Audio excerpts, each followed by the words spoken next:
Thank you, Patricia and Lulu. That does bring us to the end of the show for this week. A massive thank you to my co-hosts from the national newspaper in Papua New Guinea. Thank you, Patricia Kiamo. Thank you so much, Bobby. Hope to join you again later this month. Of course. And Lulu Laros, producer and presenter at NBC PNG. Thank you, Lulu. Yes, thank you so much, Bobby and Patricia. Thank you to have been part of the show with you guys. Oh, love having you both on the show. Thank you to our producer, Declan Byrne, to Stan Sport for the audio used in today's episode, and of course to you for listening to Fresh Off the Field, the sporting pulse of the Pacific, right here on ABC Radio Australia. I will be back next week with two new co-hosts from across the Pacific talking all things sport in our region. This episode was produced on the lands of the Kaurna people and the Gadigal people. This program has been funded by the Department of Foreign Affairs and Trade. Are you an early career PhD researcher, or do you know someone who is? Then there's only a short time left to apply for the ABC Top 5. This is a unique opportunity for outstanding scientists, humanities academics, artists and cultural researchers to spend 2 weeks with the ABC, learning about the media and communicating your amazing research. Applications close midnight, May 5. Just search for ABC Top 5 for full details.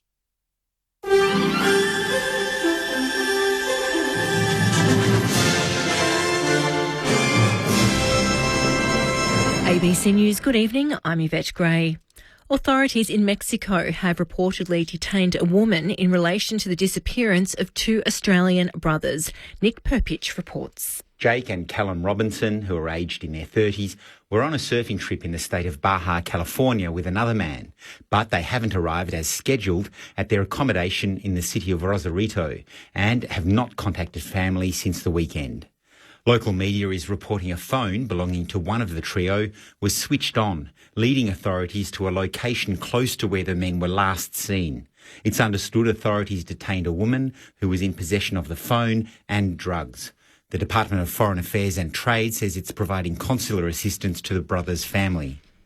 Police have told a Melbourne court an alleged key figure in the ongoing tobacco wars was spending thousands of dollars on fine dining and designer clothes before his arrest. Here's court reporter Christian Silver. 25-year-old Majid Al-Abadi was unemployed and living at home when he was arrested in January this year. Despite that, police say he was driving a $95,000 Mercedes-Benz, spent $30,000 at fashion outlet Fendi and was a regular at the popular Nobu restaurant. Victoria Police Officer Matthew Lindsay told the Melbourne Magistrates Court that Al-Abadi was a high-ranking member of the Hamad crime syndicate, which has allegedly carried out firebombings against tobacco shops and restaurants.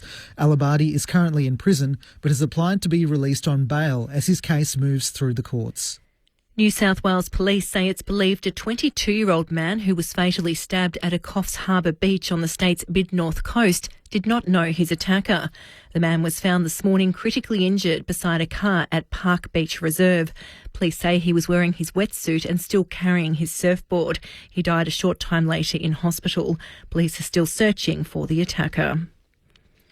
The head of the Group of 8 top universities says there are no plans to shut down pro-Palestinian and pro-Israel rallies at universities around Australia, despite similar protests in the US becoming violent. It comes as a pro-Palestinian rally became heated when activists were met with pro-Israel supporters near the University of Melbourne. Group of 8 Chief Executive Vicky Thompson says while students are able to exercise their free speech, universities must ensure the protests don't escalate. We don't really have a right just to shut down people who want to protest or put their points of view across on our university campuses, because that is our fundamental principle that underpins our university campuses. You have a right to free speech and academic freedom in this country, as it should be. Chinese state media is reporting 48 people have died after a highway collapsed in the country's south. East Asia correspondent Kathleen Calderwood reports. A section of highway in Guangdong province collapsed in the early hours of Wednesday morning. State media is reporting that the cause of the accident is still being assessed. However, the region has been hit by heavy rain recently. Videos and images online show an enormous scar of mud and debris below the expressway. State media is reporting that at least 20 cars fell when the roadside collapsed. The accident occurred at the beginning of the May Day holidays in China, with many people on the road travelling and visiting family. Hundreds of emergency service workers have been sent to the scene, according to state media, and 30 people are being treated for non-life-threatening injuries. The AFL has partnered with anti-violence educators Our Watch to deliver face-to-face training for players on gendered violence. AFL Executive General Manager of Social Policy and Inclusion, Tanya Hosh, has told ABC Radio Melbourne the training is consistent with the AFL's existing policies. She says it's been designed specifically for the players to deepen their knowledge of violence against women. It deepens the understanding of players in relation to the link of disrespect towards women and how that can lead to violence, which is exactly what we want to see eradicated. And in the AFL, Carlton will regain midfielder Adam Cerra for tomorrow night's match against Collingwood. St Kilda is set to be boosted by the inclusion of tall forward Max King for its clash with North Melbourne on Saturday. To the weather now and for the state. Dry and clear apart from the slight chance of a shower in the far northwest and along the exposed coast. Light southeasterly winds. For Melbourne, partly cloudy tomorrow, a top of 18 after an overnight low of 7. Saturday, partly cloudy 17. Sunday, partly cloudy 18. Monday, mostly sunny 19. Tuesday, sunny 20. It is currently 12 degrees. ABC News.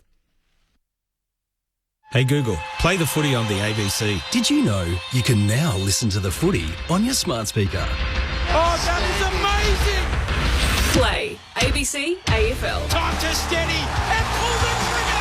Get the best call, the biggest experts in the game, every round of the AFL season. Can he bend it back? You bet he can! On your favourite station, ABC Radio.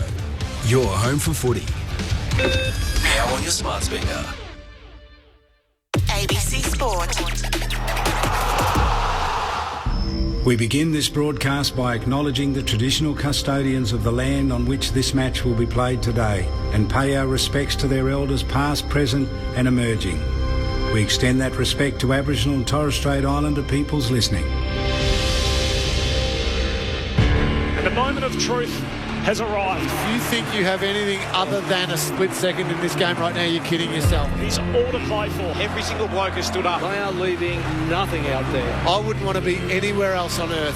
Welcome to ABC Sports coverage of the 2024 AFL Premiership season. From 55, side-botted, launches, goal! The Crows Magpies are on top of the AFL world. They win a spellbinding game of footy. God, what a practice! This is ABC Sport. The umpire holds the footy up. You want your very best players having the ball in the moments that matter. Take your moment. This is that moment. Something's in the air. Listen to the roar. Feel a different energy. The pressure's certainly gone up. Feel it on your skin. Punches the air with the right hand. Feel the electricity. That's why we love football. Brilliant to watch. Stand by. The arms are outstretched as he pumps his chest out. Fill your lungs, fill your lungs. Are you ready for it? Wherever you are, do not move. Let go in the blue journey. 'Cause here it comes, here it comes. This is the 2024 AFL Premiership season. From outside 50, goes bang with everything he's got. Former bad boy looking to redeem himself with kicks like that. Something big is coming, something big is coming. One step nonchalant banana finish. Wow. Charlie Cameron snaps, goal. Something big is coming. Hey Siri, play John Denver. AFL. From deep in the pocket. Oh, that is amazing. Fill your lungs, are you ready for it? This guy wants to add home on the biggest stage. And Gordon can finish from 35. Oh, Errol. It's there. Superb finish. What a hanger. He joins the party. Whacks through the goal. Oh, what a moment. Brilliant, wasn't it? There's nothing this man can't do. Rioli with some magic. The check side finish. He seizes the moment. Stolen, snapped it, over his shoulder. He's kicked an absolute ripper. Spins around and buries it. Lightning speed, Bobby Hill. He's Bobby Thrill. This is just football at its best. Weaves around an opponent and gets a brilliant goal. Gathers, snaps, she'll bring the house down. Time to steady and pull the trigger. Right foot drop punt is pure. We're not done yet. The 2024 AFL Premiership season on radio, Sport Digital, and take us with you on the ABC Listen app. Just look for the AFL button. Something big is coming, I know. Welcome to a historic night at the Adelaide Oval as the game's greatest rivalry is featured as a standalone primetime fixture for the first time ever for Showdown 55. The unpredictability of these matchups is what makes them so great, and tonight the Adelaide Crows will look to cash in on that trend as they face an undermanned Port Adelaide who walk in without All-Australian defender Alia and contested bull Sam Palpepper. But their skipper, Connor Rosie, has pulled up from his 6-day hamstring issue and is set to play tonight. Adelaide, meanwhile, they enter with a new lease on life. A 57-point demolition over the Roos has them back on the winners list. And tonight they're set to honour club hero Rory Sloane, who is about to join us shortly on ABC Sport. Great to have your company on ABC Radio, Sport Digital and the ABC Listen app around the country for Showdown 55. Aaron Bryans with you calling the action, and alongside me is Neil Cross. Good evening, Crossy. Aaron, good evening, and what a great evening it is for football in Adelaide. Look, both clubs have campaigned for this situation to have a standalone match on a Thursday or a Friday night. Showdown seems like it always delivers. At the moment, Adelaide's won 3 of the past 4 clashes between these two clubs. That's as close as you get to a run of wins in these matches. Port Adelaide's got some injury issues, but, you know, nothing matters because these two sides come out and they seem to just absolutely smash into each other, and the games turn out to be absolute classics. I think, what is it? In Showdown history, there's been 20 decided by less than 2 goals. So it's that close, and that's what we expect tonight. Looking forward to it. 54 editions. They're split at 27 apiece. Adelaide, as you mentioned, winning the last 2. In terms of higher ranked sides, 33 and 21. So there's a lot of upsets that happen in these showdowns, and Adelaide will certainly be hoping to be able to pull that off once again tonight. Our expert commentators tonight, Showdown superstars. We'll start with a man who was the major highlight of the first ever one, and he's played in 3 of them. Crows Premiership player Rod Jamieson. Good to see you, Jamo. Well, good evening, Aaron and Crossy and everyone. I think you're being very kind. I only played in 3, and I did play them all very well, I must admit, too. So, no, but how to think that here we are, number 55, and it's 27 apiece, and both sides at times had 3 or 4, or I think even one point, maybe Port had 7 an advantage, but it's always sort of come back, and we talk about how level the games are, how spiteful they are. I think there's enormous respect, but see, when it's time to get over the line, these two teams turn it on, and they have done, and I certainly expect that to happen again tonight. The moments live forever. So Jordan Dawson's after the siren goal, Josh Jenkins' poster, flashpoint Motlop, and as I mentioned, your fight with Scott Cummins. I feel like you get asked about this every year. Does it still linger as part of your career? It comes up every year, it does, absolutely. But, you know, we had Brogues on the local breakfast program this morning. I mean, he was involved in a monster hip and shoulder too. I mean, Chris Jericho. Byron Pickett, Peter Vardy, Peter Burgoyne. Like, there's some like Josh here too. Like, was huge in showdowns, and Josh Carr. There was so many items or moments in all the showdowns we've had, and even I think the first final that Adelaide eclipsed Port Adelaide 2, that was, I think, it still stands as the biggest loss. So you look back over time, and certainly been very privileged to be a part of them, involved at Adelaide, but also to sit here and watch them, and here we are now at number 55. Another man who's been so linked to showdowns over the years, a 3-time showdown medalist. You could argue 4, considering you got a retrospective one in the first couple when they weren't awarded. He's got the most Brownlow votes over his career in a showdown, tied with Travis Boak on 14, and played in 15 of them. Josh Franco's alongside you tonight. Good to see you again, Josh. Thanks, Aaron, and evening, everyone. And, I mean, interesting, and love listening to what you just said then too, Joe, in terms of the moments, the big moments in showdowns throughout the history of the game. And you mentioned the Byron Pickett hit on Rhett Bigland. I remember being about 25 metres away and almost awestruck about the collision that occurred. If it happened today, he probably gets 10 weeks. Probably 2 years. Well, probably 2 years. Yeah. Nothing happened back then, how times have changed. But I was reading the paper during the week, and I'm not a big stats man, to be perfectly honest with you, but when I saw Showdown 54 in a blink of an eye, I remember playing in Showdown 1, now we're Showdown 54, it's amazing. And as we said, some huge moments. And I would imagine tonight, perfect weather, looking at the flags, hardly moving. It's quite mild. It's going to be another epic contest. The way that it encapsulates the state as well. We talk about big moments on the field. There was a couple of them off the field that I reckon you may have been involved in one, Josh. The Ramsgate back in 2002. Were you there for that? No, look, I won't bore listeners with the story, but thankfully I wasn't. I remember we played on the Saturday night. I woke up in the morning, I was really sore. The boys said, come down the Ramsgate and have a drink. And I was like, no, I've got to look after my recovery. But we lived down at Henley Beach at that point. And I remember it must have been about 9 o'clock at night. I got a call from one of the boys saying, you're not going to believe what just happened. So I walked up to, I think it was Seaview Road. I looked down to where the Ramsgate was. It looked like a Christmas tree. There would have been, I reckon, 30 cop cars, ambulance, fire brigade, everything. So that was a massive moment. I actually remember turning up to the club the next day and the next morning, and Josh Carr pulled in next to me. And he got out and he had a black eye. And I remember thinking, oh, what happened? He said, oh, don't worry about it. I remember we walked around the corner and there would have been 20 cameras all pinned on Josh Carr, and I said, you're on your own here, mate. I went through the back door and he was left on his own. I think from an Adelaide perspective, this is genuinely how it unfolded. I think Port Adelaide, we're in the pub across the road. Yep.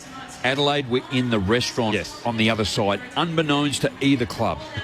And then Adelaide felt, oh, let's go over here to this pub and have a beer, and they walked in, and there it is, and that's how it's all unfolded. Yeah. And I do recall off the back of that, John Reid was our football manager at the time, and of course he's fun. What the heck's going on? How'd you get yourself involved in that? What did you do? Police everywhere to that particular point. And he all settled down. He apparently looked at Roo and goes, did you win? So, yeah, there's an enormous amount of moments that the Showdown has presented. I mean, remember there was, I'm trying to think, forgive me, I forgot his name now. When was it Essendon came to Port? Footy Park, we called it. He kicked it and it hit almost the goal line or the point Monfries.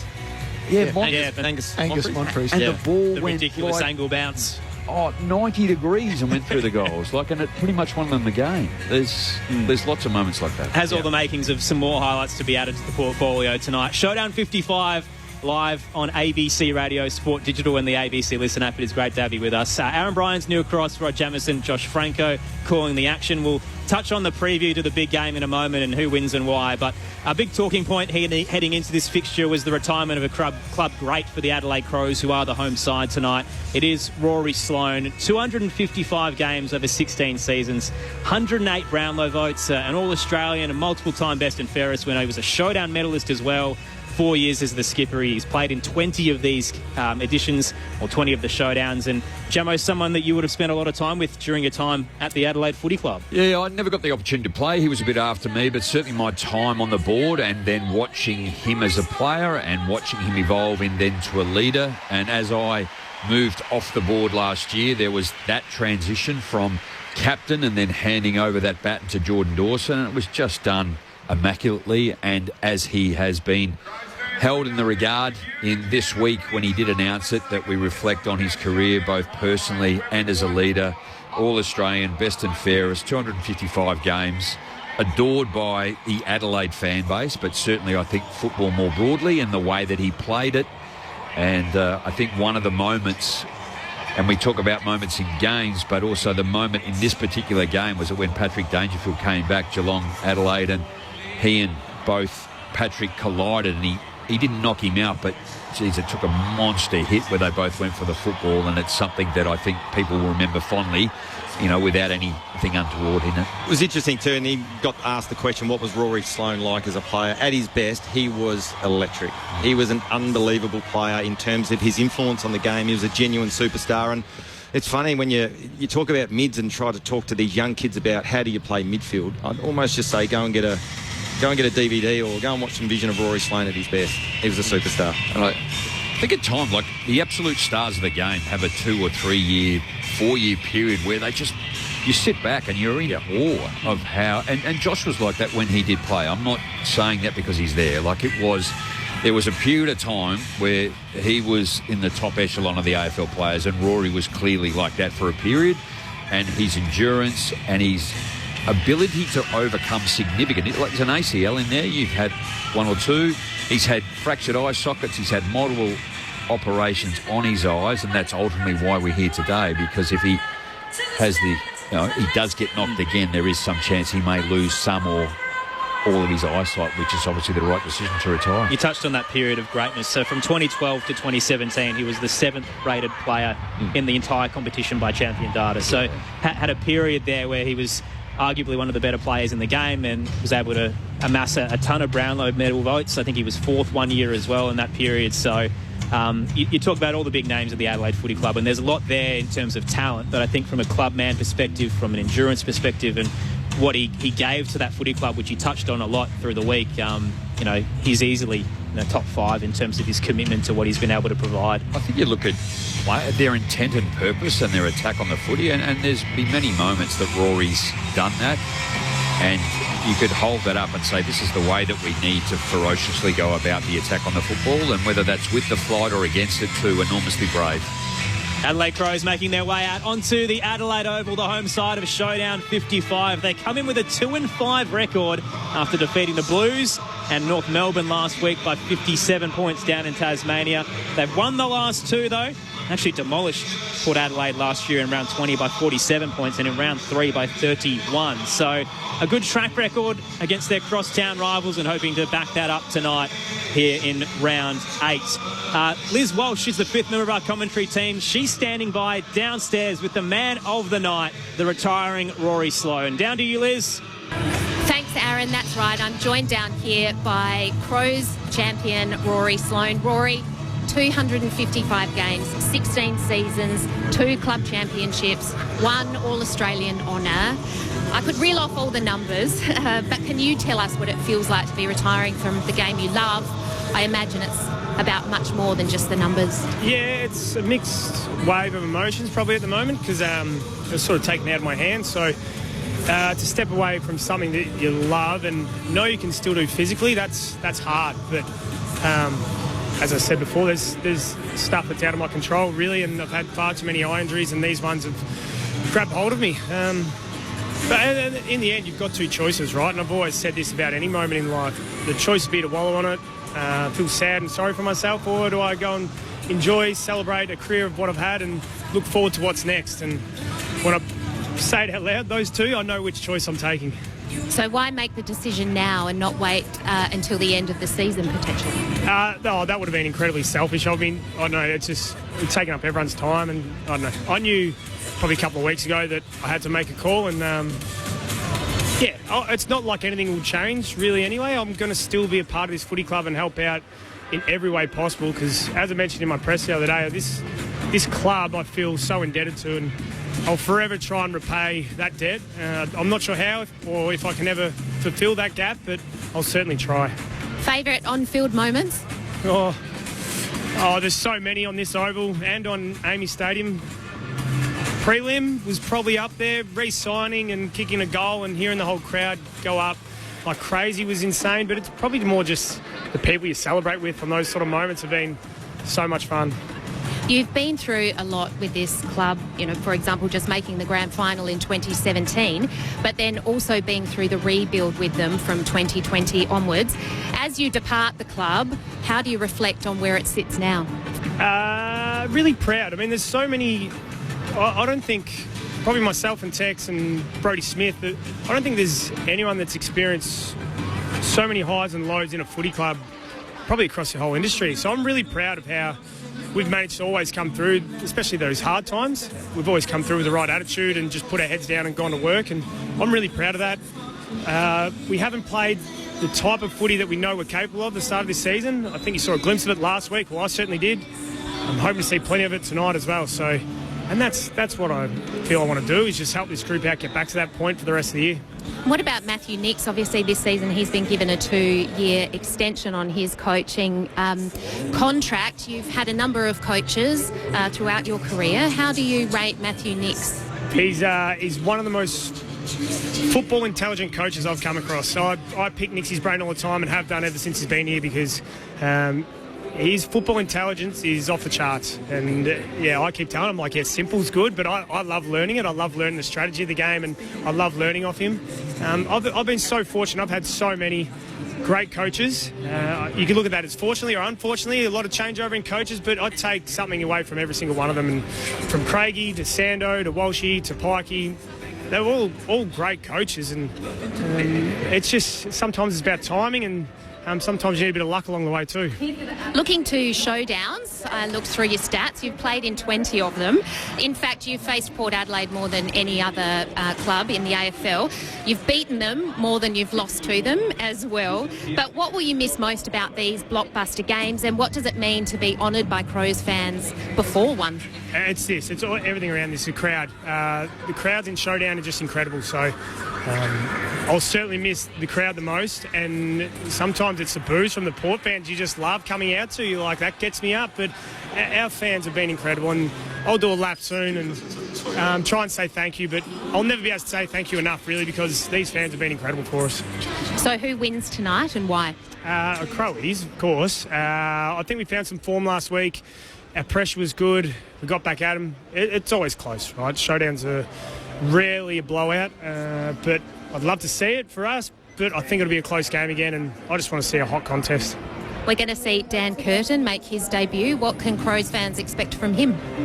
Class, composure, and just rock-solid defending. He's under 18s was what it was. He's absolute star, and then I've seen that flow over, and he's certainly learned a lot. He played on the big fella, Texan, a fair bit throughout the pre-season. What a great learning curve, playing on an All-Australian from last year. So, yeah, I think he's had a great introduction to AFL, and I'm so excited for him. And a 150-game milestone for Matt Crouch. It's fabulous for him too, isn't it? There hasn't been anyone more consistent over 150 games. No one, I'd say, has better hands in the AFL. Crouchy's hands are so secure. He's the cleanest bloke I've ever played with. Just constantly takes that ball clean. He's polished. Mr. Consistent. I love him. He'll crack in tonight. These are his perfect games. What do you do tonight? Will we see you down on the benches? Nah, I'll be up in the stand tonight. I've got a few family and friends here, so I'll be up top, enjoying a few beers, and I'll be relaxing tonight. So there's plenty of time for the rest of the year to sit on the bench and help out, but tonight I'll certainly chill out. And then tomorrow and next week, are you back in the club next week? What do you do? Yeah, I'll be back in. I'll be back in there. I'll be helping a few of the guys out. I'll be doing a bit of training. No contact, but just more so helping a few guys out to make sure we get a few guys back from injury, but also help out with the coaches and just be around the place. I still feel like I've got a lot to offer, even though I won't be playing. Well, Rory, congratulations on an amazing career, and thank you for joining us on ABC Sport. Thanks, Liz. Cheers. Great to have the retiring Rory Sloane in the build-up to Showdown 55 on ABC Sport. 255 games as a Crow, the former skipper, multiple accolades along the journey, and great to hear that he's sticking around the club at least for the remainder of 2024, and if not longer, if he can have an influence on the younger boys coming through. Adelaide come into tonight 2-5. We've touched on them a little bit. Port Adelaide, meanwhile, 5-2. They defeated St Kilda last week by 10 points. And as tricky as these matchups can be in terms of the crosstown rivalry, they'd feel like they're the favourite heading in, albeit the fact that they're missing a couple of their big-name players. Aliir out with concussion, Sam Palpepper out for the year with an ACL. Connor Rozee will play off a 6-day hamstring strain. They had scans. It did confirm the smallest of strains, but albeit still there. Rod Jamieson, Crows premiership player, 3-time Showdown medalist Josh Franco, your experts tonight. Do you think Connor Rozee should be playing, Jamo? I was incredibly surprised. I guess the cynicism in me will be, I hope he doesn't injure it again in the early part. He recognised it last week. He came off. He then went back on, and then he came off again, and it was ice. So the club know the players better than we do, and he knows his body better than we do. But in the heat of the game, I'd hate to think that something happened again. So I felt all week that they were going to play games, if you like, in terms of we would leave him in there and give him to the last minute because of the quality of the player. Then Adelaide then have to negate as to if he does play, do we change our lineup and who do we play on him and all of that. So I thought it was appropriate for Port Adelaide to do it, but Josh, really surprised. Look, absolutely, Jamo. I remember watching the incident last week against St Kilda. It sort of happened on centre wing, and he kicked the ball inside 50, and he immediately grabbed his right hamstring with his right arm, and that to me tells me there's instant trauma there. It's not the awareness or the tightness which some people experience over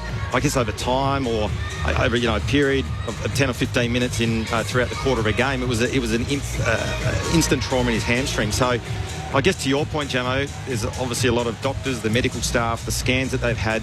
They must have absolute confidence that he's good to go. I'm holding my breath. I'm with you. Hoping that he doesn't redo it and it puts him out for 4 to 6. Yeah, I'm with you. But look, Sam Pepper, incredible loss too, and I feel for him. They spoke about his maturity, his addition to the leadership group, his pre-season that he had, and then unfortunately he goes and gets reported, but that's the manner, and I think as a club or a supporter you're going to go, we'll cop that from time to time because that's the way he plays. And even the early part of the St Kilda game, he absolutely launched himself to start off with. So that's a really sad outcome for him, but other players have been through it, so he'll get support and he'll work through it accordingly. And then I actually feel a little bit for Jack Higgins. I called it at the time and we spoke about it post-game. I think 3 games is way too severe for all the reasons, but clearly that's why I'm not on the tribunal. Yeah, totally agree. The Port defence has been a little bit of a concern if we're talking about the final few pieces of the puzzle for them across the year, Josh. And Noah Lear tonight, does it expose them? Does it make them a little better now that they're not as tall down back? Look, we've obviously talked a lot about it in the opening rounds of the season with Radaglia and Zirk Thatcher. They do shore up their defence in terms of having solid keys that can take the opposition key forwards. And obviously those key defenders have had a lot to their back six. It has allowed Lear to play his natural game. He's a really good intercept mark. And I think Burton coming back into the side, obviously he was dropped last week and didn't play against St Kilda, but him coming back, he can play a similar type role. I think he's deceptively taller than people think, Burton, and he's a good disposer of the ball. So I think they can cover Lear. The Powell Pepper one does worry me a little bit, who replaces him. And obviously we've spoken about Connor Rosie and hopefully he gets through the game. So look, we can sort of sit there and say Port injury depleted, but I think the guys that are coming in to replace them, the gap's probably not as big as people may think. We spoke about Port Adelaide last week and their ability to want to go, and most teams want to do, but they set it up from their back half. So how is it going to unfold with Houston and Farrell again? And then we get Burton, who wants to play that type of style. But if Adelaide get hold of the footy and keep it in their forward half, that will, one, restrict their run, but it also can, the height and the back line, that they're going to rely on Radaglia to be able to do that. And also Zirk Thatcher, they're the height, so they're going to have to anchor themselves in the back half. So Adelaide, it's an intriguing game, they always are. Thoughts of Premiership Crow Rod Jamieson, 3-time Showdown medalist Josh Franco, your experts tonight for Showdown 55. Aaron Bryans and Neil Cross calling the action. If you want to get in touch, the text line 0437 774 774. The coin toss has just occurred in the middle. Jordan Dawson won it. The Crows will kick to the northern end. And now, as we'll see across every game this weekend, the players, the coaches and umpires are forming a linked circle to stand against gender-based violence. Let's head downstairs. Please rise as we pay tribute to women whose lives have been tragically cut short due to violence. The football world is united as we come together to say enough is enough and this must stop. Behind every death is a woman who lived and who was loved. When it comes to violence against women, the only acceptable figure is 0. We remember all the women who have been killed in gender-based violence and stand in solidarity in committing to doing more to stop this community-wide problem. Please pause for a moment as we pay our respects and join in a silent tribute to those women who have lost their lives.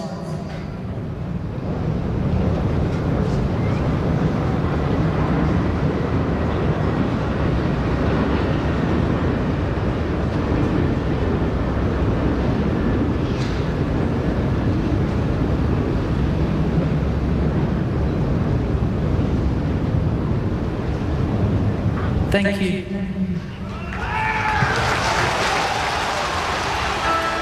It's an important moment on a historic night. This year alone, 29 women have been murdered in acts of gender-based violence. 1 woman is killed every 9 days by a current or former partner.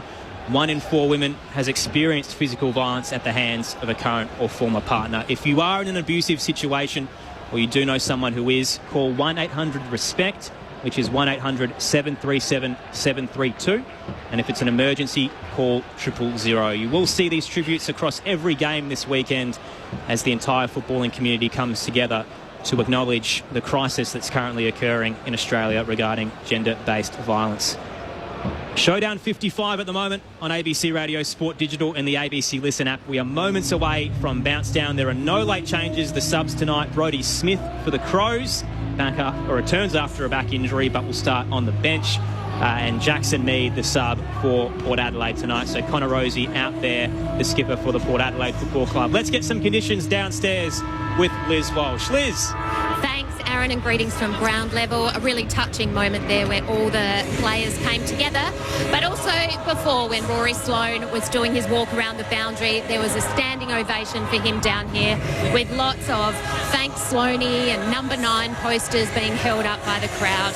As you mentioned before, Adelaide won the toss. They're going to be kicking to the Cathedral end. I couldn't tell you that it's more perfect footy conditions. It is clear skies, barely a wisp of wind. It is currently 14 degrees. Quickly looking to the benches for you, and for the Crows, Crouch, Cook, McHenry and then Curvis will start on the bench, while for Port, Burton, Bergman, Wines and McKenty will start on the bench. Here we go. The first ever standalone prime time showdown. They're at 27 apiece. What will split them we'll find out tonight as round 8 gets underway. Here's Neil Cross. 20 of these games have been decided by less than 2 goals. What are we going to get tonight? Straight out of the middle, Saligo for Adelaide. Oh, he found a bit of room, and then the ball knocked out of his hand by Sweet, the ruckman for Port. Down to half forward, he socketed the ball. Keane met it. He was taken in a tackle. Holding the ball, said the umpire, the veteran. Boat takes it for Port Adelaide. Straight towards full forward. Ball off hands. Adelaide will come away. Saligo to Jones. Just jams it out of defensive 50. A tumbling footy that's cut off by Zert Thatcher. Wrapped up in the Walker tackle, and his kick is errant. Straight back to Saligo waiting at right half back. Worrell on Georgiadis. Great spoil. Has a runner on the outside. Gives it off to Michael Annie. Through centre wing he goes on the outer wing. A little bit too hot for Dawson at the back. Fogarty took it. Mark wasn't paid. Horn Francis at the fore of the footy. Thrust a handball looking for Butters. He fumbled. Walker tumbles it up towards the attacking edge of the square for the Crows. O'Brien there to meet it. Quickly tackled by Radagalier and gave it away. It's a hot footy early. Butters now takes a couple of bounces. Flares it through the corridor. Little long for Rosie, who paddles it through half forward. Races into the 50. Head over the football. Worrell uses Saligo. Then out wide to Michael Annie, trying to get away from Burne-Jones. Breaks the tackle. Hands it off to Curtin on debut. Now Saligo brushes through a couple. So led into a bit of trouble. He's caught in the tackle. Wines reels it in. Umpire circles and says we'll get a ball up centre half forward for Port Adelaide. And we've seen it all year, haven't we? Port Adelaide's thirst to go back through the corridor. On that occasion, Butters really aggressive kick. Ball off O'Brien's hands. Butters was in there. Sweet got the hand pass out. Burgoyne to Houston. And then finally the kick from Williams inside 50. A bit of a scrubber. Well done by Curtin. Picked it up. Just drove it wide. Ball off hands. And Port will go back inside 50 again, but wide. Very wide from Williams. It'll go out of bounds. Rolled across, so we get a throw in about 25 around from the goal face at that Riverbank stand end of the ground, which Port is attacking. No score through 2 minutes. I think it's the first time I've actually seen a showdown start without any bravado. It's just nice and quiet and balanced. Toss back in. Dixon wins it down. The Crows swarm. Saligo ends up gathering. Wrapped up in the tackle from Rosie. Hits the deck. Umpire circles. Says my ball. Lucky Jones on Darcy Fogarty. It's 2 big brutes. Matt Stevic tosses it into the air. 25 out from goal. Dixon to Rosie off a step. Misses as he snaps around the body through for a minor score on the left-hand side. And you'll hear the lull across the stadium because it is a Crows home game tonight. They're expecting around 50,000 and the majority of them won't be favouring Port Adelaide. The Crows hit the power, hit the board first with a point 3 minutes in. Hinge with a great kick in, finds Himmelberg. Himmelberg goes direct to Walker on the 50. Walker is maybe within range. He'll have to kick this every bit of 55. We know he's got that in his leg. How warmed up is he? It's just a classic example of the ability of those half-back flankers to be able to kick the ball. That kick from Hinge from that from that point that was scored by Port Adelaide was unbelievable to find Himmelberg. Opened up the whole ground. Walker gets under the ball. Out to the right, into the scoreboard pocket. Oh, over the top came Fogarty with a mark. He got over Sweet and Jones was unable to protect the ball as well. Now he's hard against the boundary with a shot across his body on the left foot. Walker a little close to the man on the mark. He had to swing out to the right. Fogarty goes to his left and kicks the goal. First of the night for the Crows, and the crowd explodes. Adelaide takes the lead. 1 goal straight plays, 1 behind for Port Adelaide. And we've travelled through 4 minutes of the opening term. Jim, I'd like to see a replay of that. Tex Walker was kicking from about 52 metres. Normally he'd had the journey and the accuracy. Maybe he caught Lachie Jones off guard a little bit. He might have been thinking the same, was unable to get anybody on Fogarty at all in that marking contest. And in the end, it was almost an uncontested mark, wasn't it? Yeah, he just came over the top, 2-on-1. Disappointing to allow even the run-up for that to actually happen. But the hinge kick out almost to the wing, Himmelberg unattended, and then the kick back to Taylor Walker. And Zirk Thatcher just pretty much lost his opponent and even where the ball was, and it was an easy mark. The Crows strike first, up by 5. O'Brien wins it down to Dawson, hacks it, the skipper up towards half forward and finds Rochelle. Wants to move it inside 50. Long ball to the goal square. Fogarty's his target and reels it in. He tried to launch over Lachie Jones, misread the height of the jump, but still managed to pull it in as he fell towards the deck. If you Ken Hinkley, are you starting to have some alarm bells with that matchup, Jones v Fogarty? Or is it a little bit early? Do you stick with it and let him run with it a little bit longer? But Fogarty lining up for his second goal in about 20 seconds. Well, without Zirk Thatcher might be the one to go, hey, get off Walker, just go across and just stand him for a minute or two and settle it down. Man on the mark, 10 out. Fogarty trots in and has 2 in a matter of minutes. The Crows are up by 11. 5 minutes into the opening term. 2 straight 12 put Adelaide 1 behind. It's Showdown 55 on ABC Sport. Your experts, a combined 18 between them. Rod Jamieson and Josh Franco. You're very kind. I only had 3, so...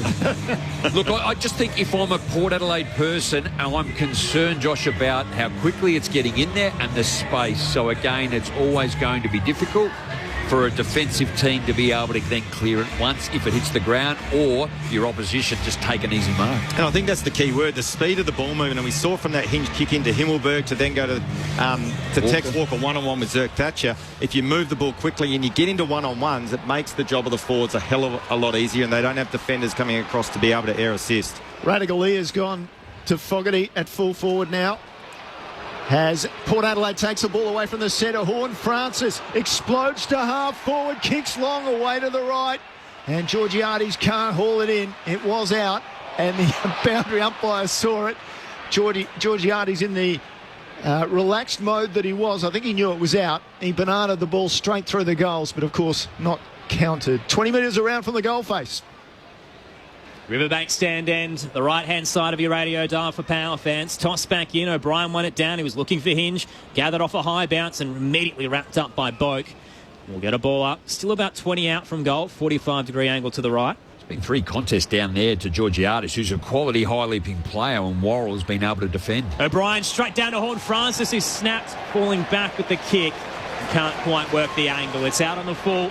Free kick to Adelaide in the right back pocket. They're up by 11. 2 straight 12 to 1 behind. The text line if you want to get in touch across the night, 0437 774 774.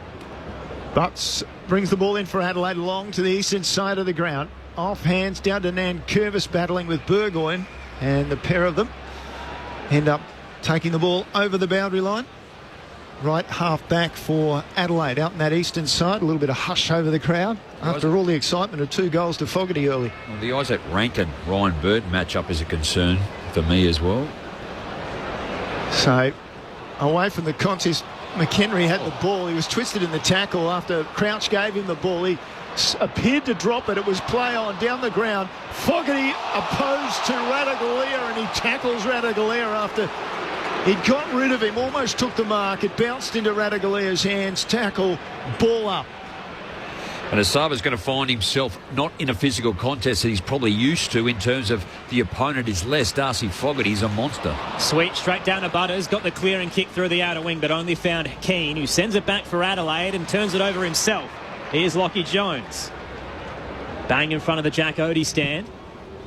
Sends it back where it came from, between the arcs at the moment in Showdown 55. Keane again underneath the footy. Dixon on his tail brought it down. Rioli bowled over. Play continues, or does it? Late whistle there for a hold on from Matt Stevic, and it's going Adelaide's way. They won't waste any time. Keane handing it off. Dawson wheels his way past Farrell and then looks to switch to Worrell. Through defensive 50 they go. Calling for options on the broadcast wing. Not a lot ahead of him. So a boomer kick through the logo. A little bit too high in the end for Rochelle, knocked down. And at the 9-minute mark, we'll hear the applause for Rory Sloane as play continues. Shoal around the body snapped up towards half forward and only found Dan Houston. And the respect being played to the Cub great for the Adelaide Crows. Number 9, Rory Sloane, meanwhile, Port Adelaide moved the footy through the corridor. Burton received it from Houston, marked it, played on, went down to half forward, ball on the ground. Well done by Georgiades. He reefed it out of there, but only to hand pass it forward. And was that falling on the ball? The umpire says no. So Adelaide escapes with the ball up. Michael Annie falling on the ball about 60 from goal. So just outside the 50 arc, ball goes in the air. Through come Jones off the ruck contest with the left foot down towards half forward. Radagalia with a punch down to the front of the pack. Coming through was Butters. Beat a couple, had a bounce. Handball away, wasn't fantastic. Wines was good enough to get it to Houston though on the tackle. Down forward he goes. And Keane left his man and Dixon was the intercept mark for Adelaide. Well, at the moment it's 7-2 inside 50s Port Adelaide's way, just butchering the ball as they enter their forward line. Keane, who debuted in a showdown, looking lively early, pops the kick to the 150 gamer Matt Crouch. Still in defensive 50. Crows are currently up by 11. 10 minutes into showdown 55. He sends it to the outer wing. Dawson was his target. Put down the contested mark.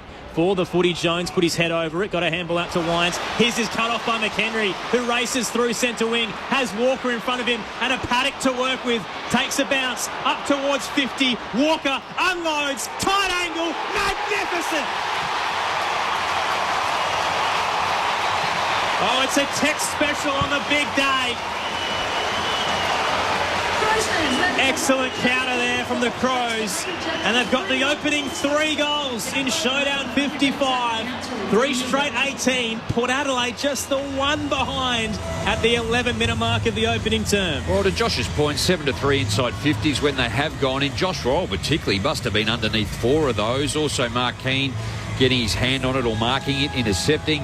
Adelaide get to the wing, then win the football back. And then it just opens up once again the space. Port Adelaide had pushed forward. Ned McHenry does the right thing, handballs over to Taylor Walker, Shepherds, and he's got all the time in the world. And I know we've spoken about Tex in previous weeks, but for a big fella, he's probably one of the best field kicks you will see in the competition. And again on that occasion, tight angle from the boundary and nailed the goal for the Crows' third. So Himmelberg on to take over ruck duties for Adelaide, and he'll go against Sweet, the number 1 ruckman for Port Adelaide. And Sweet takes it out. Oh, and then he lost it just as he tried to put his move on. Wines picked it up off the ground, gave it to Sweet on the bounce, picked it up well, gave it to Houston by hand. Houston goes deep with his kick. Keane misjudged the ball, and Dixon comes from behind to take the mark. That time Keane left his man confident he was going to get the intercept and then ran himself under it, and Dixon took full advantage, 25 out straight in front. And once again, guys, it just highlights the ability and the advantage of winning that centre bounce, doesn't it? You can get speed on the ball, you get even numbers, 6v6 ahead of the footy, you get one-on-one contest, and on that occasion, Dixon, outstanding contested mark. Dixon delivers from 25 out. Port Adelaide with their first of the evening after they'd given up the first 3 goals to Adelaide. It's Adelaide 3 goals straight, 18. Port 1-1-7. We've crossed over 12 minutes in the opening quarter on ABC Sport. Well, they absolutely needed that too, and you called it well, Crossy, too. I think Mark Keane anticipated, got himself into the position, then realised he was out of it. Charlie Dixon, as we know, not always clean, but took the mark in fumbling. Well, some of the key players for Port Adelaide that haven't touched the football. William Drew has been in quality form in the last couple of weeks, hasn't touched it. Bergman hasn't touched it. Farrell hasn't touched it. These are the guys. Willie Rioli hasn't touched it. Todd Marshall up forward again. So they've had the football, but they just haven't chosen the right target when they have gone into inside 50. Thoughts of Adelaide Crows Premiership player Rod Jamieson on ABC Sport. Adelaide lead by 11 in showdown 55. Himmelberg in the ruck against Marshall, won it down. Rosie there for the power though. Handball was smothered as it made its way to Butters. He's caught in the tackle, gave it away. Keys to Saligo. Outside of the boot up towards half forward. Radagalia slid low to take the intercept mark. Will be that pillar down back without Alia tonight. And playing in his first showdown, one of 4 players tonight doing so. Sends it up to the broadcast wing. Pat converges. Early launch there from Curtin. Couldn't reel it in at the back. Boak, speaking of showdowns, 31st tonight. Kicks it into the 50. A little wide of Dixon. Keane beats him at the ball drop. Hands it off towards Curtin. Again, caught up in the tackle from Boak. And the ball ricochets over the boundary line. It'll be tossed back in on the paint of 50 for the Power. They're currently down by 11 at the 14-minute mark. Well, it's good to see Daniel Curtin out there too. A lot of talk about him. Number 8 in the draft last year. Stands at 197 centimetres for a young lad. And no, he was keen to get into the league side a lot earlier, but they've just sat on and waited and looks a part of it. Winds out of the ruck contest. Just gets boot to ball into the forward pocket. Bounces about a metre in, so we get a throw in about 10 metres around from the behind post. Joe Curtin's head would be spinning, surely, at this stage of the game. I think that's probably testament to him and why they've put him into the side in such a big game. I think he's a well-balanced guy, he's a big guy and he's well prepped, so the ball off the contest, well done by Saligo. Busted through the pack as he can do. Sends it long towards centre wing. At the back was Wines. Sends it high. Outside the arc of 50, coming and meeting it almost was Curtin. Hand passes off from Adelaide through Scholl and Himmelberg, and Saligo just drops it in short. Laird's got the mark. He's at left half forward on this broadcast side of the ground. How was that kick by Saligo? He took a step back, went forward and laced to 45 out, 20 metres in traffic. Called to play on. Laird sends it up the wing. Zerk Thatcher front position. Met late by Walker, put it down. Williams got a handball out. Wide to the boundary line. Bergman now. Butters just keeps it in as he fangs it with the snap up towards the 50. Bounces awkwardly for Marshall, and Laird can mop it up. Gets it back to Scholl. Off a step, launches it back towards centre wing, and O'Brien is waiting. He can hand it off to Crouch running by. 50's empty, and they've got the numbers. He kicks it to Rankin, who can turn, take a bounce, pop it over the top, and McHenry can run into an open goal. He'll launch it into the hill. To the elation of the Crows faithful. They're back up by 17. 4 straight 24 plays 1-1-7 at the 16-minute mark of Showdown 55 on ABC Sport. Well, it's interesting. Port Adelaide like to play the front half game, as all clubs in the AFL do, but they put a premium on being able to create front half turnovers, play the game in their front half.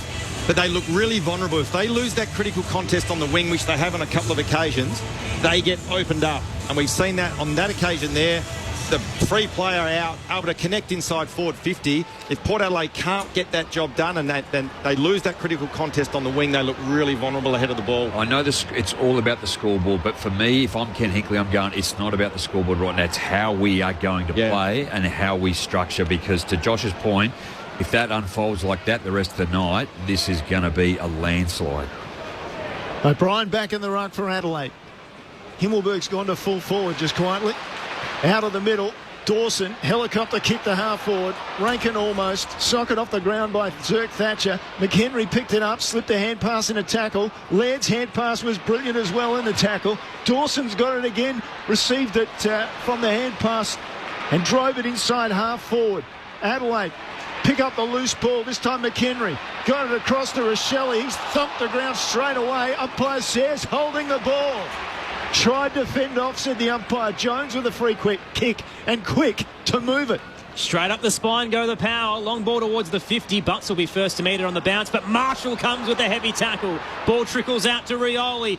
Quick kick inside 50. Found Georgiadis. Called to play on. Must have been touched on the way through. It was a bit of a wobbler. And yes, the late signal from Matt Stevic. Georgiadis wrapped up in the tackle. And we'll get a ball up. 35 out from goal. Quick reset. O'Brien down straight to Horne-Francis. Turned into the heavy tackle from Jones. And a quick whistle to ensure there's no damage on the dump. We'll get another ball up. Closer towards the left forward pocket.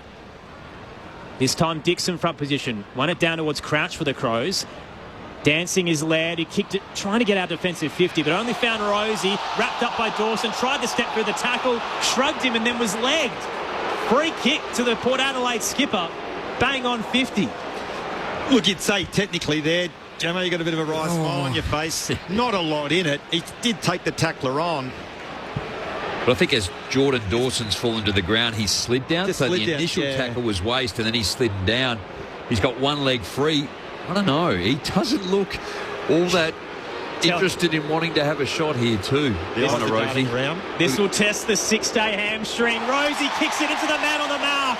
He tried to wheel around and Dawson knew it was coming. Ricochets Adelaide's way, and here they come through the outer wing. This is the one. Rankin over the top to Keys. Through the logo. He can dart inside. Low and hard into the pocket his kick. He's looking for Himmelberg, but Zerk Thatcher was there. Floating across with the intercept mark, and they get out of danger. Gee, it looked promising there for the Crows. They're up by 17.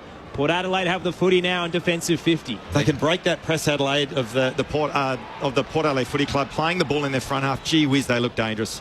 Wines was the recipient of the mark and sends it towards centre wing. Horne-Francis tries to get through. Riley O'Brien, who says, "Come to me, boy." Puts him down. Wasn't happy about it, Horne-Francis. O'Brien forcing the ball up. So he goes in the ruck contest. Knocks it down straight to Rosie. High ball towards half forward. Keane gets rid of his man in Dixon and then went towards the boundary line, and Dixon offended. So it'll be a free kick to the Adelaide Irishman. Right at half back on the eastern side of the ground. What an exciting opening quarter. We're into time on. And it's Adelaide with the lead by 17 points. I think I've just realised I forgot to put my footy tips in. Man. Having a pretty good season so far as well, Jamo. Keane kicks it down the outer wing. Not sure who to. Only found Farrell in the hole. Uncontested mark. So back to Port Adelaide with the footy. His first touch of the night, Kane Farrell. Just behind centre wing. We know how long his left boot is. And he loads up towards the 50. Floating over the top of the pack, Georgiadis. Nearly uncontested in the end as he got away from a couple of bodies. And he's thinking about taking the shot here. Well, he thought about it. Here he goes. He's going short. Spots a target, lowered the eyes, low and hard to Drew, but Rochelle knew it was coming, got in front, cut it off. Ball hits the deck. 45 out from the power goal. Georgiadis dives in, shovels a handball out looking for Jones. He fumbled, busting through Butters. Tried to get it out towards Burton. He gave it away, and Hinge just hacks it out of there with a high footy. Walker caught behind Zerk Thatcher, brought it to ground. Rochelle volleys off the deck, straight in the path of Keys, who can gather through centre wing. He's got Rankin over the top, tumbling footy underground through to him. A lone 50 out, heads to the goal square. Cook's on the charge, perfectly weighted kick. Hits him a couple of metres out on the tight angle. Once again, that critical contest, Gemmo, on the outer wing. Adelaide able to breach that, and when they can breach that, and Port Adelaide unable to contain it in their front half, they look really vulnerable. 3 goals last week against the Roos, and Braden Cook opens the angle to have his first in the showdown. He's well and truly arrived. And so have the Adelaide Crows tonight. 5 straight 30 to Port Adelaide's 117. Time on in the opening term on ABC Radio, Sport Digital and the ABC Listen app. Your experts, Rod Jamieson and Josh Franco. Well, the score reflecting, I guess, the energy that Adelaide are bringing at the moment. 8 to 13 inside 50s. They're at 1,359 metres covered. Port Adelaide at 990, not even 1,000. So in terms of work rate, covering the ground, going at 68% kicking efficiency. Port Adelaide at 32. And I think even further to that, the contested possessions, Adelaide are +5, and the ground ball gets Adelaide a +3, and they just look like they're coping with the pressure of the game, or they look more composed with ball in hand, and again, they look really dangerous when they're streaming forward and going inside forward 50. Ball down in the centre again. Sweet with a tap to Horne-Francis. He shrugs off a tackler, gives it to Drew, just gets a hand pass out to Rosie, or rather Butters, turns on a Thripney bit and goes down to half forward high. O'Brien back with a flight, doesn't get there. Ball bounces high. McIntyre thumps it forward. Hinge picks it up, tackled straight away. We'll get a ball up. 25 out, straight in front of the goal face for Port Adelaide. And probably highlighting the efficiency, as you said, 8 inside 50s for 5 goals.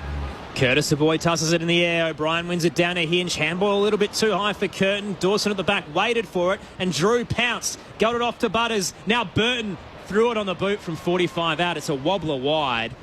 In the end, Keane had no idea where it was going to drop, and it's bounced into the right hand behind post, I reckon.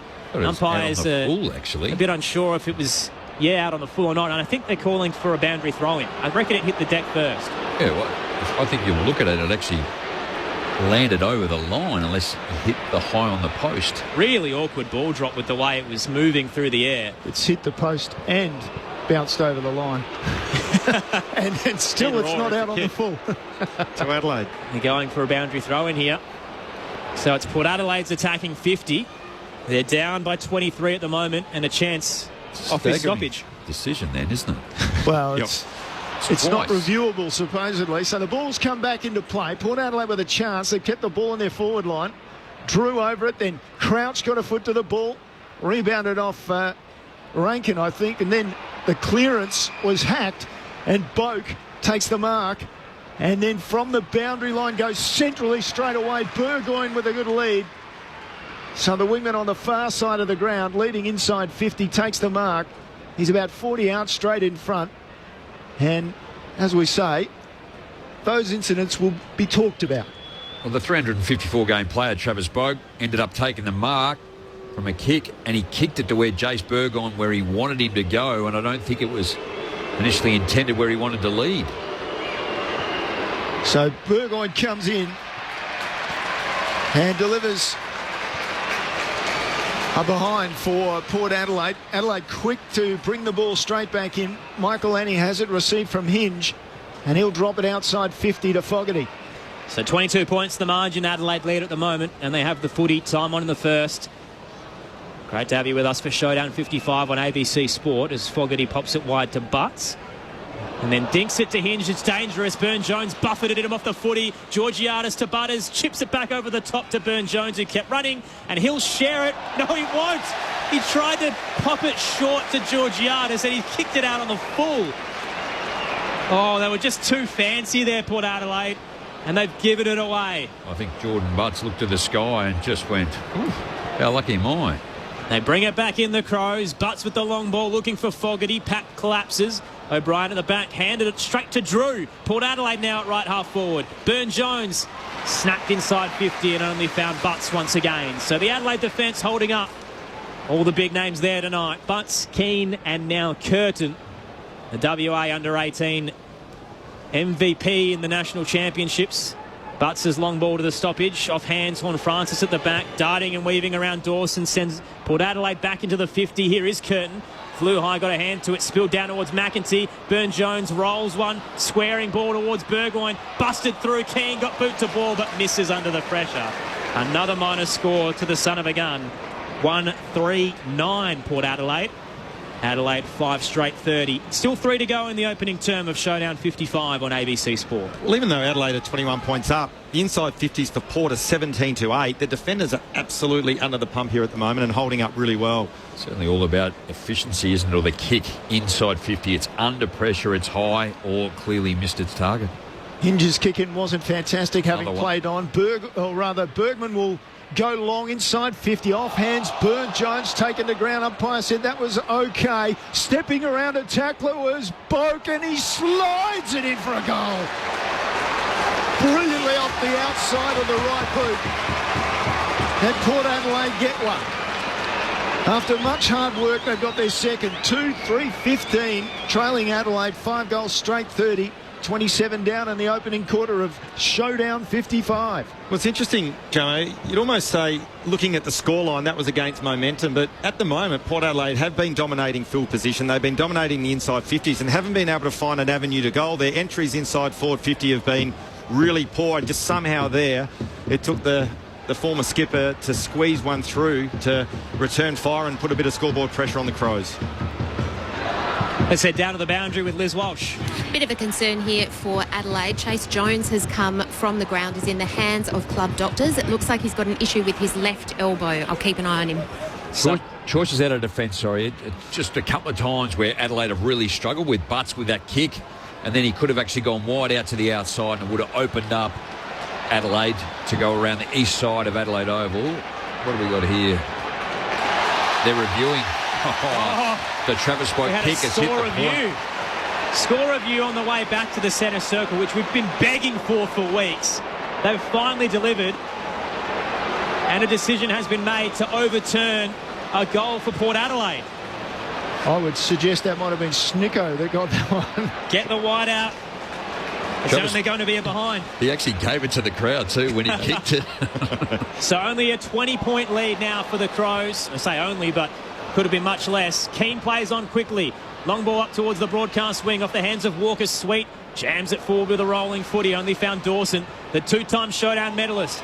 Up through the centre wing. He's looking for Fogarty, outnumbered. Brought it to ground. Barges his way into the tackle of Houston and has scored it over the boundary line. So the updated score, Port Adelaide 1-4-10. Adelaide 5 straight 30. Still a couple of minutes to play in showdown 55. What Adelaide need to do here is Port Adelaide's defence is holding up and they're repelling. It's not a clean for Adelaide. They're just kicking down the line. The early part of this quarter, they were cutting corners, going through the middle and overlapping. Saligo off the ruck contest, tried to get it out, couldn't. Drew flipped it to Butters. He was good, hands over the top, and then he gave it to Horne-Francis. 2 bounces to half forward. And then he steadies himself inside 50, and he spots up Rioli on the lead. 40 metres out. He'll have a look at the goal face. Well, that was outstanding from Horne-Francis, wasn't it? Just pinned the ears back, had a bounce, and just lowered his eyes. I reckon he looked a little bit deeper, and there was a spare Adelaide defender, so he couldn't kick the long one to the top of the square. Rioli presented, and a great little connect from Horne-Francis. So Port late in the quarter, having conceded 5 goals, will be right back in it if Rioli kicks straight, and he does. So finally that, I don't think there's any argument out of that one. We won't be called back from the centre bounce. So 2-4-16 Port Adelaide, 14 the difference. Adelaide 5 straight 30, and we're into the 30-minute mark of the opening term. And I think to your point too, Jamo, Adelaide trying to get out of their D50 and having real trouble at the moment. And the only time they look dangerous is when they're able to breach the Port Adelaide defence on the wing and then cut them open with speed on the ball. So they've got to find a different avenue of working their way out of Port Adelaide's forward half and Adelaide's defensive 50 more specifically, rather than just the long bomb, because at the moment it's coming back with interest. Marks 5 apiece inside 50, but unfortunately for Port they've been very high, but the 2 that they've had, they've actually been able to kick goals from that have been in goal shot. The thoughts of your experts. Adelaide Crows premiership player Rod Jamieson, 3-time showdown medalist Josh Franco out of the middle. It's a clearance to Port Adelaide as Houston weaves through traffic and hands it to Wines. Speared it looking for Marshall, bowled over by Butts illegally. Free kick to go to the power spearman. Man on the mark will be 48 out, slightly right of centre. Well, Port Adelaide on top clearly at the moment too, around the football, winning the contested. The ground ball gets, and Kane Farrell and Taylor Walker are having a bit to do in the middle of the ground too, behind. Well, I think Taylor Walker saw Farrell lurking for that handball receive and kick a long bomb, so he came up to cover Farrell. Last 4 scoring shots going the way of the power. Now looking to make it 5. Marshall skips through the centre square, leans back on the kick from 55. It's an absolute rocket. And just like that, we're down to a single figure margin once again. 8 points is the deficit. Port Adelaide 3-4-22. The Crows 5 straight 30 as we close in on quarter time in showdown 55. On the text line 0437 774 774, Robin Greensborough wasn't happy up until then. He said Travis Boak looks like the only Port player happy and comfortable to take a shot. Jace Burgoyne looked awkward and everyone else might be in position but are not prepared to take responsibility. Time in possession at the moment too, probably is split. 40% Port, 39 Adelaide for the first quarter. The last 10 minutes, 32% to 14. And I think that's pretty evident with the last number of shots on goals and inside 50. Adelaide need to clear. In the middle again, O'Brien with a tap down. Chance for Adelaide to clear. It comes out from Laird to Dawson. Gets a kick inside a tackle. Houston comes off the half-back line to take the intercept mark. Closing in on quarter time. Drops it in short to Wines. Immediate hand pass for Burton. Burton goes long towards half forward. Georgiades goes at the ball after trying to hold off Keane, who came again and sent the ball over the boundary line as we close in on the finish of this opening quarter, and it's been a thriller. Almost a quarter of 2 halves. Adelaide with the opening, or 5 of the opening 6 goals. Port Adelaide with the last 2 to bring it back a little. Toss back into play. Sweet wins it down looking for Drew, and that'll do us for the opening term of Showdown 55 that has the Crows leading at the first break. 5 straight 30 to Port Adelaide's 3-4-22, and for consecutive weeks after such a dominant start to the year. Port Adelaide trails at quarter time. The goal kickers at the first change. For Adelaide, 2 to Fogarty, singles to McHenry, Cook and Walker. For Port Adelaide, all individual, Marshall, Rioli, Dixon and Travis Boak had his stripped away by a goal review. 0437 774 774 if you do want to get in touch with us. Angus has done that from WA. He says, hey team, enjoying the call all the way from WA, driving my tractor. Big shout out to WA boy Dan Curtin. He's looked pretty good early. Angus starting to settle his way into that Adelaide Crows back line. And Rory in Melbourne's flipped us a text. He's one of our blind listeners. Says, love your commentary. It's my birthday today. So happy birthday to Rory. And he says, hopefully my Pies can beat the Blues tomorrow as a gift. And is the red on the Crows the same shade of red as the light that denotes you guys are on air? It isn't. Our red light's a little bit brighter, but getting pretty close. Hopefully that paints a better picture for you, Rory. Your text's always welcome, 0437 774 774. It's the start of round 8, Showdown 55 on ABC Radio, Sport Digital and the ABC Listen app. Time to steady and pull the... This is ABC Sports coverage of the 2024 AFL season. Every match on the ABC Listen app. Look for the AFL button. Here we go. The first ever standalone prime time showdown. Walker gets under the ball, out to the right, into the scoreboard pocket. Oh, and over the top came Fogarty with a mark. Fogarty goes to his left and kicks the goal. First of the night for the Crows, and the crowd explodes. Finds Rochelle, wants to move it inside 50. Long ball to the goal square. Fogarty's his target and reels it in. If you Ken Hinkley, you're starting to have some alarm bells with that matchup, Jones v Fogarty. Fogarty trots in and has 2 in a matter of minutes. And at the 9-minute mark, we'll hear the applause for Rory Sloane as play continues. And the respect being played to the great for the Adelaide Crows. Got a handball out to Wines. Here's his cut off by McHenry, who races through centre wing. Has Walker in front of him and a Paddock to work with. Takes a bounce up towards 50. Walker unloads. Tight angle. Magnificent. Oh, it's a text special on the big day. Houston goes deep with his kick. Keane misjudged the ball, and Dixon comes from behind to take the mark. Dixon delivers from 25 out. Port Adelaide with their first. Back towards centre wing, and O'Brien is waiting. He can hand it off to Crouch running by. 50's empty, and they've got the numbers. He kicks it to Rankin, who can turn, take a bounce, pop it over the top, and McHenry can run into an open goal. He'll launch it into the hill to the elation of the Crows faithful. Rankin over the top, tumbling footy underground through to him. Alone 50 out, heads to the goal square. Cook's on the charge, perfectly weighted kick. Port Adelaide unable to contain it in their front half. They look really vulnerable. Braden Cook opens the angle to have his first in the showdown. He's well and truly arrived. The 2024 AFL Premiership season. On your radio. ABC Sport Digital. And on the ABC Listen app. A hot start from the Adelaide Crows in Showdown 55, slightly chipped away by a late surge from the Power. Adelaide with 5 of the first 6 goals. They were up by 23 points at the 22-minute mark. But Port dwindled it down to 8 points at the first change. The Crows 5 straight 30, Port Adelaide 3-4-22. It is great to have your company this Thursday night on ABC Radio, Sport Digital and the ABC Listen app. We are making history. It's the first ever standalone primetime showdown, and so far it has delivered with plenty of highlights. Aaron Bryans and Neil Cross calling the actions. Your experts to break it all down. Premiership Crow Rod Jamieson, All-Australian midfielder Josh Franco. Well, a couple of highlights here that I think will indicate the defensive of both sides. So the contested possession, and this is in a D50 versus a D50. So Adelaide have won the contested in their defensive area 21 times to 12 Port Adelaide at the other end, and uncontested 30-17. So again, probably just highlighting again against the numbers what we've been saying. Port Adelaide have got so much of the football, they're getting it into their forward 50, but Adelaide are intercepting and winning it back both in contested and uncontested. So I think we saw as the quarter went on, Josh, that Port Adelaide got into the game.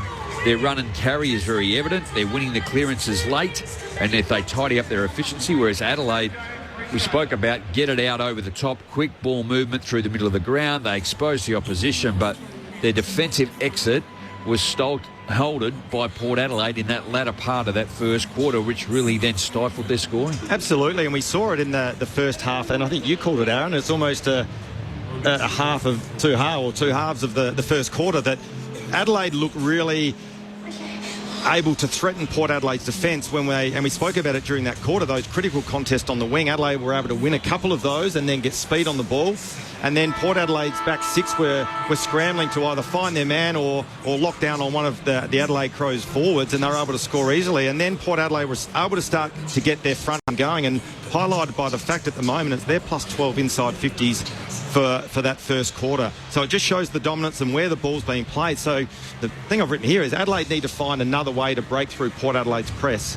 And if they can do that, they'll be able to get scoring opportunities inside forward 50. But at the moment, it's not working for them. The big names firing early. So Butters has 9, Wines with 8, Houston 6, Horne-Francis 6 as well. Crouch has 8 for the Crows, Saligo with 7, and Dawson with 6. There was some concern around Chase Jones in the opening quarter for the home side. Liz has the latest downstairs. That's exactly right, Aaron. There was an issue. Chase Jones had some concerns over his elbow, but he looks good. The other concern was that Elliot Himmelberg was actually on the doctor's bench during that break. He had his left ankle re-strapped, and he'll be starting on the benches down here. All set to go for the second quarter of Showdown 55. Adelaide up by 8. O'Brien staring down Sweet in the middle. And all the big names around the footy as well. Butters, Saligo, Crouch, Horne-Francis, Rosie and Rankin. As Sweet wins it down, looking for the Hornet. Had a jumper tug from Crouch and the non-controlling umpire saw it. Free kick to the young power mid. It was lively early. Certainly set up a couple of goals. And straight through the centre circle he'll go with no one on the mark.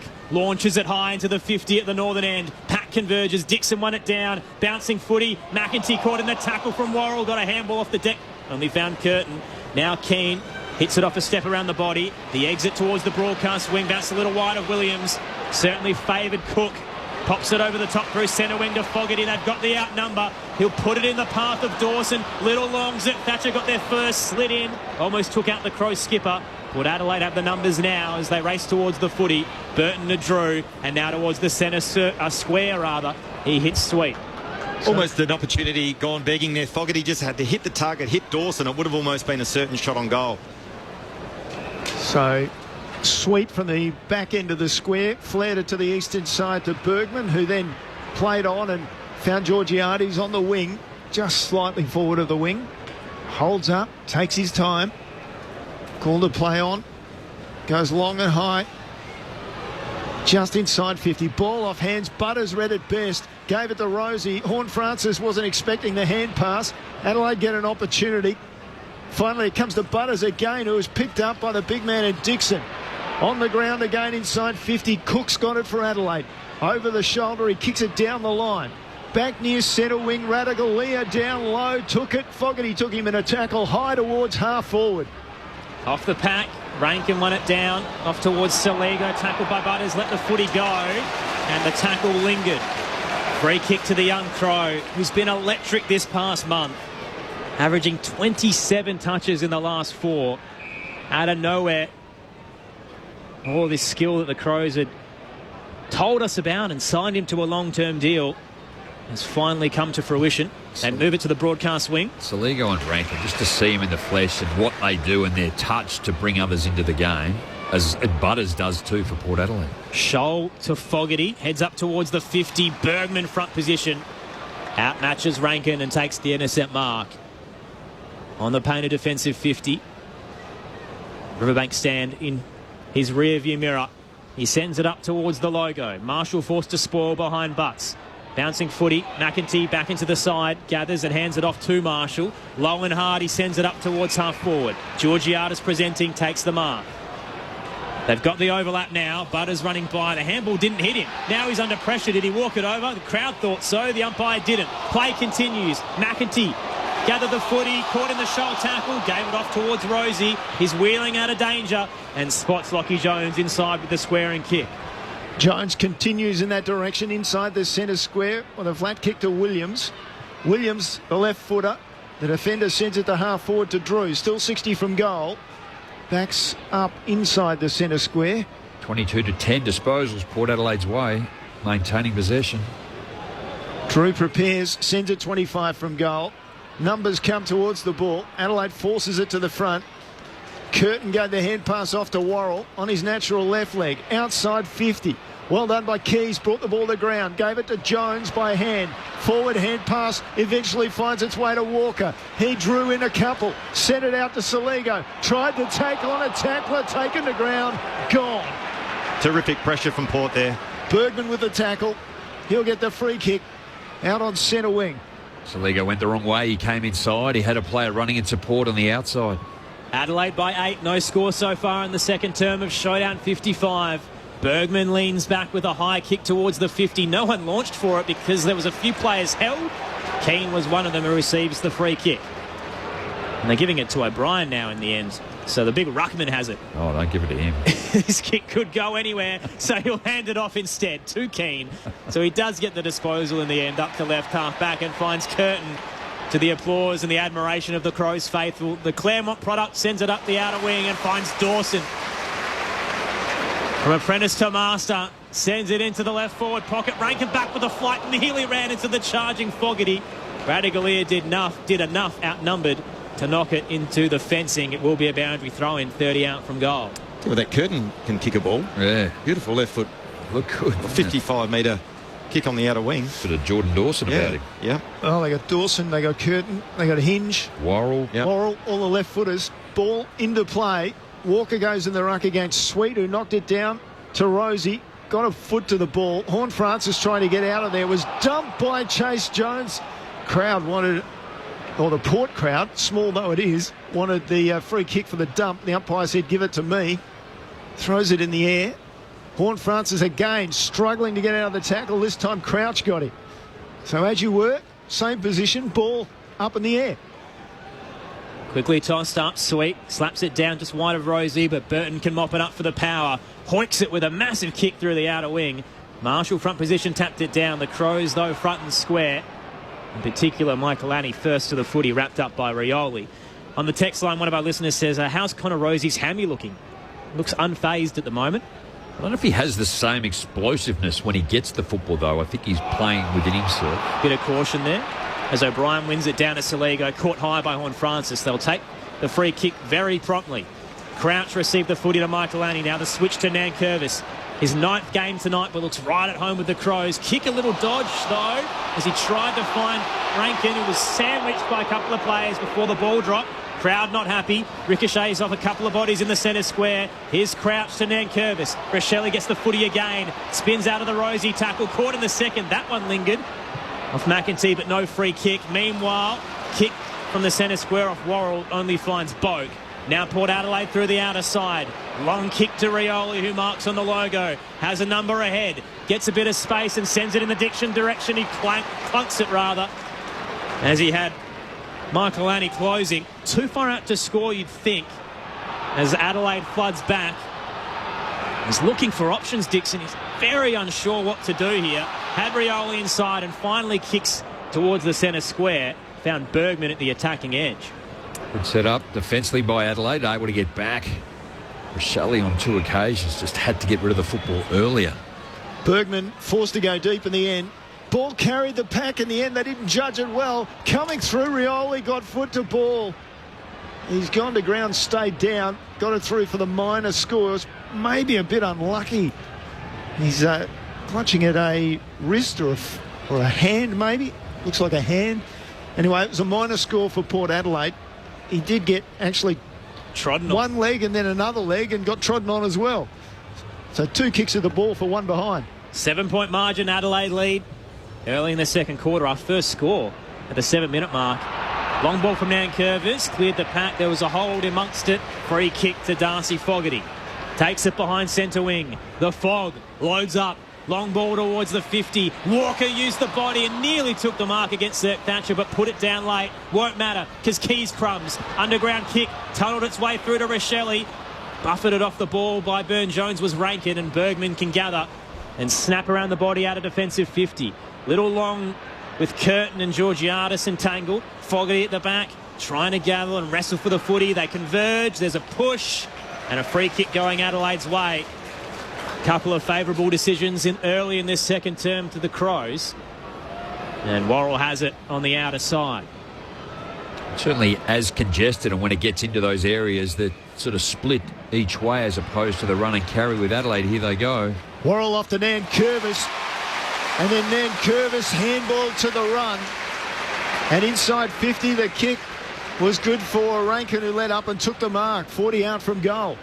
How good was that too? Just Michael Annie just bursting through. Superb bit of play. You're right. They came back through the corridor, got that handball received, got speed on the ball. And then as a defender, really difficult to defend that. Rankin, terrific contested mark inside 50. So a chance for Adelaide to open the account for both sides in terms of major scores in this second term. Rankin comes in, holds back on the ball, just kicks the distance beautifully. Adelaide with the first major of the second term, just stretching that lead again. 13 points, 6 goals straight, 36 for the Crows. Port Adelaide 3-5-23 down on the boundary for ABC Sport. Liz Walsh.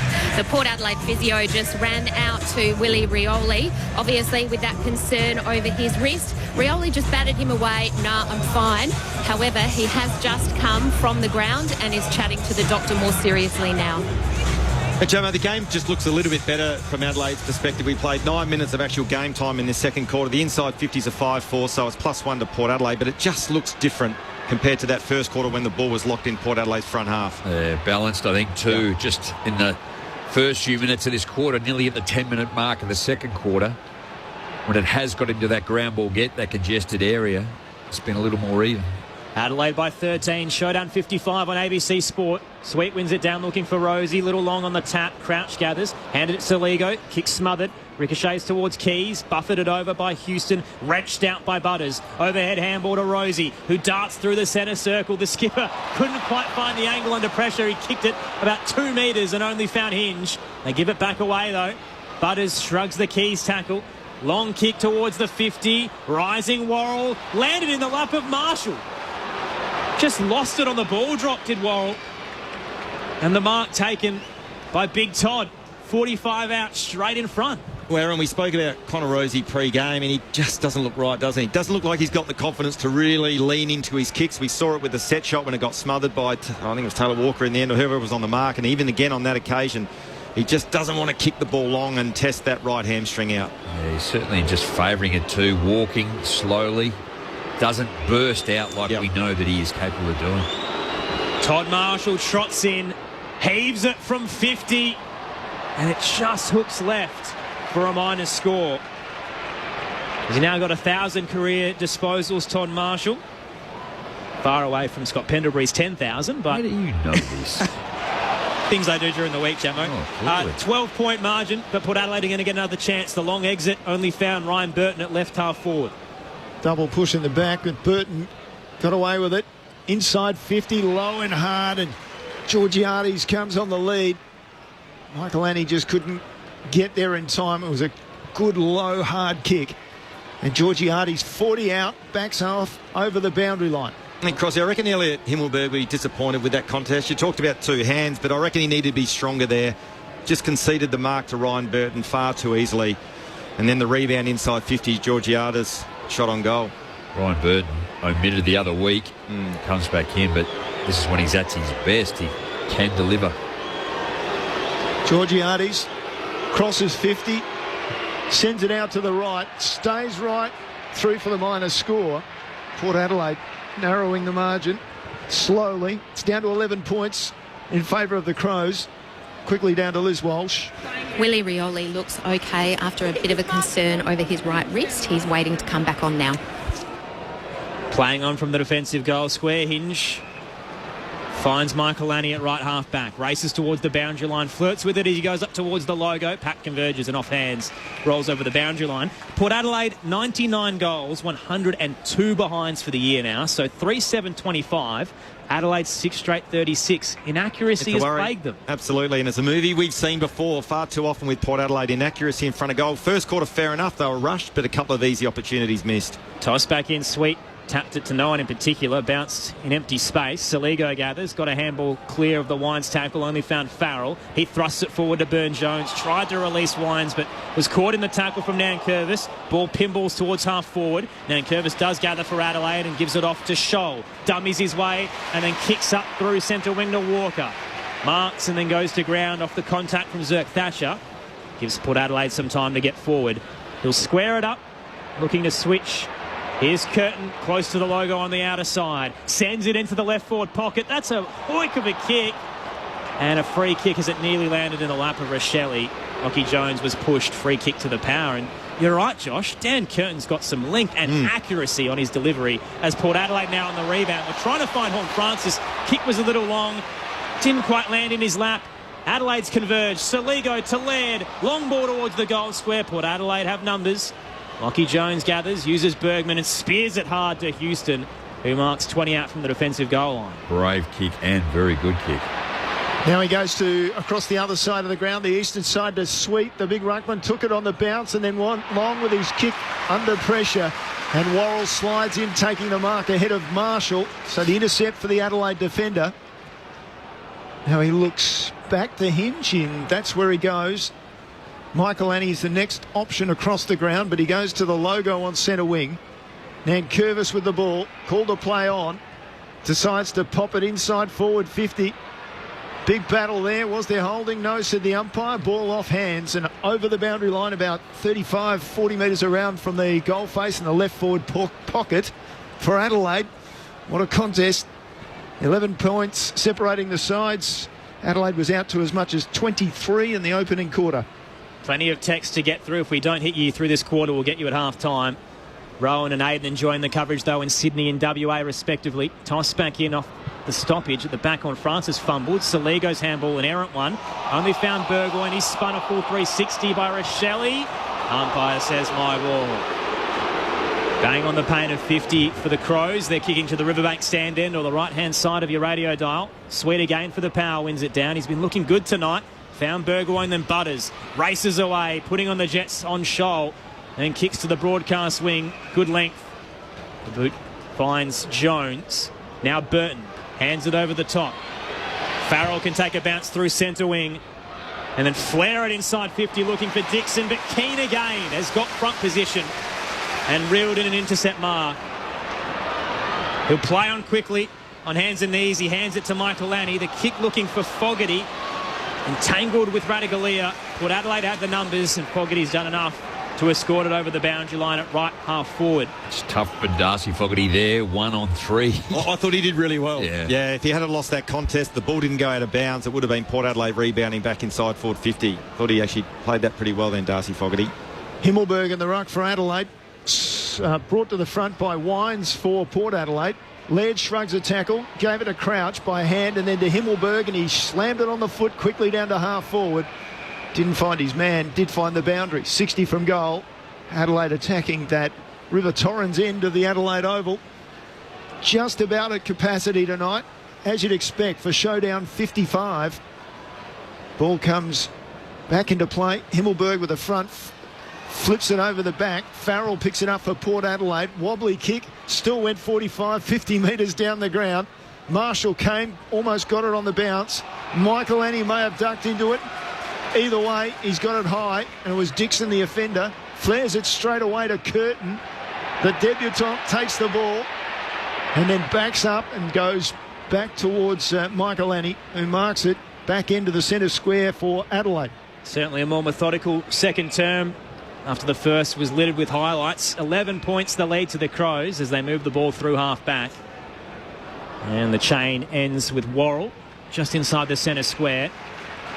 Heads down the line up towards Crouch, who turns and dinks it up towards Rochelle. Too far to score as he marks 60 out. He looks into the right forward pocket. Scholl's got some space and marks uncontested. It's a tight angle 20 out. But he's floated forward, unaware of the power defence. Wow. Walker's told him, use your left foot and kick this. Zirk Thatcher, that was really poor. He had to take the contest and spoil the ball and take the body with him too. And there is a balance of that by two, taking the player too high. However, he just had to impact that contest, and that was a too easy a mark to Lockie Scholl. Contract year for Lachie Scholl, and a big moment in the showdown. He opens the angle and hooks it through to the elation of the Crows faithful. They're back up by 17. 7 straight 42 to Port Adelaide's 3-7-25 as we close in on time on in the second term. Great to have your company on ABC Radio Sport Digital and the ABC Listen app for Showdown 55 on ABC Sport. Your experts, two men who know this game oh so well, Rod Jamieson and Josh Franco. Jem, I thought the ball movement from Adelaide in that passage of play was outstanding. I thought it was very methodical. They didn't panic and look to kick long inside forward 50 to numbers. They were able to hold the ball, show composure, find the spare play that opened up, and then just those sort of 15 to 20, 25 metre little dinky kicks, able to work their way up the field and eventually find Scholl inside 50. And agree with you, Zerk Thatcher had to take body in that marking contest. Great finish from Lachie Scholl. Non-preferred left foot on that shot at goal. Ball bobbles around in the middle. Horne-Francis got it down towards half forward. Laird intercepted as Horne-Francis followed up with a tackle. Couldn't pull down the Crows. It's come off to Crouch. Wasn't his best kick. Flipped forward, and that was okay, said the umpire by Rankin. Looked like a throw. Down to half forward, the kick from Scholl, and it's held in and under by the Port Adelaide player down there who has jumped on straight away, Burgoyne. Cook had him. Umpire said, give it to me. We'll throw it up right half forward for Adelaide.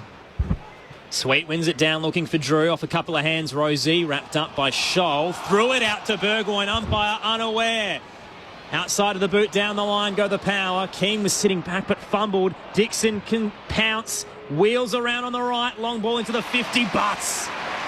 Rose up above Rioli from the side. Threw his body in and takes the intercept mark. That's what Adelaide have been looking for Jordan Butts to do. He's a real dour stay-at-home defender. He can spoil, but at times to peel off his own man to impact another contest. Long kick to the broadcast wing. Pack fell over. Laird was taken down without it by Sweets. Port Adelaide, meanwhile, had a kick forward, and it's coming all the way back to the two-time All-Australian Rory Laird. Tell you what, there's, 4 minutes left to play in this second quarter. I think there's a few nervous Port Adelaide supporters here at Adelaide Oval. At the moment, they're under siege, and Adelaide looking a lot more composed with ball in hand. Crows by 17. Laird down the line. Hillberg won it down. Rankin smacked it forward. Only found Williams. Kick is perfect. Up towards Sweet, dropping down to one knee below centre wing. Quickly down to Liz Walsh. We've had a really nice moment down on the Crows bench here with Daniel Curtin and Taylor Walker finding themselves down here at the same time, with Walker giving the debutant lots of words of advice.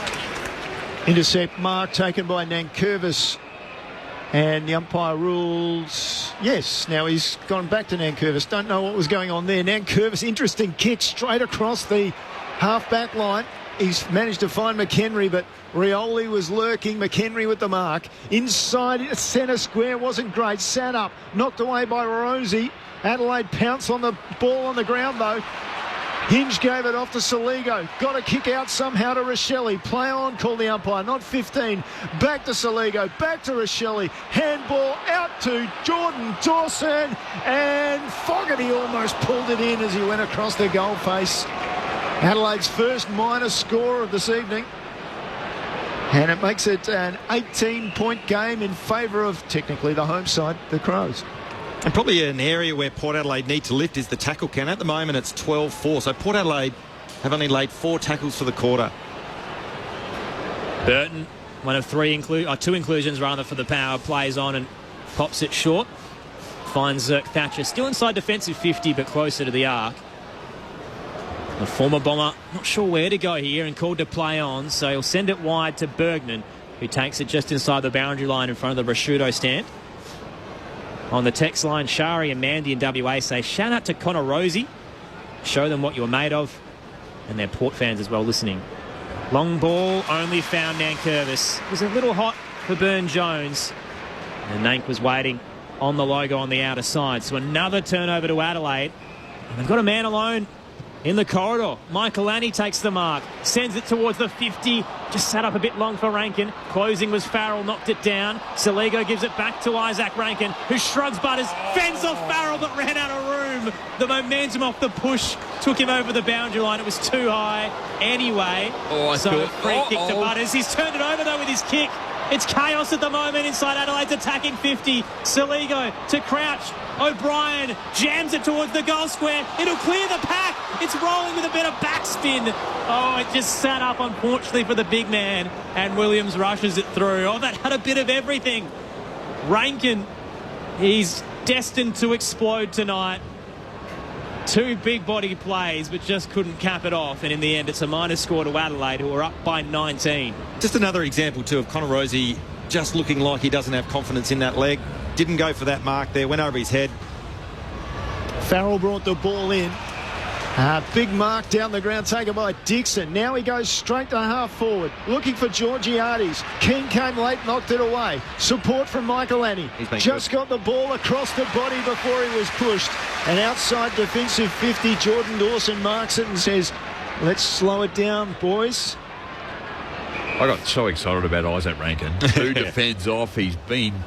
Went one way, went the other, and he was going to have a shot on goal. Dawson high to about the interchange gate area, just inside the field of play, and the big man came across O'Brien, knocked it over the line. Walker played a bit of a game with the ball as he gave it back to the boundary umpire, bounced it out in front of him so that it bounced up to the boundary umpire. Toss back in, sweet front position. O'Brien closed late, won the tap down and did his own crumb work. Hands it off to McHenry for the Crows. High ball up towards the 50. Rising Rankin, Radaglia had the hide, it cleared him. And at the back, fell into the lap of Zerk Thatcher, who was wrapped up with Himmelberg. No mark paid, and we will get a ball up. What have you spotted down there, Josh? Oh, I was just looking at Connor Rozee run then. Again, I don't want to harp on it. I'm sorry you're laughing, Aaron, but he just doesn't look right to me. Yeah, not happy with the decision. Sweet taps it down to Dawson. I think we'll elaborate a bit more at half-time. Yeah. But clearly, he doesn't look himself tonight, Connor Rozee. He had plenty of the footy early, but not as damaging. He's only had the 9, just 30 seconds remaining till half-time. I reckon he had 6 in the opening quarter. Might have to check that for me. After the stoppage, tap went down. Do that for you, if you like. You've got all the numbers, Jamo. 4 in the opening term. So what's that? He's added an extra 5 in this quarter. O'Brien won it down. There was a holding free kick to Sweet and defensive 50. As the clock ticks away in this second term. Maybe a late chance for the Power, who are down by 19. Long ball towards the broadcast wing. Rioli held. Or did the holding. Had an arm of Michael Annie. Wasn't sure really who was the offender, but they've given it to the Crows. Kicks up towards Fogarty. Takes the mark. Sidesteps Sweet. Sold him some candy. Sends it into the 50. Zerk Thatcher. Strong in the hole as Radaglia and Himmelberg collapsed. And that'll do us for the first half of Showdown 55. The second quarter, not as enthralling as the first, but the Crows won't mind as they extend their lead to 19 points. 7-2-44 to the Powers, 3-7-25. The goal scorers at the major break, 2 to Fogarty, singles to Scholl, McHenry, Rankin, Cook and Walker. Meanwhile, for the Power, all individual. They were unable to kick a goal in that second term as well. Marshall, Rioli and Dixon, their only goal scorers for the night. Saligo has 10, as does Nane Curvis. Michael Annie with 9 touches and Crouch with 7. For the Power, 8 to Bergman, 7 to Butters and 5 to Connor Rozee. Steve's tuning in from Christchurch in New Zealand. Says, loving the commentary and the energy in this showdown. Khan the Power. Another listener says, our dinner duty tonight is making spag bowl while listening to the AFL. You're going to make me hungry. I am. And they say, bring back Harley Reid. Well, good news. He is back in, and I'll give you all the team news after the news in a moment's time on ABC Sport. Adam says tonight could be a massive turning point in the Crows' season. They have 5 of their next 7 at home after this. I'll add on top of that, Adam, that their next 4 are all against sides that aren't currently in the top 8. And he says it might be the start of a finals push. Enjoying the call, boys, driving home from footy training at Osborne tonight. And Grant and Waterloo says, top call as usual, go Port, listening on the ABC Listen app. Phil from Victoria says, hi team, enjoying the call. Are there 2 Himmelbergs in the AFL? Not sure what the problem is. There is. So there's Elliot Himmelberg and then there's Harry Himmelberg at the Giants. Harry, Adelaide bid on Harry, and they had to pull that out. There were rumblings that maybe the Giants were going to pick up Elliot in the off-season of last year, but didn't eventuate. And Rod from Hobart says, Big Charlie's giving away too many free kicks. Port Adelaide haven't been able to get much run through the middle of the ground. Let's analyse it all with our experts. 3-time Showdown medalist Josh Franco, Premiership Crow Rod Jamieson. Well, I thought Josh Rochelle in that second quarter, there were 3 things that he could have done better, but he then was able, I think, get it over to was it Lockie Scholl with that left snap? So he actually redeemed himself a little bit. He just held onto the footy too long, and then just that push in the back where he gave away the free inside 50. I think Luke Nankervis off the halfback line looks really sound and really composed and working his way through the game and doing it well. Max Michelani has been outstanding into his second season. He played every game last year. Mark Keane doing a really good job. You know, we talk about, and Jake Saligo, a couple of times where he's got the footy and come back inside where he should have stayed on the path that he was on, and he was away, and probably 3 or 4 occasions, and one get caught in holding the ball, and the other one he could have gone out to the outside. So there's little things again that I think either Adelaide need to do better, or it's been forced by Port Adelaide's defensive work in that second quarter, because they did not kick a goal. There were 3 behinds. Adelaide only were 2, but the 2 rushed as well, were deep on their line. So the defence has really held up in that second quarter without impacting clean forward as quickly as they'd want to carry the footy. And I think also too, if you looked at how the first half has been or has unfolded with obviously Q1 and Q2, at quarter time I reckon Matthew Nicks, even though the Crows I think were leading by 8 points or thereabouts, I think there would have been a few concerns. And by that we talk about the KPIs that a lot of the clubs look at: the contested ball, the ground gets, the tackle count.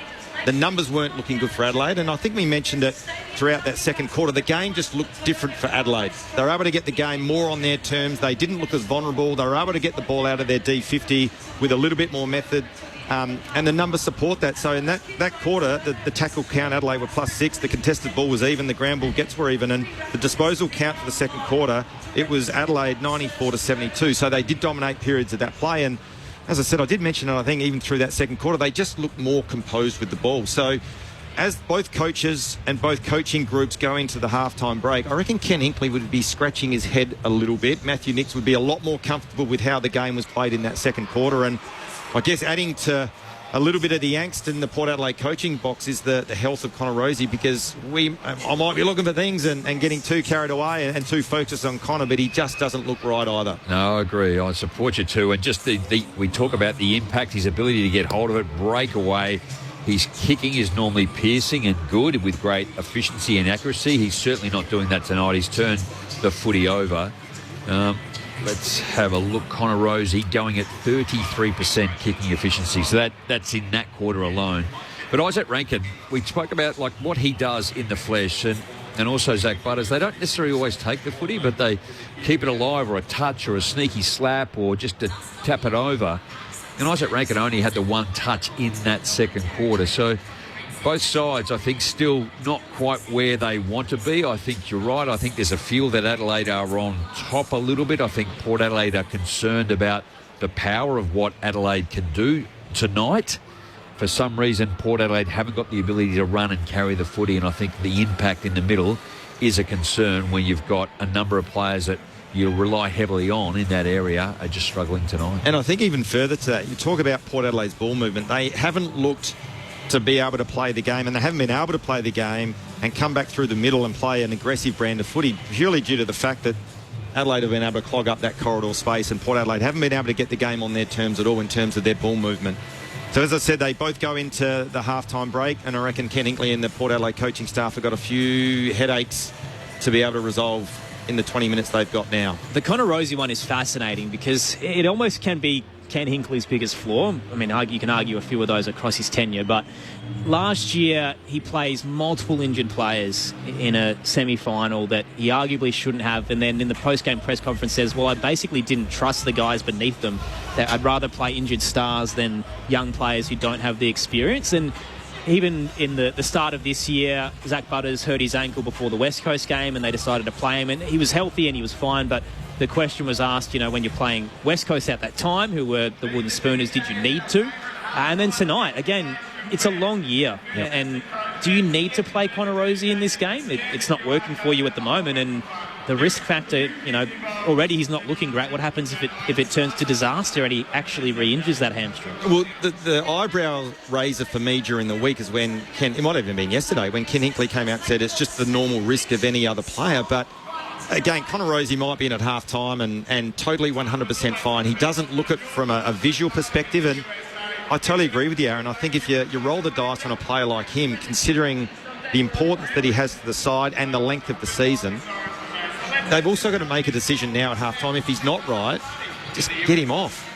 Get him off, put him on ice and give him a couple of weeks off and get him right for, 2 or 3 weeks down the track. But he's not his usual self and he's not having the impact on the game that we know that he can. It's tricky when we don't have the medical knowledge about what's happening, whether it's confidence in himself or if it is actually the lingering issue. But we touched on this a bit off air, that you don't know what happens inside the four walls. And it's a 6-day hamstring. It looks awful from the outside, but these are some of the best medicos in the game, and they would have put him through the works during the week and would be confident enough to play him. But clearly something's not right there. Oh, I think you know where to push and how hard you can push. And some players, to maybe Connor Rosie's pain threshold or his ability to manage and maintain and carry an injury would be far greater than maybe someone else. And I don't know who that might be, but just working out that, you go, yeah, I trust him what he can, to the point that, Ken Hinkley's comment, I can do that, I'll trust this bloke, but I'm unsure about that bloke. Yeah. So, but possibly at the minute, you would think on the scoreboard and the impact he's having, albeit he's had 9 disposals, he's had 6 kicks, 3 handballs, and he's kicking at 17%. And he's had the 1 inside 50, so he's not certainly... And to be fair, everyone has a bad game, but it doesn't look like he's having a bad game because he's not getting his hands on the footy. And when you go and have a look at the stoppage work, O'Brien has had 17 hit-outs, 6 to advantage. Connor Rosie's had 4 clearances, Horn Francis 4, Zach Butters 3, Willem Drew, Ollie Wines, Dan Houston, Sweet, Burgoyne, and then Jake Saligo comes in at 2. The first possession is 4 with 6 is Connor Rosie. Now, if he has 6 first possession, he is clean. He is immaculate. Yeah, that's a good and call. he makes a massive impact on the game, and that's clearly not happening tonight. Thoughts of Premiership Crow, Rod Jamieson, All-Australian midfielder Josh Franco. They know all about showdowns, and it's a big occasion tonight, the first ever standalone primetime fixture for this crosstown rivalry. It is the start of round 8. And tomorrow, it's a massive rivalry round between the Battle of the Bridge in Sydney. Tomorrow night's a massive game for those who listen in Victoria, and I'm sure plenty of fans who follow these two clubs around the country. Carlton and Collingwood from 7 p.m. Eastern Standard Time. You'll have Corbin Middlemass, Kelly Underwood, Mick Malthouse and Cameron Ling for the call. So that's available to you around the country, around the globe on the ABC Listen app from 7 p.m. Eastern Standard Time. Here in Showdown 55, Adelaide leads by 19 points. We'll give you the team news for all the other games and what's happening in the other codes in a moment. But for now, on ABC Radio, ABC Sport Digital and the ABC Listen app, it's time to take the latest from the ABC Newsroom.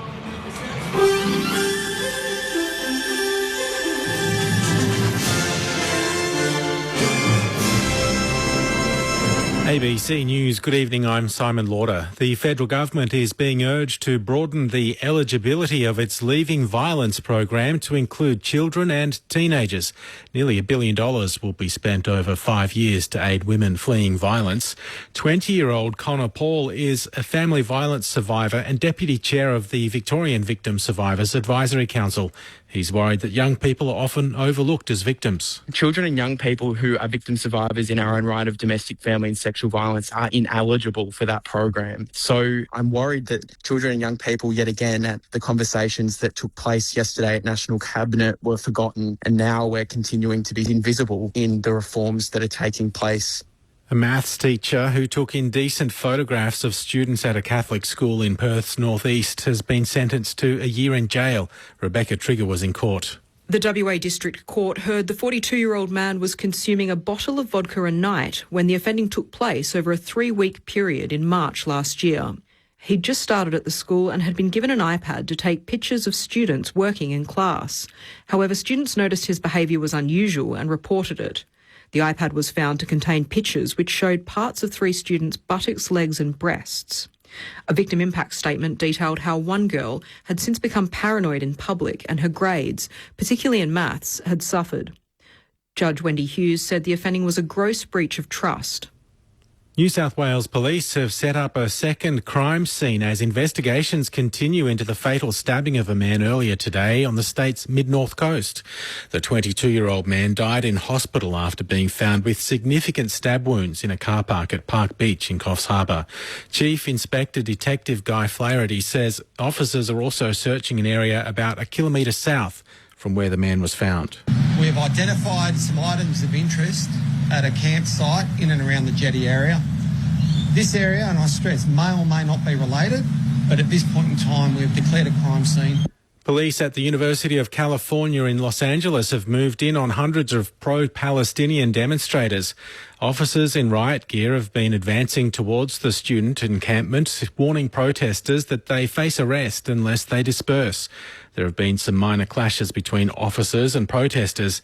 Outside the camp, an even larger crowd of demonstrators has gathered to show support.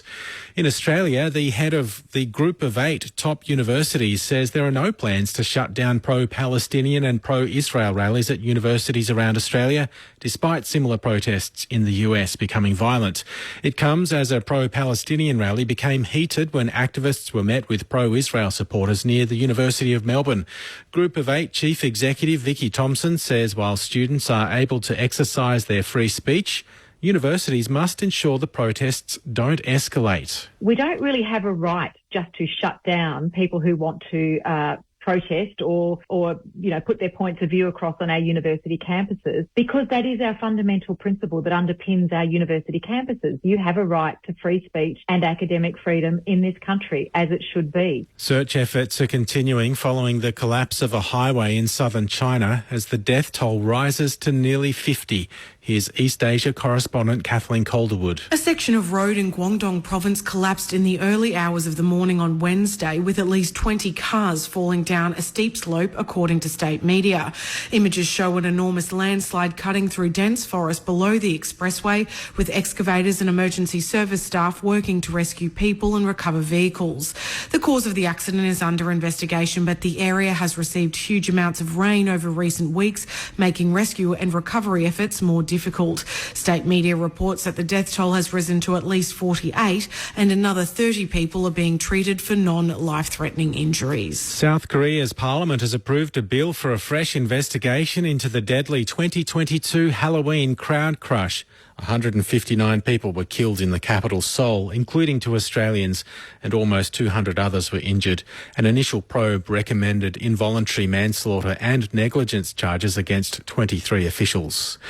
And rugby league commentator and Bulldogs general manager Phil Gould has received a $20,000 fine for saying the NRL's rule changes are becoming stupid.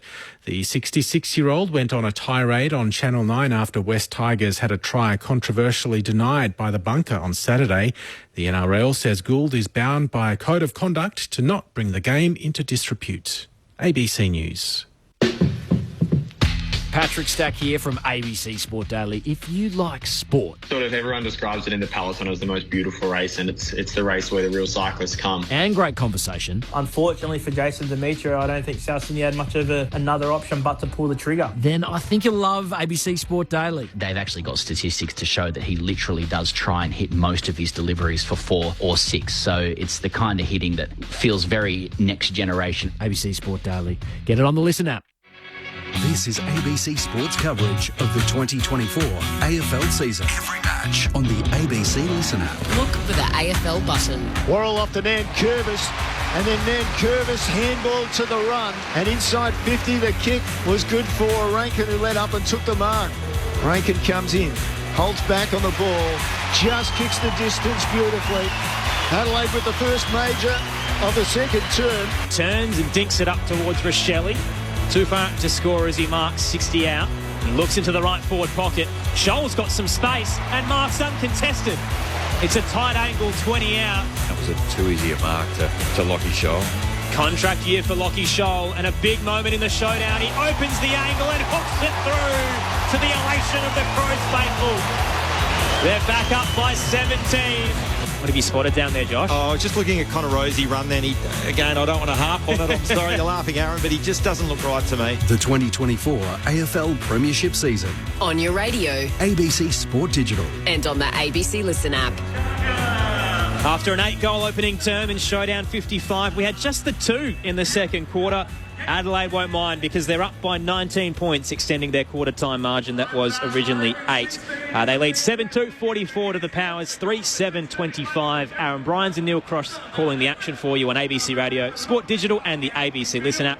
Your experts are combined 18 showdowns between them. Premiership Crow Rod Jamieson, 3-time showdown medalist. You can argue 4-time with the retrospective Josh Franco. He also has the most Brownlow votes in a showdown, tied with Travis Boak on 14, so I'm sure he's hoping Big Trav doesn't set the world alight in this second half, or at least for the remainder of his career. How many games has Travis played in you had showdowns? 15 for 14 votes. He's had 30 for 14 votes. Is there a mathematician out there that can extrapolate? All that matters is who has the most in? at the end of the day, Josh. And Correct. it may not be you the way that That's Travis is true. going.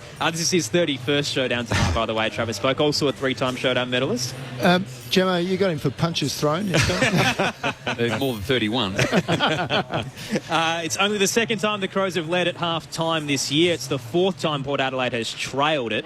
So last week was the first for Adelaide, I should say. So they're putting together a nice little run of form. Their victory over Carlton a few weeks ago.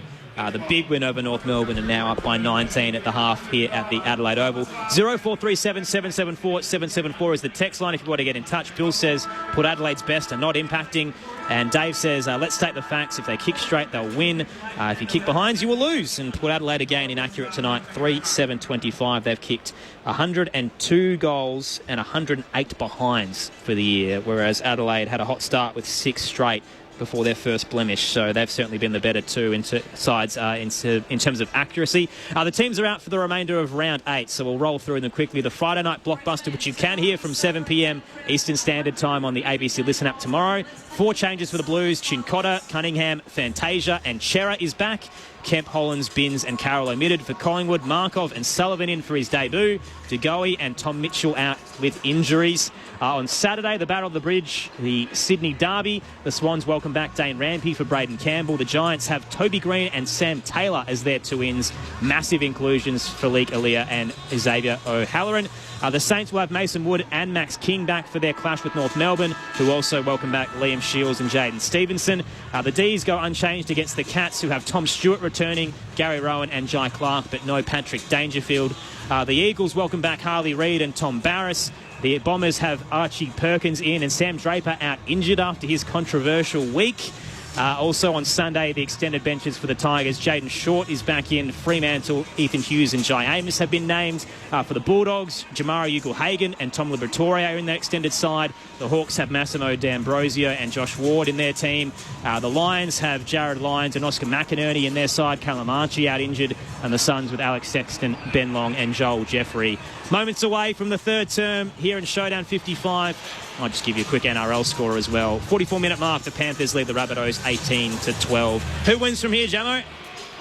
Well, if it goes along the same way, I think the first half did. I think Adelaide have. I think Port Adelaide probably haven't played as well or near well as to what we think they are. Yep. Both sides have restricted each other, but I'll go Adelaide from there. Crows yet to win at the Adelaide Oval this season. Record of 0-3, but they're in a good position in Showdown 55. 19 the better. As the game gets underway in the second half, Wines flicked out a hand pass. Off the ground by Dawson, who was being held at the time, and so he'll take a free kick. It's at the front end of the centre square. Dawson goes inside 50 into the pocket. Beautiful kick. Walker got 5 metres on his man, and that was enough. Marks at 40 from goal. Backs up over the boundary line and considers his position. Anything within 50, he should have a shot. I was going to say, this shot on goal is made for Taylor Walker, isn't it? Yeah. Out to the right a little bit. Yep. Right-hand post, just a foot or two inside it. Natural swing. Sounds like a good golf shot. Walker crosses 50, starts it right, comes back beautifully. It's a goal. It's over the line. There was a frantic attempt to catch the ball on the line by Zerk Thatcher, but I think it was about a metre over. Walker has his second. Great start to the second half for the Crows. They move along to 8-2-50. Port Adelaide 3-7-25, a minute down in the third term. Well, I know when you talk about entries from an opposition going inside their forward 50, you want to force them wide, but when it's in the hands of Taylor Walker, and as I said, that shot on goal was made for the big Texan. Had the distance, and to your call, Jamo, just had a little bit of shape on it, and a terrific shot on goal. Great start for the Crows, just what they wanted to start this third term. He's the reigning Showdown medalist with 7 goals last year in the round 20 matchup. And looking lively tonight, 2 on the board as we start the third term. Game high margin, 25 points. The crowd well and truly alive, as it is an Adelaide home game, rather. High bounce in the middle. O'Brien wins it down against Sweet, but only found Wines. Gave it off to Butters. Run down by Laird. Got it away. Rankin kicks inside 50. Not sure who to. Only found Brian Burton alone just wide of Rochelle. Intercept mark for the power and defensive 50. Burton pops it up to centre half back and finds Ollie Wines. The Brownlow medalist didn't have a touch in the last term. Now looking to respond as he sends it up towards the centre square. Dixon got a hand to it, knocked down to Rioli, quickly tackled by Michael Lanny, released it. Rosie caught in the chicken wing from Soligo, dropped the footy. Almost a rolling maul as Dixon finally thrusts a handball out to Rioli. Turns and breaks away. Speared it towards Marshall. Late fist from Butts. Ricochets 30 out. Port Adelaide's attacking 50. Burn-Jones got it to Rioli. Ducked his head into the tackle of Nankervis. Got it to Boak. Shrugs one. Releases Burn-Jones. Looked inside to Burgoyne. Handball was a little wide. And Jones can thump it clear. It's going to come back, though, because Dixon's underneath the ball drop. Great pressure there from the Crows, wasn't it? They absorbed. Port Adelaide were pressing, going inside forward 50, and they stood strong. Although the errant kick now, they're going to repeat entry through Dixon, but terrific from Adelaide defenders. Dixon, an absolute wheatbag kick. It comes, it finds its way to the ground, probably broke a few fingers along the way, towards the boundary line. Laird knocks it out. Worrell picks it up, hand passes back to Scholl for Adelaide, but over the boundary line now, about 30, 35 around from the goal face in the right forward pocket for Port. Jamo, you've got to punch me every time I mention this again. But again, Connor Rosie, the old Connor Rosie prior to this week would have ducked and dived and got out of that, but he just flicked it out by hands, an errant handball. Once again, he's not right. Tossed in, Dixon won it down looking for Butters, bounced off towards Hinge, in the tackle he got it to Dawson, then Laird. Mongrel exit up towards centre wing, off hands. Himmelberg found Fogarty through the logo, hands it off to Soligo, darting by, pops it off to Rochelle, forward of the centre circle, one-on-one, inside the 50, he sends it towards Keys. Did he reel it in? I reckon it hit the deck as he fell down. The umpire agrees. They set upon him, and the tackle laid 20 out from goal will get a ball up. He nearly pulled it in, but it's just slipped out as he's fallen towards the deck. Fair call. Is it? Yeah, fair call. Wasn't he? It was well done. Yeah. Quick ball up. Port Adelaide have the numbers out of the stoppage. Houston hands it to Jones. Through the scoreboard pocket, his kick curled its way towards Nankervis. Just beat him. Georgiadis at the back. Tried to find Burgoyne. Pushed through the footy. Jones, that's Chase gathers for Adelaide. Awful kick that rolls inside the attacking 50, and Houston is sitting back. Gives it to Georgiadis, and then Jones. Long ball through the outer wing. Going to turn it over. He got it to Hinge. For Adelaide, goes back inboard slightly to Butts. And Crossy, Adelaide's pressure and tackling pressure is immense at the moment. Port Adelaide not coping with it whatsoever. It's the tackles they stick as much as anything. Yep. Butts with the kick down towards half forward, and Fogarty couldn't get there on the bounce over the boundary line at right half forward, eastern side of the ground for Adelaide. You know, I think there were two or three of those tackles you thought, well, surely they'll bust through those, Port Adelaide, but they managed to hold back the player. And what that translates into is lack of composure with the Port Adelaide footballers with ball in hand. So off the ruck contest, on the ground was that. Laird, tried to handball the ball out and only succeeded in handballing it across the line. Butters wanted a free kick, but there were certainly players. It was just a poor handball from the angle. You couldn't blame Laird either. Chase Jones, pressure has been good. 3 or 4 efforts in the last couple of minutes. Tossed in, bounced off Sweet, volleyed forward by Dawson. Drew's waiting at the defensive edge. Couple of fumbles. Nankervis closes, gathered the footy and is wrapped up by the ginger midfielder. We'll get a ball up inside the centre square. And once again, Drew's normally clean with his head over the footy. He does like the contest. Fumbled on that occasion through perceived and actual pressure from the Crows. Adelaide by game high 25. O'Brien won it down. Rosie charging through, hands it off to Burton. Little unsure what to do. He bangs it up towards right half back, and racing onto the ball drop is Scholl. Breaks away from Drew. Tight on the boundary line. Kicks in the Fogarty direction. Radaglia got hands to it. Knocks it over the boundary line. It would have been a line ball call if he did take the mark. And the boundary umpire is very thankful that Bigasava got there. Don't say it, but you're going to say it. Oh, my God. You've got to get him off. He's not right. Darcy Fogarty will get an easy ball one day. They make it so hard for him. Keys flips a hand pass out found Laird. He goes back towards the 50, and just now Curtis took the ball, thought he had a clear path, and Rioli ran him down. Free kick to the Port Adelaide half forward. Onto centre half back, he went to Houston. Overlapping for the hand pass was Farrell. Long to half forward, and outmarked was Marshall. Butts was the master that time.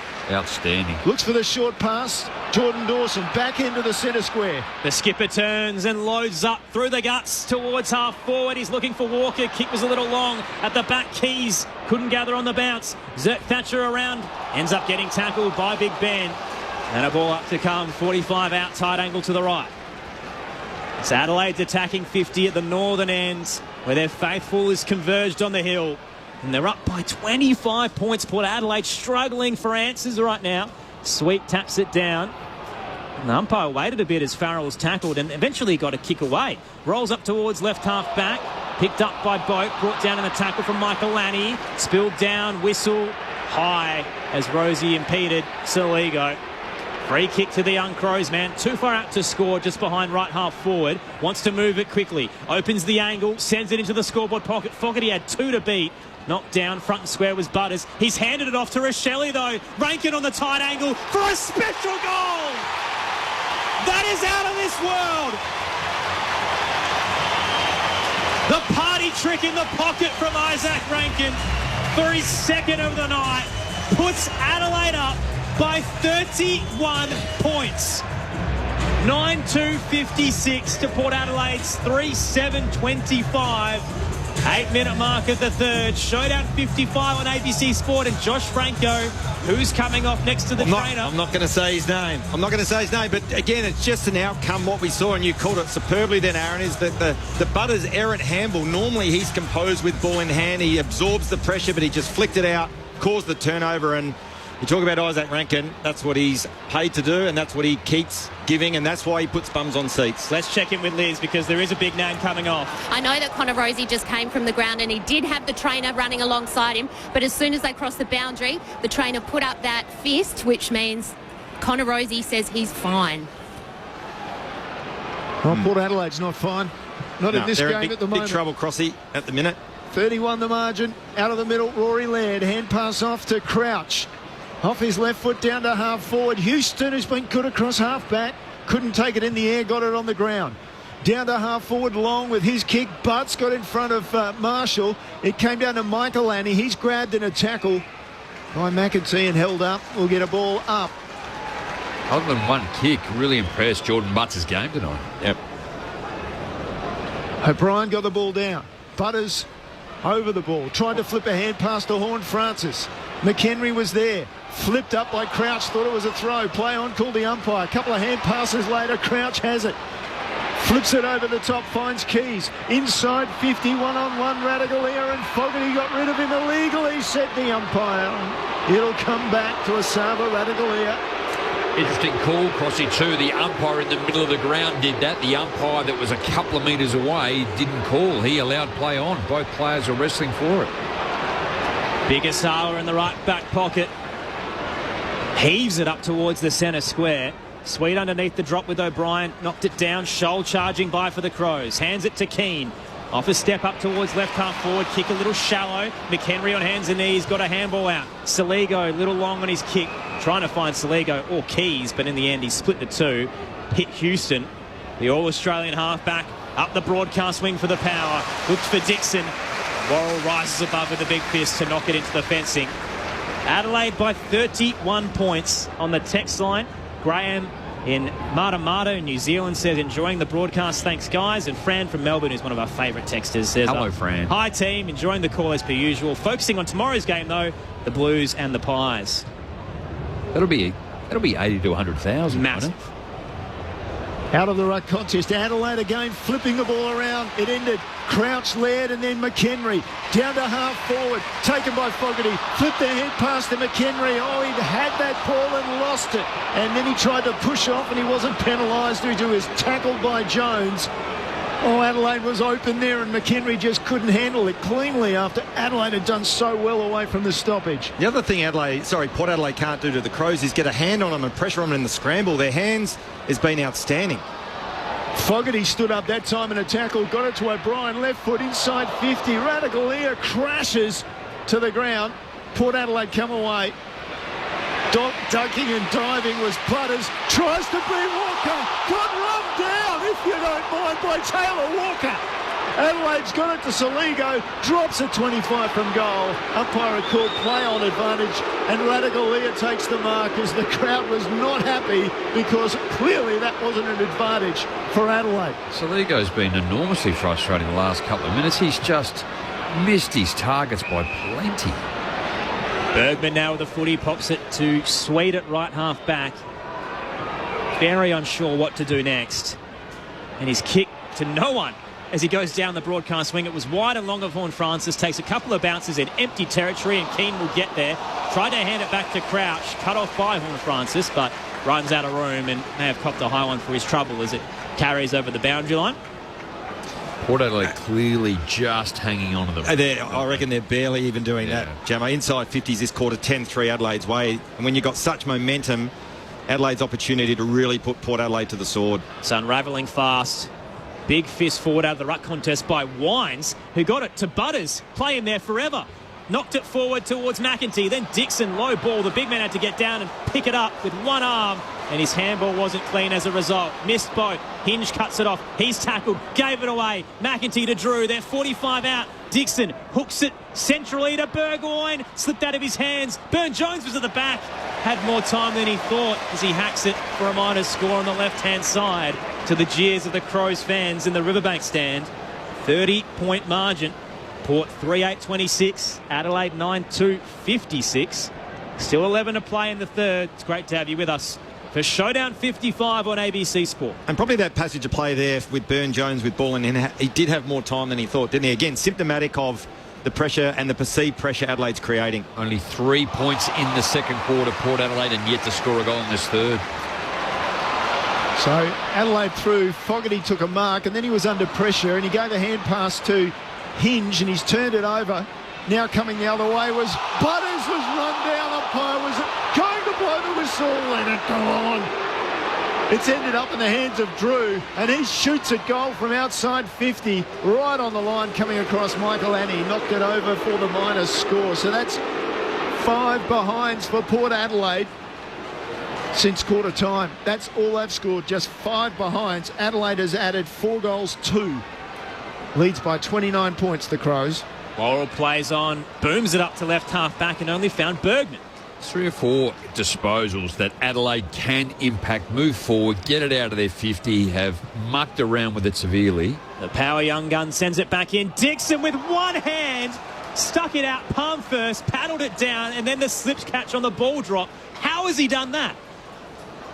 The big man, the big frying pan hands. Yeah. Had Keane as a backpack in the process and has still managed to pull that in.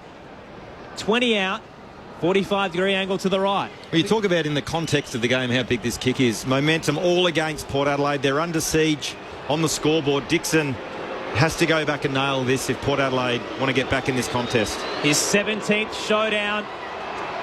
Dixon can't cash in on the experience. Started left and hooked back enough to hit the left-hand goalpost. Minus score for him. Port Adelaide's 10th of the night. 3-10-28 to Adelaide 9-2-56. 15 minutes into the third term. We'll head downstairs to Liz Walsh in a second as Adelaide launch it to the broadcast wing. Himmelberg stands up, takes a strong mark amid 5 players there. And he backs up. He's within about 7 or 8 metres of the boundary line. Straight down the line on this broadcast side he goes. Zirk Thatcher went early in the back. Came down to Dawson. He was taken. Big contest. Big contest for involving Wines and Crouch, who came through eventually. Slipped the hand pass out to Scholl. Gave it forward to Soligo. Back to Scholl along the boundary line. And Scholl puts it up inside 50. A very shallow entry, but it was good enough for Fogarty. He's had a good game, hasn't he? A clean take. A one-grab mark. And Walker from, well, pretty much the same position, maybe 3 or 4 metres closer to goal, kicked the goal from this position and earlier. In terms of set shot, we all know Darcy Fogarty is gun barrel straight with his set shots, not outside his range because he is a big kick at the footy. But again, a big goal. In the context of the game, a big goal for Adelaide. Needs to nail it. So at left half forward on this broadcast side, he starts next to the fence, comes in, dodges around Williams, goes with the left foot if you don't mind, and it's touched on the line. Wow, that would have been a goal for the ages. Liz Walsh on the boundary. According to the AFL app, Connor Rozee has now spent 7 minutes on the bench. That's the longest of any of the bench players down here. The doctors, the physios, they've all been keeping away from him. He's not talking to him. But the one person Connor Rozee is talking to is Ken Hinckley.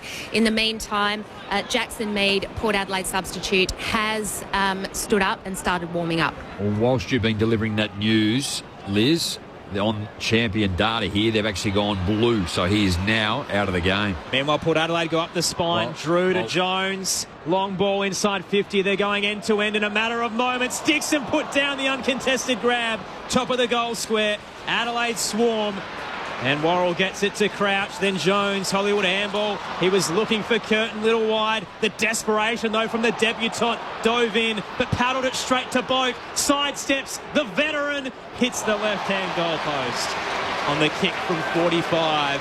It's another blemish for the Power. They've had 4 behinds out of the last 5 scoring shots. 3-11-29 to Adelaide's 9-3-57. Well, and another long exit for the Crows to left half back. Maybe I should withdraw that, actually. The length of time he's been out of the game. But we'll keep an eye on it. So it's Adelaide in possession with Himmelberg at half back, and he goes wide looking for Fogarty near the interchange gates. Hand passes forward. Saligo is definitely held back by Drew, and the umpire spotted that. So Saligo drops it in short. Scholl takes and goes and chips, and he gets away with it because it wasn't a great kick. Walker protected his man Rochelle outside 50, lines up, sends it long into the pocket. Ball off hands, comes down and over the boundary line. Dawson had a good fly at that.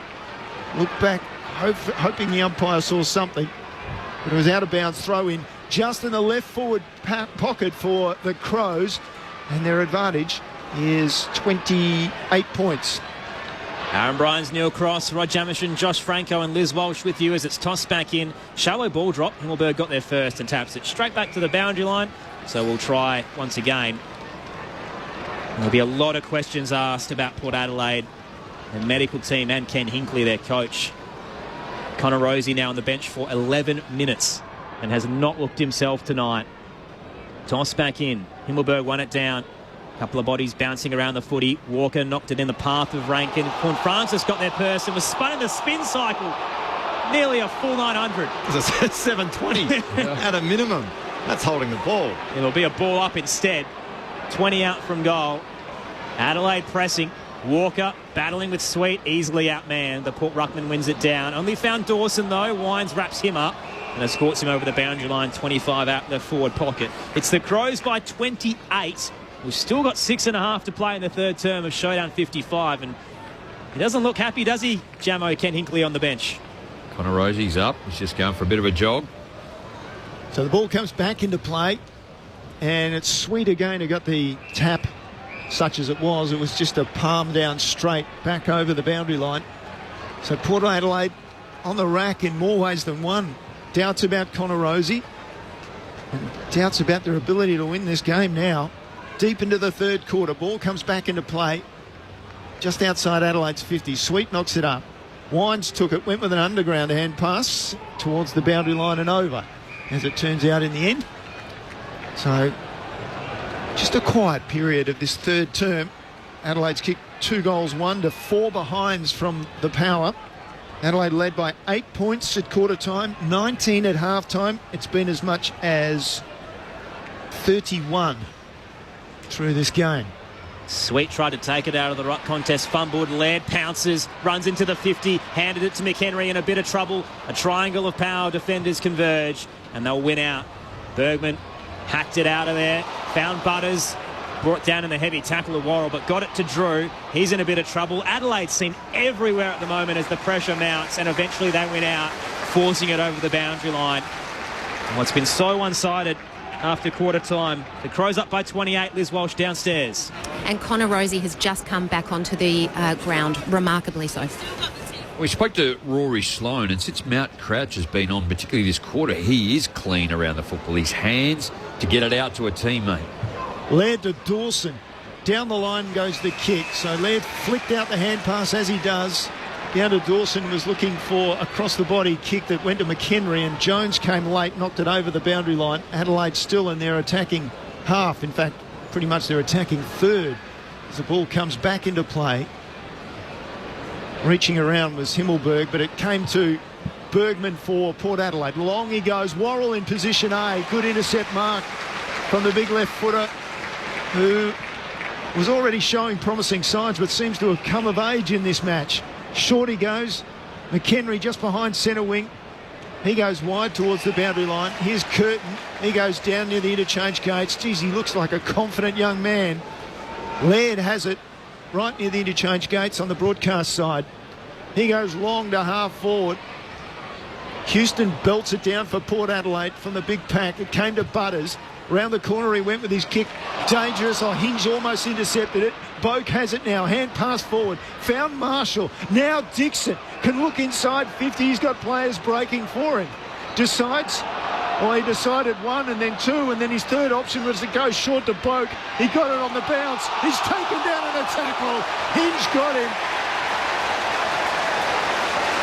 Hinge made the original mistake to turn over the ball, and now he's got it back for Adelaide. That was a gimme goal for Port Adelaide. Butters was charging unopposed over the top, and Dixon didn't hit him. Meanwhile, Adelaide tried to move it through the broadcast wing, and off hands it rolls over the boundary line. And again, the tackling pressure of Adelaide, outstanding. Sticking their tackles, denying Port Adelaide time and space, but that's not happening from Port Adelaide's perspective. Every time they get the ball, they got no room to breathe, the power midfielders. Toss back in. Sweet tried to win it down. O'Brien stuck a hand in at the ball drop. Drew handed it straight to Rochelle. Adelaide now through the chain. Dawson jukes it off towards Hinge. And then Crouch. Lofty ball over the top. Scholl and then Laird. They're under a bit of pressure and they've run out of room in the phone box, just trying to get that handball chain clear. They have played their way out of this quarter, Adelaide. The way in the last 10 minutes that they've used the football hand and foot has been appalling. We should note that Port Adelaide's last goal came at the 32-minute mark of the opening term. So it has been a long time since a major. But you're right, the Crows could be up by an even bigger margin had they cashed in. 28 points at the moment. Out of the stoppage, Rosie hands it back. Bergman shrugs off the Dawson tackle. A worm burner through the logo on the broadcast side. Nutmeg Butters at the back. Rochelle. Long switch out towards the outer side. He's looking for Keys rising above. Jones brought it to ground. Keys keeps fighting. Diving handball. Off to Worrell. Darts and weaves and then spots Himmelberg on the charge. Close to the boundary line in front of the Odie stand. He won't get there. It'll be tossed back into play. Adelaide by 28, Liz Walsh downstairs. I've just got an official word from the Port Adelaide Football Club, and they have told me that there are no issues with Connor Rosie tonight. Fair enough. Should play poker with the Port Adelaide Footy Club. Maybe it's just form. So, ball comes back into play. Rochelle was through there. Butters picked it up, hand passed it off to Drew, who just slapped it over his head into space. Nankervis there for Adelaide. Stopped, propped, went around Dixon, and then kicked it down the line. Nankervis sits, or rather Rankin sat under it. It came to Farrell for Port Adelaide, taken down as he thought about fending off. He was taken down in a strong tackle that forces a ball up at right half forward for Adelaide. Rory Laird, who else? He has been in everything tonight, Rory Laird. 3-time best and fairest winner. Out of the stoppage, hacked forward for Adelaide. Himmelberg a little wide on the bounce. Jones can gather for Adelaide. Port Adelaide, rather, trying to hit Farrell. Fell into the footy. Wrapped up by Rory Laird. Umpires waiting a while, holding the ball. Hang on, part of the tackle was made by Walker. He's going to claim it. Umpire wants to give it to Laird, and the big Texans are not happy about it. He'll hand it off anyway. Off a step. Walker from 55. He's already had one roost tonight. He won't cash in on that one. Minus score on the right-hand side. Adelaide back up by 29. 9-4-58. Plays 3-11-29. Time on in the third term. If you want to get in touch, 0437 774 774. Williams plays on, brings it in, goes long, and Dixon holds on as Keane comes over him. Right at the point of the centre square at half-back, and then he's kicked wide, intercepted by Scholl for Adelaide. Quickly back, inside he goes to the logo. Finds Worrell. Down the line to Keane. Keane just steps to the right, makes a nice pass to Rochelle. Rochelle wants a lead into the left pocket. Instead, he's called a play on, has to kick now, scrambles it forward. He was under pressure from behind. Rosie's got it. Flicked the hand pass to Drew and then Williams, and he clears with a scrubber of a kick. Michael Annie couldn't pull down the mark. On the ground, it was picked up by Marshall. But Adelaide getting back to the ground ball. They've got 3 around the ball. It's 3-1. Port Adelaide players come to help out, but Adelaide sweeps it away through a couple of handballs. Michael Annie takes it, goes back deep in defence. Cook has it and decides he'll just hold it up, direct it back towards this broadcast side of the ground. Curtin missed it. Butts picked it up, gave it to Curtin. His kick down the line, over the head of Rosie. Gets it anyway off the ball drop, winds to his skipper, now Drew. Thrusts it into the centre square, Farrell arches the back and gets away from Himmelberg. What a launch on the left. Horn Francis, top of the goal square, pulls it in. Oh, they needed that. My goodness, the territory on that kick from Farrell. And the Hornet has it dead in front, 15 out. Well, I think you called it, Aaron. That kick from Farrell, that's gone all of sort of 50-plus metres. He identified that Horn Francis was the option inside 50 and took it and hit it. Port's lowest score at three-quarter time in a showdown was 3 goals, 12. So any score will do here for Jason Horn-Francis. He comes in, and there's a heartbeat at Alberton. Jason Horn-Francis splits the big sticks. Port Adelaide's 4th of the night as we close in on three-quarter time. Makes it a 23-point ball game. Adelaide 9-4-58. The Power 4-11-35.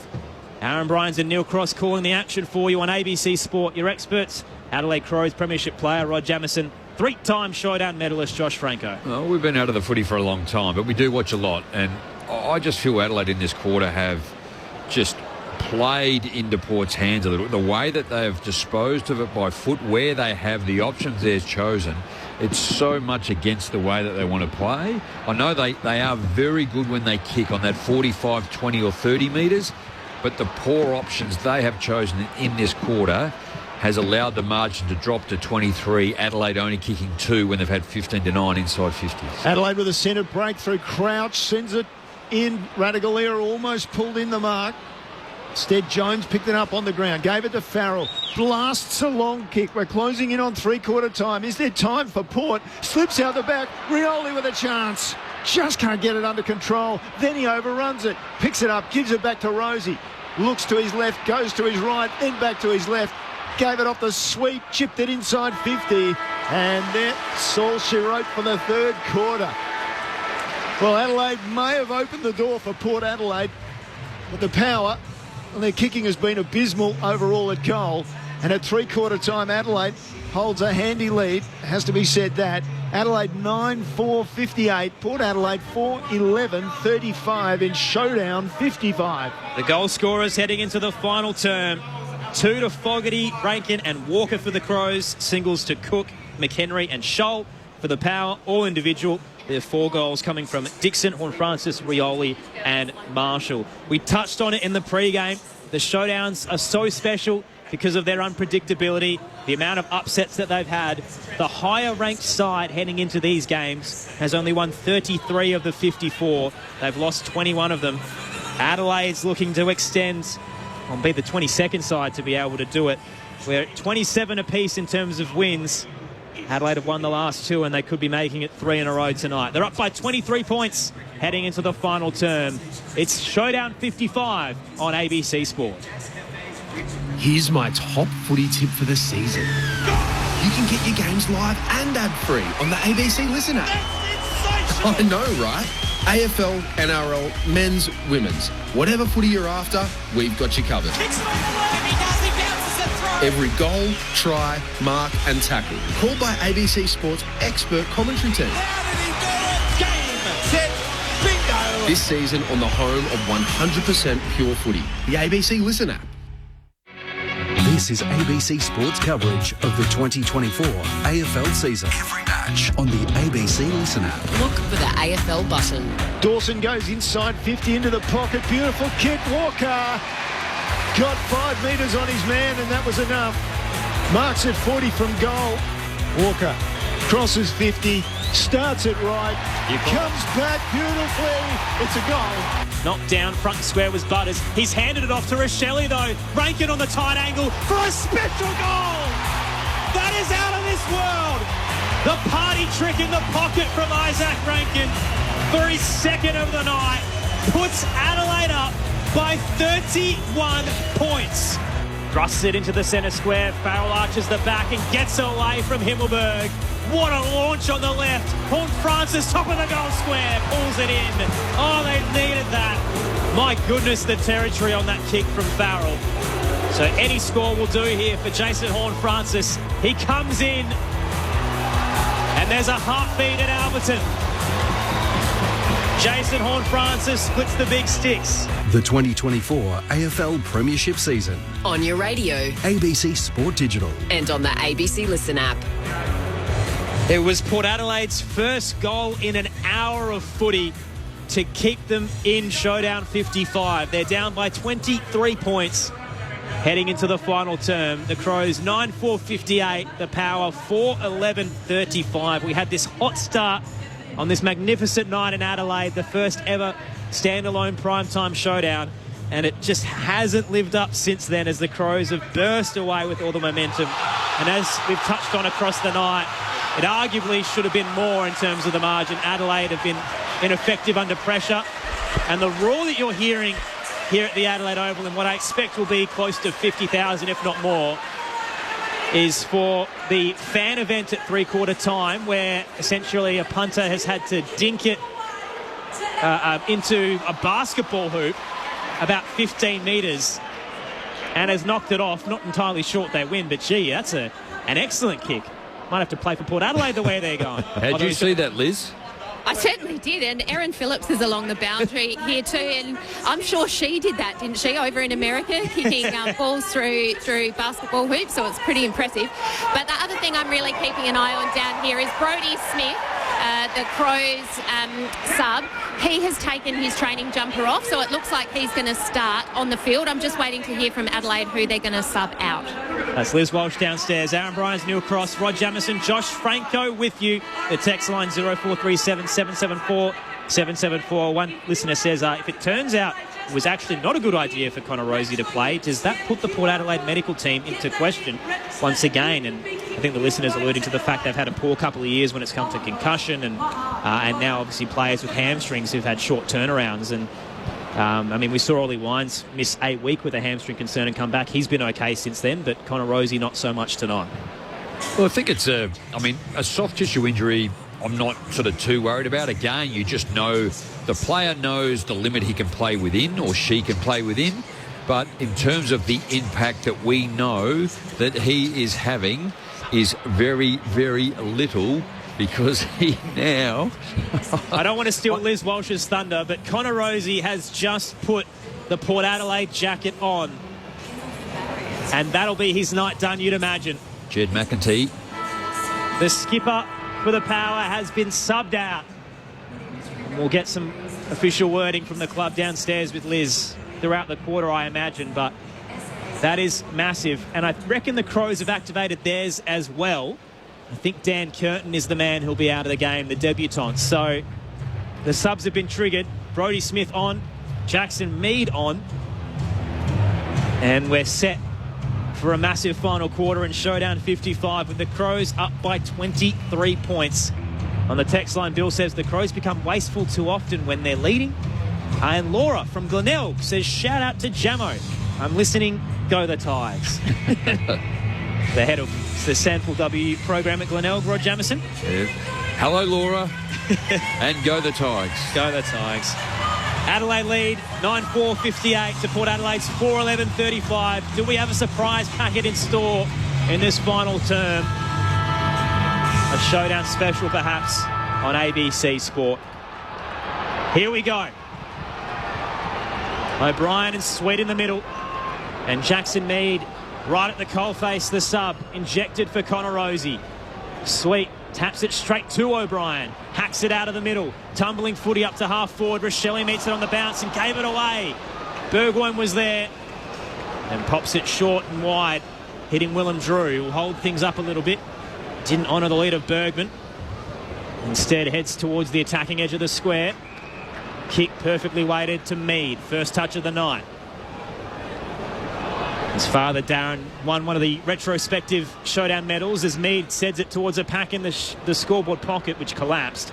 At the back, O'Brien hands it off to Smith. The other sub gets a touch. His kick a little wayward. Bounces towards Rankin. He's crunched by a couple of power defenders. Ball up to come in front of the Wanganeen stand. Adelaide by 23. So umpire puts the ball in the air, holding, and out of that it'll go to Sweet, just as Crouch was about to dispose of it for Adelaide. So Jordan Sweet. Hand pass off to Burton. Off a step, into the forward pocket. Horne-Francis got rid of his man, threw Hinge to the ground, and the umpire said, well, that's illegal. So Hinge will take the free kick for Adelaide in that scoreboard pocket. Just about a full house here for Showdown 55. He goes wide with his kick, and Himmelberg comes down with the ball off the pad, around the corner and high towards centre wing. Dawson fights to take front position. Thought he was held. He thought he was held. Burton, meanwhile, as the tackle is made, has a bit of a snipe at him, and back went Dawson. So we get a ball up. O'Brien over the top, knocks it to ground. Soligo fought off his opponent. Mead picked it up, taken to ground. Ball goes over the boundary line. Liz Walsh. I've heard the official lines from the clubs about their subs. So Brodie Smith subbed in for Dan Curtin. That is a tactical move by the Crows. And then Jackson Mead subbed in for Port. Connor Rosie is out with hamstring tightness. Better than awareness, I guess. Toss back in. No, it's not. Sweet one it down. Bootlaces of Walker trying to barge his way through. Couldn't gather. Wrapped up. Either way, the questions are going to be asked now. And rightly so, Aaron. I think right now, 23 points at this stage of the game is not insurmountable either, too. Like, Adelaide have not iced this game whatsoever. Port Adelaide limping, but they're still in it. Sweet down to Butters, hacks it up to right half forward, charging out Hinge, courageous. Ran and bounced off Georgiadis. I reckon he took that mark and it wasn't paid. Ripped away. Rankin head over the footy, handed it straight to Boat. Caught in the tackle at half forward, held up, ball up. The issue is with Connor Rosie now with hamstring tightness. Geelong next week at Cardinia, and that's such a tough task, and they clearly haven't put him in the right spot to be ready for it. Sweet wins it down.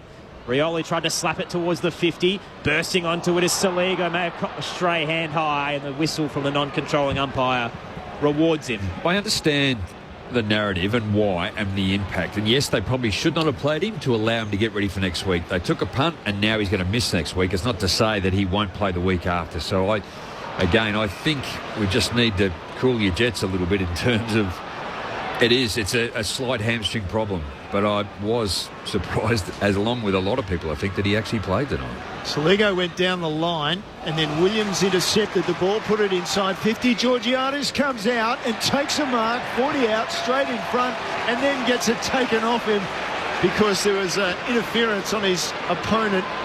So Worrell will take the free kick for Adelaide. Well, Gemma, even to your point, Adelaide weren't able to put Port to the sword last quarter, and it's an interesting phase of the game at the moment. Currently it's 4-zip inside 50s Port Adelaide's way, and they've got momentum. They've just got to find an avenue to score and get some scoreboard pressure on the Adelaide Crows. Crouch heads wide to left half back, finds Worrell. Biggest surprise of the night is Crows legend Rod Jamieson defending the Port Adelaide Football Club. What's happened to you? I'm just making an observation. Long ball down the outer side. Walker presents. Claims it under pressure from Zert Thatcher. High ball through the outer side. Dawson's floating underneath it. Only had eyes for the footy and outmarks Houston. Turns and goes. Puts on the Jets. Hands it over the top. Racing through the pocket. Keys has missed. Minus score on the left-hand side. And it's a Port Adelaide footy now. They're down by 24. Rochelle gave Keys an absolute mouthful then. He's had 5 or 6 himself. He needs to actually probably put his head down and get to work tonight. Yep. So Farrell with the kick in, wandered off to the left, came back and found Radaglia in the corridor, 40 from goal, called to play on now. He goes long towards Bergman. Chase Jones took him away from the ball, just bumped him to ground. Umpire said, well, that's a pretty easy free kick to pay. So just behind centre wing, Bergman drops it short. Out for Drew. About 10 metres in from the boundary on the eastern side. Just ahead of centre wing. Adelaide need to switch on here. Drew inside with his kick. Finds Bergman. Now Bergman comes across the ground again to Ratugolea. So Bergman and Ratugolea with a ball of their own, it seems. So inside 50 and very high. And O'Brien thumps it forward. It's taken by Houston and immediately tackled. Very solid tackle made by Cook. Or rather, Michael Annie, who took him down. So forces a ball up inside 50 for Port. These are dour days in the final quarter. O'Brien wins it down, bouncing around. Michael Annie couldn't control it. Tackle from Keane may have fallen in the back, and the non-controlling umpire pays it. Just lost his balance and fell into Jason Horne-Francis. And this young man has had some big highlights tonight. This could be the most impressive of them all to make it a 3-goal game. Well, it's interesting when you look at Horne-Francis. He's only had the 9 disposals, but I must admit I'm a little bit surprised by that. I think he's actually been quite busy around. Very damaging. Yeah, very damaging, absolutely. But again, talk about the context of the game and how important this kid is for Port Adelaide. Is there any chance to get back in this contest? Horne-Francis must convert. Jason Horne-Francis from 45 loads up. And Port Adelaide's still in this. His second of the night. Has the teal flags waving at the northern end.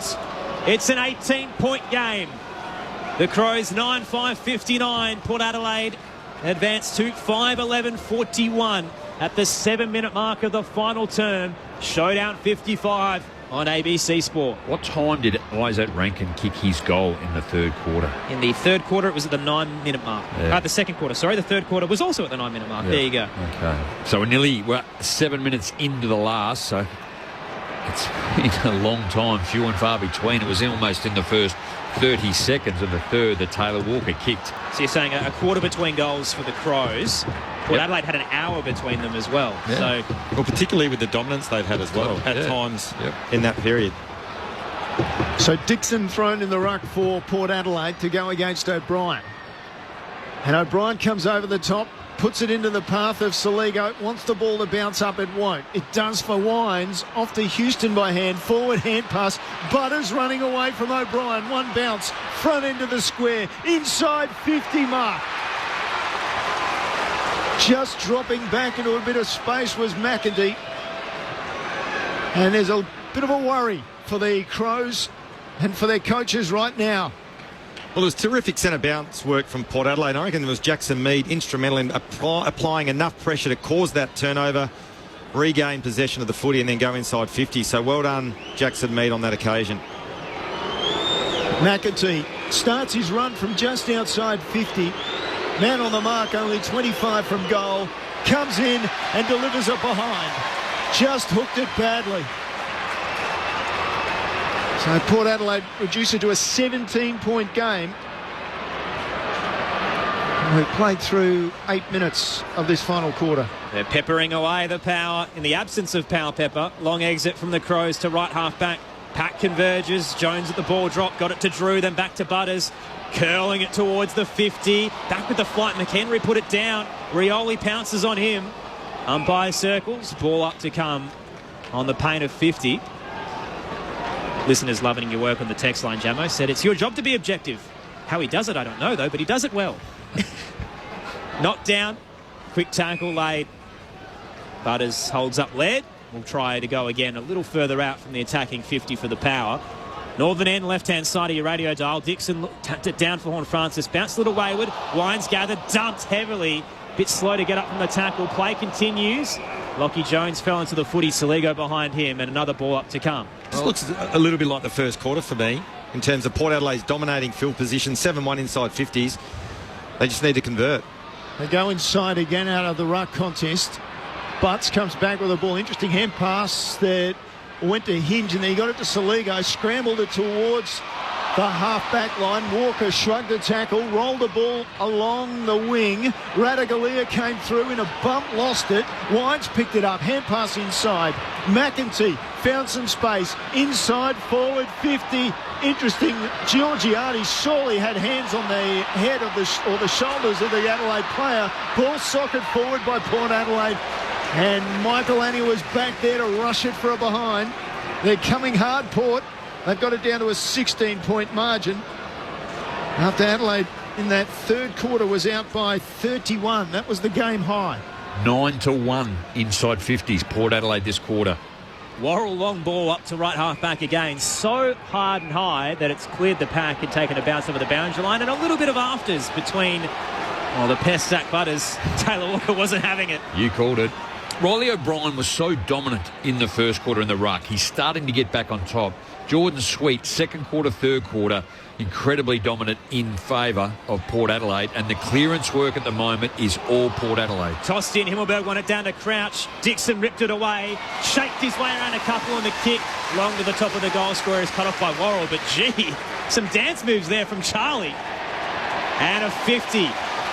Oh, Ken Hinkley, if he had hair, would rip it out. They have had so many entries for no reward, and now a gimme to get out of Dodge. 10-1 now. Worrell now moved to centre half back. Margins at 16. Awful kick on the 45. Only found Marshall, who sends it straight back inside in the path of Horne-Francis. Gathers from 35. Outside of the boot. Misses. Minus score on the left-hand side. The Hornets been everywhere, but he just couldn't sting. 15 points the margin. Adelaide still up. Well, in fairness to Horne-Francis, admittedly, he should have finished off, but Marshall should have hit the kick inside 50. Unpressured on his own, would have gone back for a set shot, but in the end he had to take the shot under pressure from the Adelaide defender. Hinge plays on, long to this broadcast side. Ball off hands. Laird flipped the hand pass up, and Scholl taken in a tackle immediately. Within a metre of the boundary line, Wines pulled him down. So we get a throw up. And through Butters' legs, it went to Drew. Kick was smothered by Saligo. Out of bounds. Throw in. Across here, it's almost, as I said, a carbon copy of the first quarter when Port Adelaide, they dominated field position. They dominated inside 50s. Admittedly, they couldn't convert. And at the moment, as we speak about, the inside 50 count differential, 11-1, Port's way. Toss back in. Dixon wins it down. Does his own crumbing as well. Turned and handballed in hope towards the 50. No one there. Charging at Rioli. Bounces with a nice hip and shoulder on Butts. Ball up to come. 52,106 in attendance. It is the third highest crowd in a showdown ever. Tossed up. Dixon wins it down, looking for Drew again. Handballed. No look towards Lockie Jones. The meat in a sandwich. He's crunched by Scholl and Keys. And see if third time's the charm at the attacking edge of the square. Rolled up. Himmelberg won it down. Butters at the ball drop. Wrapped up by Saligo. Turned into trouble. Went down. Whistle stays away. Then Laird fell into the back of Drew. Could have gone either way on either of those two decisions. And the umpires stayed as neutral as possible. No, the umpire needed to make a decision on the first one. Jack Butters tried to get around two and caught holding the ball. Himmelberg just scrambled to kick 10 metres forward for Adelaide from the ruck contest. Farrell was taken down by Laird without the ball. He'll take the free kick near the logo on centre wing. Down to half forward. Butters is free. Kick. Dawson ran back with a fly to hit his arm and went to ground. That should have been high on Butters too. The umpire called no. Play on. Walker middle of the ground. Just tapped it to the advantage of Scholl. Forward hand pass. Oh, and pulled down was Michael Annie straight away, or might be Cook in fact. Pulled down straight away as the ball came to him. And it'll be forcing a ball up just outside the centre circles. What a contest. Who saw this coming in the final quarter? It is a showdown after all. We should have expected it. Dixon wins it down. Saligo dives into the footy. Hands it out towards Laird. Pushed as he kicked it, but he gets the territory towards the 50. Little wide of Fogarty. Radagalair on the bounce. Hands it back to Houston. Across defensive 50 he'll go. Very smart as he finds Burton right back pocket. Some concern for Zerk Thatcher. He's clutching at his right ankle and a bit hobbled. Meanwhile, long ball. Dangerous out of defensive 50. Burton only found Laird at half forward. Adelaide back inside. Walker's outnumbered 3-1. Couldn't pull it down.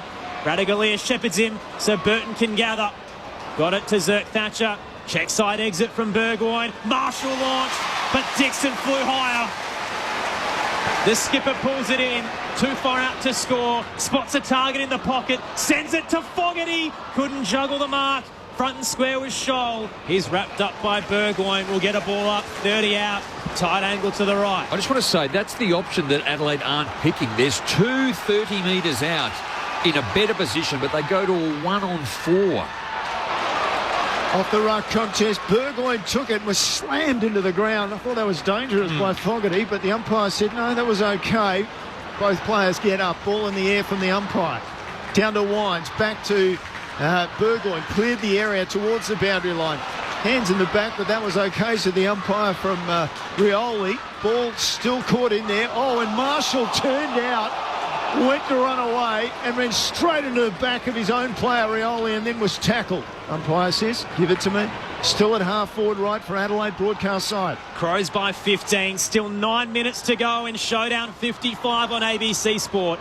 Dixon down to Wines, looked for Burgoyne, missed him. Dawson trying to weave his way out of dodge. Tumbles a kick up towards 50. Farrell stuck a hand out, couldn't pull it in. Rankin fell into the footy. I reckon Wines tucked it into him to try and get a free kick, and the umpire wasn't buying. Port Adelaide have got an extra man up around the footy. The 9th highest crowd ever in the Adelaide Oval footy attendance. Sweet tapped it down to Butters, caught in the mid-air tackle, but got it to Burgoyne. Bouncing footy up towards the square, paddled off towards Boat from Rioli, thrust the handball in the path of Georgiadis. Worrell behind him, missed the footy, ran past it. Rioli fell into it. Georgiadis gets a chance to gather, handed it to Dixon, kick smothered. Adelaide have the numbers sitting back. McHenry to right half back, kick is too long and wide. He was trying to get it to Scholl, and it rolls over the boundary line and gives Port Adelaide a sniff. Well, it's interesting, isn't it? Port Adelaide, I reckon they're feeling pretty comfortable and confident about how they're playing currently. They need to manufacture a score, and at the moment, Adelaide are really hanging on and, again, somehow need to try to manufacture a goal just to settle the scoreboard down a little bit and just take a bit of the sting out of this game. 8.5 minutes remaining last quarter. They've only kicked 5 to this point. Need 3 to win the game. 15 points behind at this very moment. Pause and play. Blood rule. So McHenry coming off, Scholl coming on. It's at left half forward for Port Adelaide. We are 17.5 minutes into the final quarter, and Adelaide leads by 15 points. They've led since the 3-minute mark of the opening term when Fogarty booted their first goal. Off the pack, Horne-Francis to Boat, closes to 50, kicks astray, way out to the left, and just in for the minor score. So now it's a 14-point game, and Port Adelaide has kicked 1-4 in this last quarter. Liz Walsh. Ned McHenry just in the hands of doctors. They're just stopping the bleeding from his nose. He should be right to go soon. Travis Boakes kicked 3 behind. Long exit from Adelaide again to right half back. Walker couldn't bring it down. Dixon squeezed a handball back towards Nankervis. O'Brien with the most awkward kick. A wayward talk up towards the logo. Dropped down. Cook left it behind. Horne-Francis gathers. Races away from Cook. Had to take a bounce because he didn't realise how far he'd gone. And he's running out of paddock. Keys gets him. Just had no clue what to do, did Horne-Francis. And he's given it away. Adelaide off the turnover. Chase Jones towards the 50. One out. The bounce favours Scholl. Over the head of Bergman. Can race to the goal square. Gives it to Richelli. Showtime, Josh Richelli. Has he iced it for Adelaide? A 20-point lead with 7 to go. 10-5, 65, plays 5-15, 45. We're approaching time on, and Adelaide will believe they're nearly there. It's great to have you with us for this grandstand finish. Showdown 55 on ABC Sport. Jamo, that's the one they needed. They were under siege. At one stage, the inside 50s were 11-1 Port Adelaide's way. They were dominating field position. The Crows just couldn't manufacture a shot on goal. And against the flow, that's almost the sealer. Tough for Port Adelaide to come back from here. But again, it highlights poor kicking. Port Adelaide 5 goals, 15. They've kicked 1 goal for this quarter and 4 gettable shots. And Chase Jones on the wing was wonderful. Wow, Adelaide corralled Jason Horne-Francis. Unfortunately, he thought he had more time, but he just ran himself into 3 Crows players. Now he flips a hand pass out of the middle to Butters, inside forward 50, looking for Georgiades. Burn-Jones at the front, gave it to Mead, back to Rioli. Hinge with the smother. Ball rebounds to Boak and then to Butters, and he goes into the pocket, and Burn-Jones has it. Umpire said it was touch play on Rioli. Snaps towards goal, and the bounce takes it the wrong side of the goal post for Port Adelaide. It's a 19-point game. Ken Hinkley stands up on the boundary line, scratches his head. Luke Nankervis and Georgiades in a bit of trouble in that last contact. I think they've either clashed knees or just barreled into each other, and both worse for wear. Yep. Meanwhile, poor exit from Hinge. He's kicked it out on the full. Farrell now left half forward, can send it back in. A long kick curls across the goal face. Dixon underneath it, double fist, and Hinge makes amends as he knocks it through for the minor score. So it's now 1-6 for Port Adelaide in the final term. 14 inside 5-17 for the night, and they're down by 18. 2 rush behinds. Hinge with a kick in this time. Drives it long, off hands to Rochelle. He holds it in the tackle, and the umpire's circling, says, good tackle, Kane Farrell, but let's ball it up. So it's at left half forward on this broadcast side for the Power. Josh Rochelle's gone half Dusty Martin, hasn't he, with the haircut? Ball held in tight. Solid tackle by Cook on Burgoyne. Forces another ball up.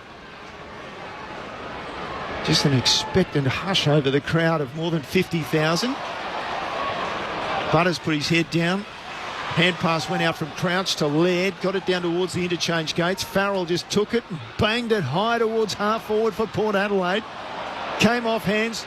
Hinge got it. Got it to Crouch. He was immediately tackled. Probably didn't need to receive that ball in that position. Back to goal. Had nowhere to go. Tackle, ball up. Adelaide by 18.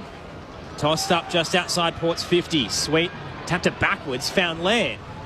Under a couple of tackles, gets a handball in the path of Rochelle, who fists it through the centre square. Walker's there, shrugging off Zert Thatcher, hands it to O'Brien. The big man goes for a run. Long kick towards the 50, Lockie Jones. Gets front position on Keys, takes the intercept mark for the Power. And the young man finds the veteran in Boak.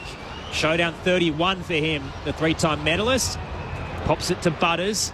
Slid into the mark, and then on hands and knees, hands it back to him. Boak, up and under, through the corridor. Worrell first to it, couldn't take the mark under pressure. At the back, Dixon, fumbled. Jones gathers, that's chase for Adelaide. Gets it to Nankervis, then Butts, and they compose themselves up to right half back, where Matt Crouch will take the mark.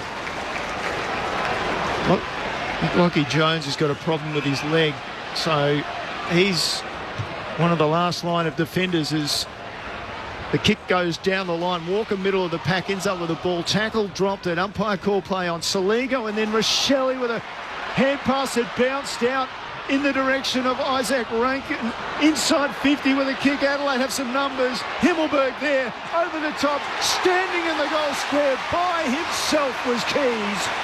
Takes the mark, and surely this is the sealer for the Crows. This is not a given either, by the way.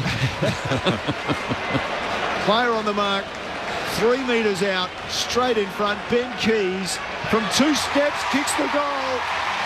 Showdown 55 belongs to the Crows. They move along to 11-5-71 to Port Adelaide 5-17 47.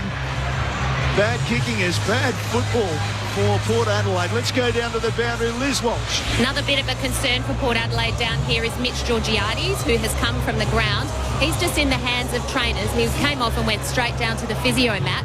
They seem to be assessing his right knee, which is already heavily strapped. Yeah, I think that was that clash we just referred to as well. Luke Nankervis came back with the flight. Georgiades coming the other way, and they both took some time to get up, both just on their haunches. And geez, he's returning from a knee reconstruction, so they'd be nice high bounce to the middle, looking after him. Adelaide by 24. Aaron. A couple of crummers fall into the footy, will get a ball up. How's this stat from our studio man, Mitch Turner? In games where Port Adelaide have had 15-plus shots, this is their third most inaccurate game ever, and their worst since 2010. Out of the middle, Crouch, bowled over by Wines, managed to paddle it to Dawson. His handball nearly hit Willie Rioli. And sliding in, big collision as Houston lays the tackle and has received the free kick. McHenry pinged for holding the ball. He did dive into the footy and copped a knee for his troubles. Everything you hear from Port Adelaide, though, they are working on their goal kicking.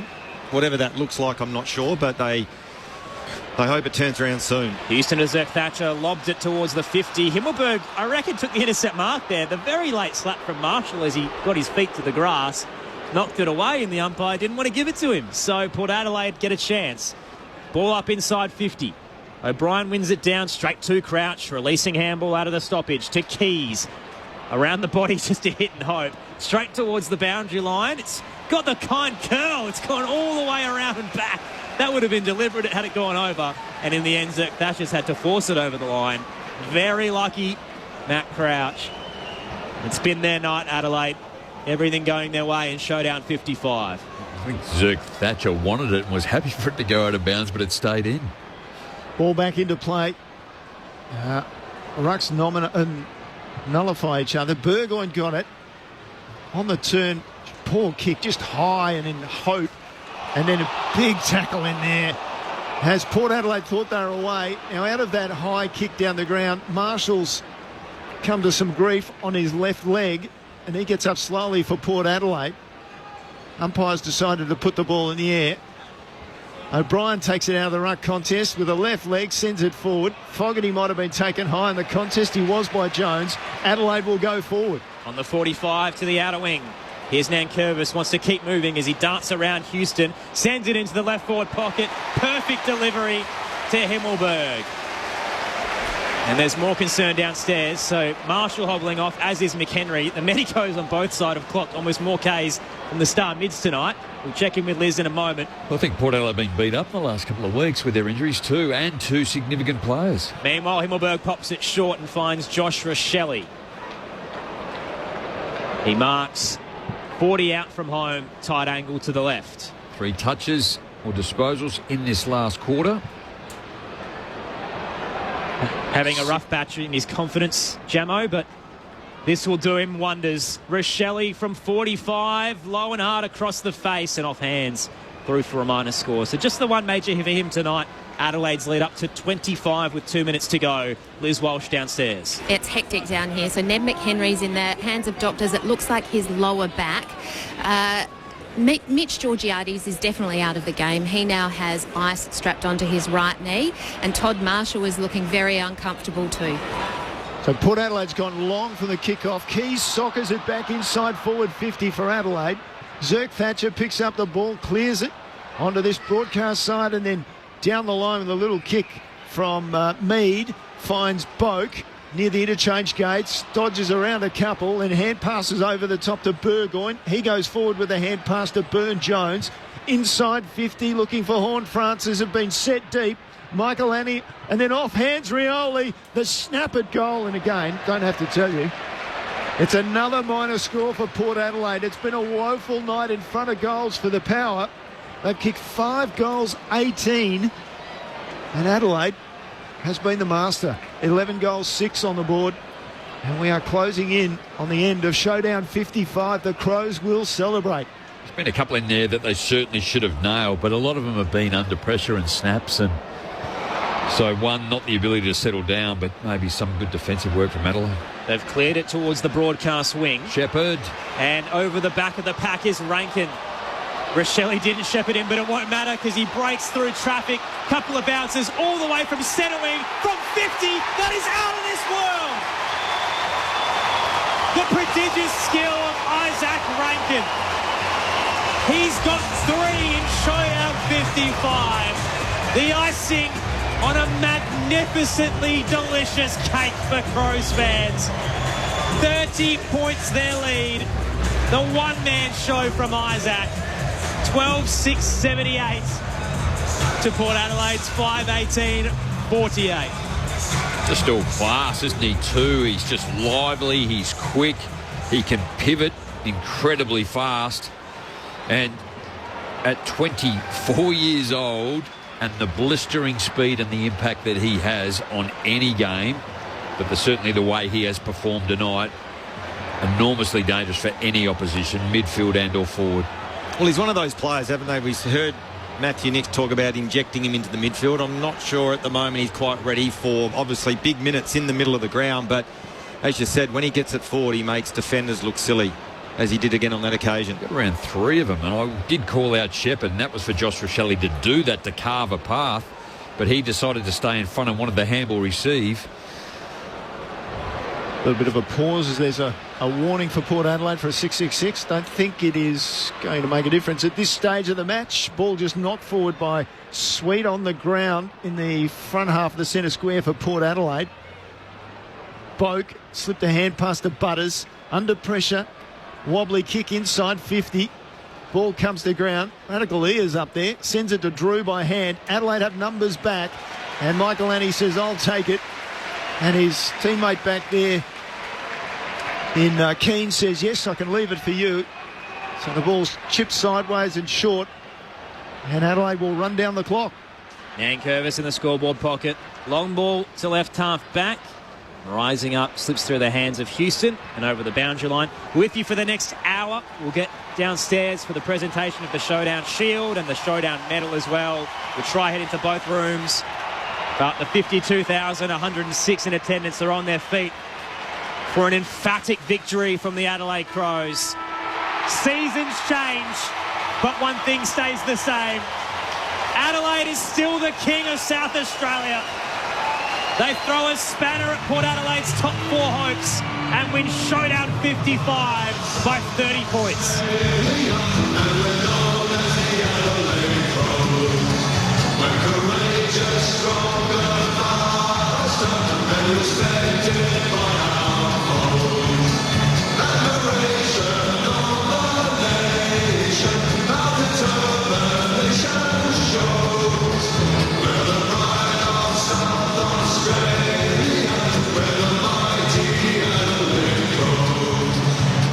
They've been a constant thorn in the side of the premiership contending Port Adelaide. They've won the last 3 showdowns and 4 of the last 5. They were up by 8 at quarter time, pushed to a 19-point lead at the half, 23 at three-quarter time, and ultimately winners by 30 points. Hitting the front at the 4-minute mark and never looking back. 3 to Rankin, 2 to Fogarty and Walker, singles to Keys, Rochelli, Cook, McHenry and Scholl. Adelaide win Showdown 55 in blistering fashion.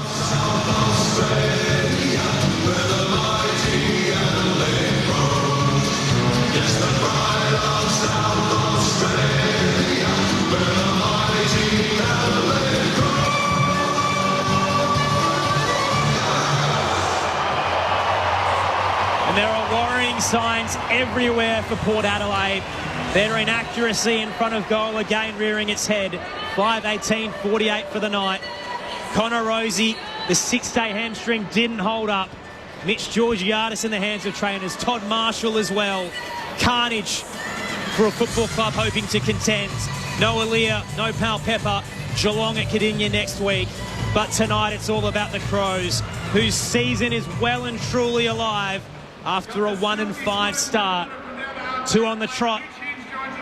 And 2024 is still within their grasp. Rod Jamieson, Josh Franco, break it all down for us. Well, I think Adelaide certainly did enough in the last quarter. I guess they were able to kick away with that 3-goal 2, but that was later in the quarter, and I felt they didn't put them away, but clearly you do what you do and you get across the line and you win the games. That's for Port Adelaide, just the players that are wounded and injured on the way through, either coming into the game or picked it up on the way through, I think is of concern. Todd Marshall, Georgiadis, maybe it is just through, the contact, but certainly Connor Rosie is the main concern, or be some talking point. But again, you're trying to get better in what you do, and I just thought Adelaide allowed Port Adelaide to stay in the in the contest in that third quarter.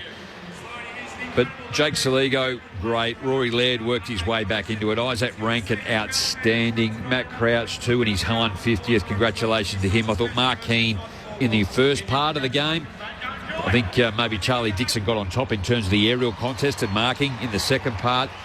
And if you go to see how good was Curtin too, like Daniel Curtin, just in his first game, composed, the build-up to the game, the opposition, the quality. Yep. So 3 quarters, I'm sure they spoke about that. Brodie Smith injected into the game, didn't really have too much to do with it, but look, there's still a number of players at Port Adelaide I thought that played okay and played some roles, but Adelaide just too good. Agreed, and Port Adelaide just didn't have enough contributors. Zach Butters, I thought, tried hard all night. His numbers probably support that with 33 disposals, but other than him, I don't reckon they had a midfielder that won the midfield battle against their direct opponents. And in the end, you talk about missed opportunities in front of goal. That continually haunts Port Adelaide. I'm not saying that's the reason they lost, but it does still continue to haunt Port Adelaide. The third quarter, I thought the Crows should have put Port Adelaide to the sword. They didn't. They kept the door slightly ajar. And at one stage, I thought Port Adelaide got a bit of a sniff. They dominated field position. They were able to lock the ball in their front half, but unfortunately couldn't get the job done. And Adelaide, too good in the end. Deserved the victory. Other one, Jordan Butts, Josh Worrell, Luke Nankervis, Michael Annie also outstanding in defence. Let's head downstairs for the Showdown Medal presentation with Jess Adamson. Variety, the children's charity of South Australia, has joined with both the Adelaide Football Club and the Port Adelaide Football Club to help make a greater impact on the lives of local children in need. This partnership sees both clubs compete to hold up the prestigious Variety Showdown Shield. The Showdown Medal will be presented to the player judged best of field in tonight's game. We're joined by Variety SA Chair Sally Paik and Variety Scholarship participant Jessam Hayal to present tonight's Showdown Medal and Showdown Shield. And the winner of the Showdown Medal from the Adelaide Football Club is Jake Saligo. A magnificent night for the 21-year-old. He's averaged 27 touches in his last 4 games, and in just his 4th showdown, he wins the Showdown Medal. He had 27 tonight to back it up. Cheers to Port Adelaide. Always a great contest, and cheers to the boys. Thanks for everyone coming out. Cheers. Short but sweet from Jake Saligo. Hasn't he been I wouldn't say a fine, but he has been, hasn't he, in the midfield? Jordan Dawson from the Adelaide Football Club to be presented with the Showdown Shields. You say fine, but pick 36. Like, it's still pretty deep. Yeah, absolutely. In terms of a player that's now inside their midfielders, what could be a player for the generation. Jordan Dawson coming out to accept the Showdown Shield, a new iteration this year, so the Bond brothers no longer on it. Instead, it features a host of small handprints as well as the logo of the children's charity Variety. It's always a great contest. Thanks to our fans. You guys always show out for us. We love playing here in front of you guys. Thanks to Variety. They do such great work in the community. Well done to our boys. Awesome game tonight. It's a bloody good feeling.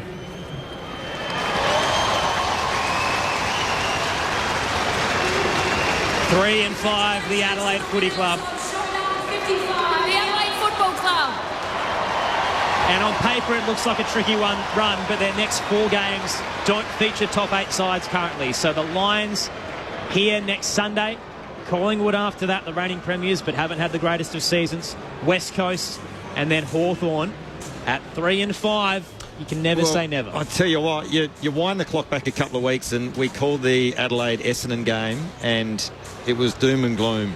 I think they were sitting 1-5 at that point in time. They had North Melbourne, which they played last week, and won. And you talk about the showdown, and sometimes it just comes at the right time for footy clubs. And I think this is one of those games for Adelaide. They'll get a lot of confidence out of tonight. They know that they can match it. They get confidence back to, I guess, playing the brand that they know that they're capable of, and they got the 4 points.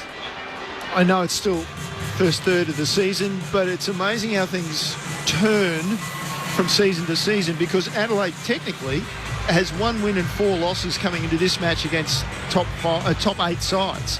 So they've played a lot of the top 8, a lot of the teams that have been in form early in the season. Now, of course, beating Port Adelaide gives them a big lift. Port, on the other hand, had 2 wins over top 8 sides and only 1 loss. So they played less of maybe that higher standard of team. But, look, Adelaide will take the win. That's what they needed, and they'll take a lot of joy, as always, out of beating Port Adelaide, and a lot of confidence. One extra game in terms of most of the teams, obviously, being the standalone game tonight as well, but only one game out of the 8. So, and I guess if you're an Adelaide supporter, you dare to dream. We talk about Port Adelaide not being able to beat top 4 or top 8 sides. They've lost to Melbourne and Collingwood, now lost to Adelaide. So interesting, Port Adelaide too. Just another anomaly.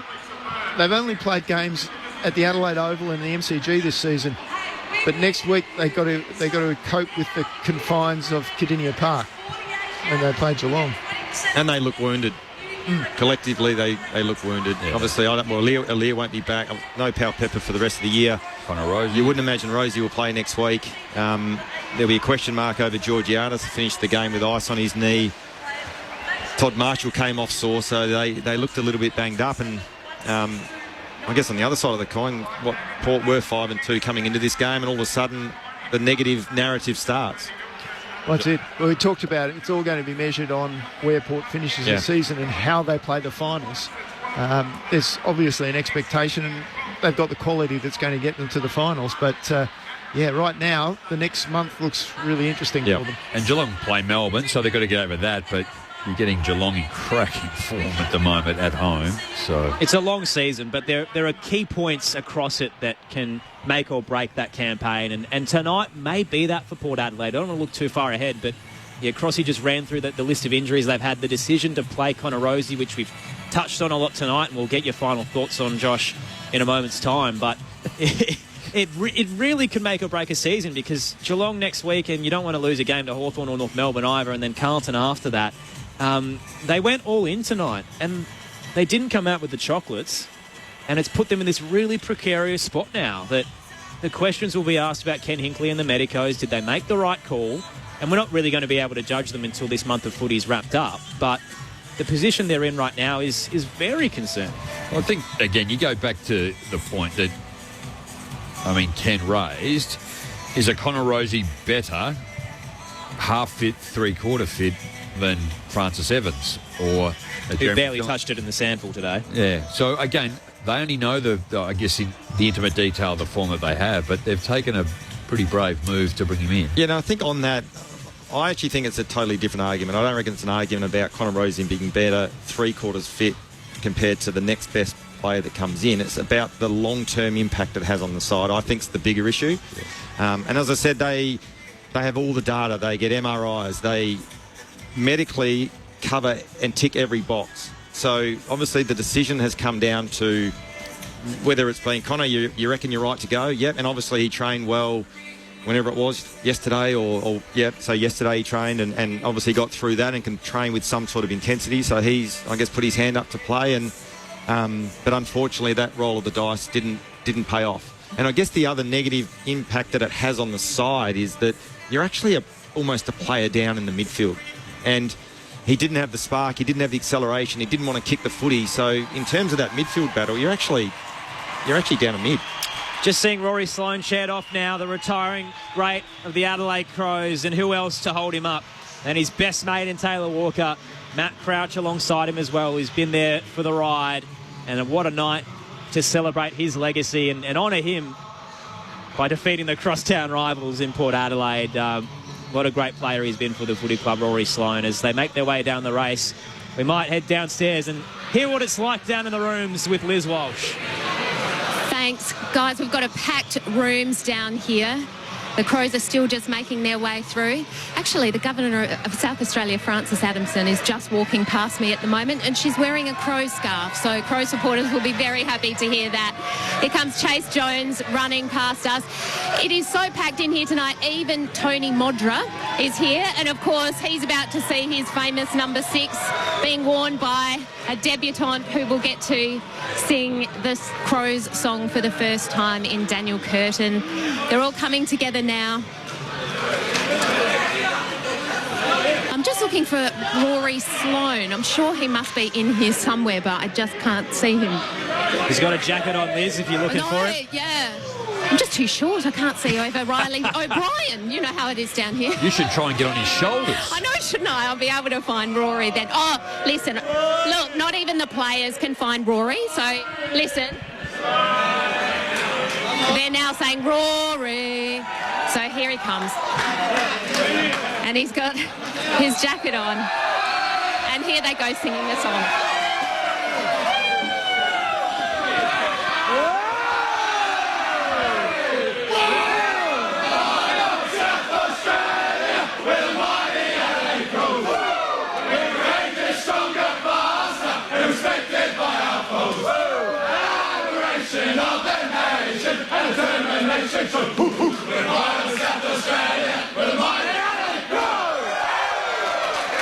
And there you have it, a very happy Adelaide Crows rooms. We'll be back soon with a player interview. The selfless Rory Sloane didn't want to make it about him, but his teammates certainly wanted to celebrate his career, and they did just that. A 30-point win for the Adelaide Crows, 12-6-78 to 5-18-48. With you for the next 38 minutes, making Rod Jamison and Josh Franco earn their money. 0437 774 774 if you do want to get in touch. Doesn't have to be about tonight's game. We've got a long weekend of footy. Carlton and Collingwood tomorrow from 7 p.m. Eastern Standard Time on the Listen app if you do want to throw any curveballs at us. Bill on the text line says, Port Adelaide owes tipsters an apology for playing Connor Rosie. So not a great start to the round for Bill. Not a great start for me either. You went the Adelaide Crows, didn't you? You had to because you didn't put your tip in. Well, so you got the home side, right? I did. Is that how it works? The ABC local breakfast this morning with Dean Brogan, and I did pick Adelaide in that. No, we'll give it to you then. I'm actually in many footy tipping comps, and I did one, but I've missed another, and I'm just, never. You should be prioritising the ABC Adelaide Tipping Cup, Chamo. You know how important that is. Over 400 people in it. I think I've done that one, haven't I? We'll find out. I'm pretty sure you're in it. Yeah. But you're not near the top. Liz is. You're not. No, well, clearly, because I keep forgetting. We've been harping on it all night, Josh, so I don't want to beat a dead horse too much. But just give us your summary. Did Port Adelaide make the wrong call tonight with Connor Rosie? Well, I think what we saw tonight, the outcome probably suggests they did. I guess from Port Adelaide's perspective, I can understand the reason why you get your captain, I guess one of your players who's the heart and soul of the footy club and the team, and such an influential player. But ultimately, the worry is that how long now does this hamstring tightness or awareness or whatever they're calling it, what does that turn into? I guess that's the concern. But ultimately, the outcome was that he couldn't finish the game, so the call was probably not the right one. Long-term inaccurate. I think so. Let's head down into the winners' rooms. Liz Walsh has gotten straight amongst the playing group after Adelaide's 30-point win in Showdown 55. I certainly have, and I've got the milestone player with me, Matt Crouch. Congratulations, a 30-point win in a showdown. You must be really proud of what the team achieved tonight. Yeah, it was great. I thought our contest stood up. We played a brand of footy that we know we can play, and in the end it was a four-quarter effort, really solid win. And an emotional win too, given Rory Sloane's retirement this week. How important was it to get the win for him? Yeah, huge. We know the amount of things that Sloane's done for our footy club. He's a champion player. He'll go down as one of the best Crows player in history. So we wanted to come out tonight and put on a good show for him and send him off the right way. And an important win too, given this is the first back-to-back win for you this season and also your first home win. It is important in momentum, isn't it, going forward? Yeah, we spoke about that pre-game. We want to build a bit of momentum. We felt like we played a good brand of footy against the Kangaroos last week, and we were able to bring that into the game tonight. So, we feel like we're building nicely. Let's head up to our experts. We've got Rod Jamison and Josh Franco. Yeah, Matty, well done. Congratulations on your 150. And I guess if you reflect, and it's only short term, a great win tonight, but your last couple of years has been enormously challenging through injury, getting back into the team and then securing and then being a part of it long term. Yeah, it has, Jamo. Yeah, it's been pleasing to get back in the side and play some decent footy, and it's always much better when you're winning games of footy like tonight. So we really enjoyed this one. We spoke to Rory Sloane pre-game, and he said that you are the cleanest player in terms of hands that he's played with. Yeah, it's nice words from Sloane. He was pretty clean himself, Sloane. So, it's nice words. And as I said before, it was great to send him off the right way tonight, and he's been a champion of our footy club. How did you find the start of the game? From up here, normally there's a little bit of spite and a bit of muscle and a bit of push and shove.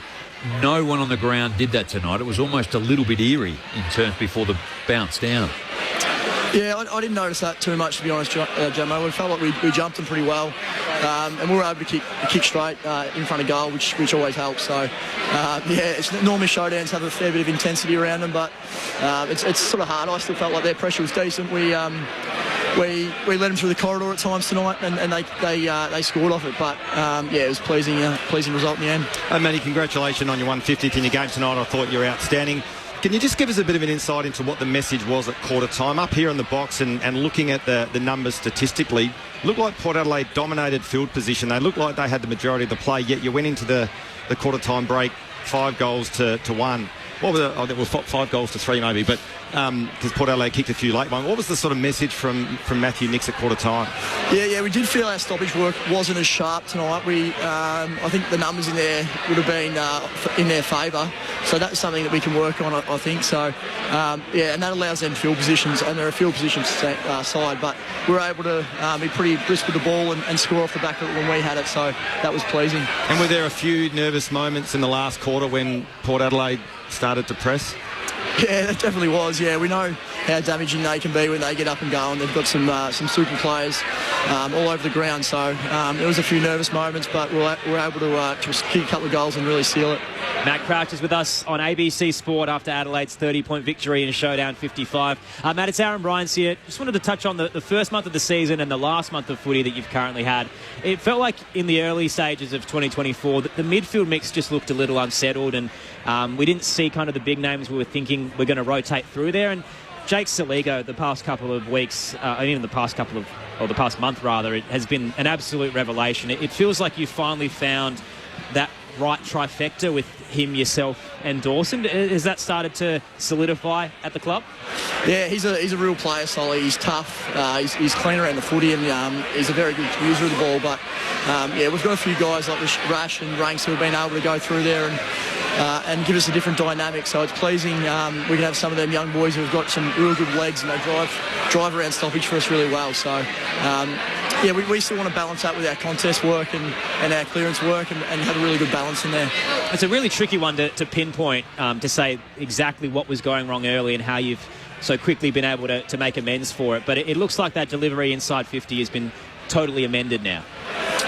Yeah, we feel like we're using the ball better inside 50 with a bit more composure, and we're able to score off the back of that. So, I feel like our cohesion and connection inside 50 has been really good in the last few weeks. Not to harp on Jake Saligo too much, because you don't want to give him too much of a big head, but Showdown medalist at the age of 21, you know what it's like to win one. Obviously, there's grand finals, there's playing finals, there's all sorts of awards and accolades throughout AFL players' careers, but what does it mean to be in Adelaide and then to win a Showdown medal against your rival? Yeah, it's a great achievement. I think you want to play well in the big games, and Solly was able to do that. So it's always it's a big build up to the game in the showdowns, and as I said, you want to really perform and play well. So Solly was great. He's had a great month of footy for us, and I'm looking forward to what sort of player he can be for this footy club. Matt, Neil Cross here. Game 150 for you tonight, but the last 18 months has been at times a struggle for you, I think. So how much do you take out of actually getting to this milestone? Did you doubt that you might not get here? Yeah, absolutely. But I'd rather have faith in my ability, and throughout the process I wanted to continue to play good footy and give myself the best chance to get back out there. So you can dwell in negativity at times when things aren't going your way, or you can turn it around and have faith, and things can turn around, and luckily that's happened. Just on that, Matt, when you were struggling a bit to break into the 22, there were rumblings that maybe you might look to Victoria to leave the club. Was that ever a chance of possibly you leaving the footy club, or your heart was always in South Australia? Well, I'm settled in South Australia. It was up in the air. Like, there's times when you're not playing, you think, is there other opportunities elsewhere? But I'm really settled in Adelaide. I've been here for about 11 years now, and it feels like home. So I'm lucky that I'll be here for a little while now. And what's it like now? Is it you're back to sort of not second guessing, and it's just second nature? I know what I'm doing out there, and it's working, and everything's going fine. And you've got the likes of Jake Saligo and that with all the legs. Yeah, I feel like as I said, our connection and the way we're playing's been pleasing in the last few weeks, and we're getting some guys back into form. So really pleasing to do so. Last one from us, Crouchy. What about Josh Rochelli's semi-Dusty Martin haircut? Yeah, it's brave, isn't it? I'm just looking at him now. I don't think I'd ever run that one. But did he do that for tonight? I'm sure he might have. I reckon he would have known it was a Thursday night game, and a few eyes would be on him. But no, he's a very good player, and we love him. Should follow that up as well. The first ever standalone showdown, Matt. Does it mean so much to your footy club that you're finally getting the recognition of what we believe is the game's greatest rivalry? Yeah, it's good to have it in a slot where we get a lot of eyes on, and I think being in South Australia, you know how big it is here, and I think it's a great rivalry, and hopefully we continue to get these time slots. Matty, congratulations on 150 games, and what a way to ring it in with a 30-point victory over your crosstown rival. Thanks for your time. Thanks, guys. Thanks for having me. Great to have Matt Crouch from the Adelaide Footy Club. So winners 12-6-78 to the Power 5-18-48, puts the Crows at 3 and 5, and a pretty decent run in terms of ladder positioning to come over the next 4, albeit some big names in there: Brisbane, Collingwood, West Coast and Hawthorn. Can I just say one thing on Matt Crouch? And I'm really strong on this. Should never, ever have been left out of that side. No way. Yeah, because, and I guess the narrative around him now, he hasn't changed his game from what he did to whatever years ago. Yeah, I guess the biggest knock was his metres gained. He was going backwards too much, and I think no, it wasn't that. He's more damaging. He still doesn't get the distance that I think he would like for the amount of possession he had. His defensive game was far from where it needed to be. Okay. And then there was the injuries he had, and I guess the balance of him was he wanted to get better. So there was times he probably did his own thing, which actually then made the injury worse. So then he was out of the game longer. So he openly he did look around, and no one wanted it. Yeah, but extractors of the ball, and to the level, and you said we heard Rory Sloane talk about that. God, they're diamonds. Yeah. They're diamonds. It's funny you say no one wanted him, because it was the same deal with Taylor Walker a couple of years ago. He was out of contract in his 30s, and this was right before he won the All-Australian Blazer and runner-up in the Coleman, that he did look around the market for teams that were possibly contending, and no one really threw a big offer at him. And who? Taylor Walker? Taylor Walker. There was rumblings of maybe the Gold Coast. Didn't ever end up eventuating. Collingwood, I think, were in there in a mix, but... look, all clubs will look around because they want for a need that they have, and if they can pull someone of the calibre of certainly a midfielder is always a bit more challenging. I think what they're looking for, you're looking for speed, you're looking for ability to win it. So I guess most clubs have a grunt player or two.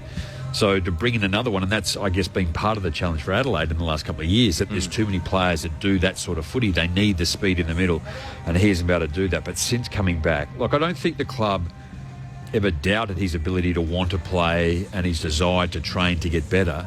It was just a couple of aspects of his game where he was asked to improve, and he didn't do that to the level, and it's taken some time for him to do it.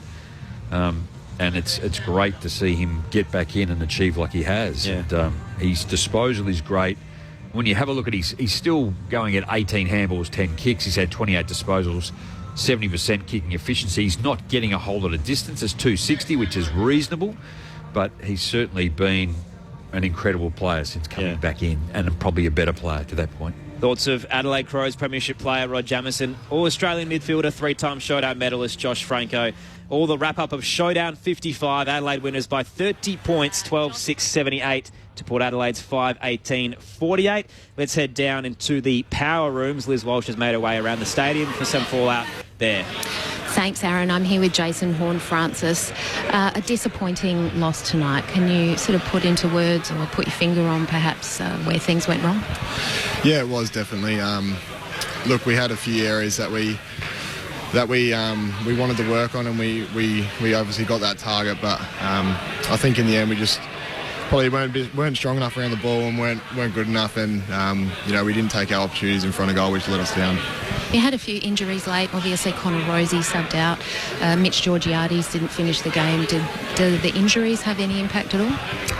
I don't think so. I think Connor did his work through the week and was ready to play, and that was just unlucky. And Mitchell's been a little bit sore, but he's definitely right to go out there. I don't think that plays too much of a part.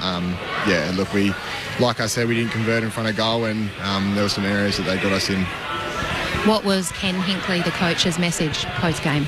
It was basically that. Like, we won a few key areas that we wanted to win and that we thought would give us the best opportunity of beating the Crows. And look, in the end, they were just a little bit too good for us. And like I said, didn't convert, and we probably didn't defend as good as we wanted to. Let's head up to our experts in Josh Franco and Rod Jamison. Jason, commiserations tonight. Just one of the, I guess, part of the answer to one of those questions was you talked about the goal kicking and inaccuracy in front of goal.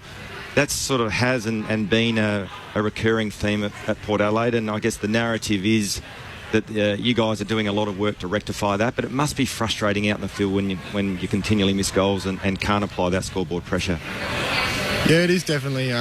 Look, we try not to let that deflate us too much, but like you said, we're doing a lot of work throughout the week on it, and I think we just got to stick to the process, and that will come eventually in front of goal. So yeah, we'll just keep sticking to the process, and like I said, just not let it get to us in games too much is probably where we need to work on, and just flicking to the next moment for us.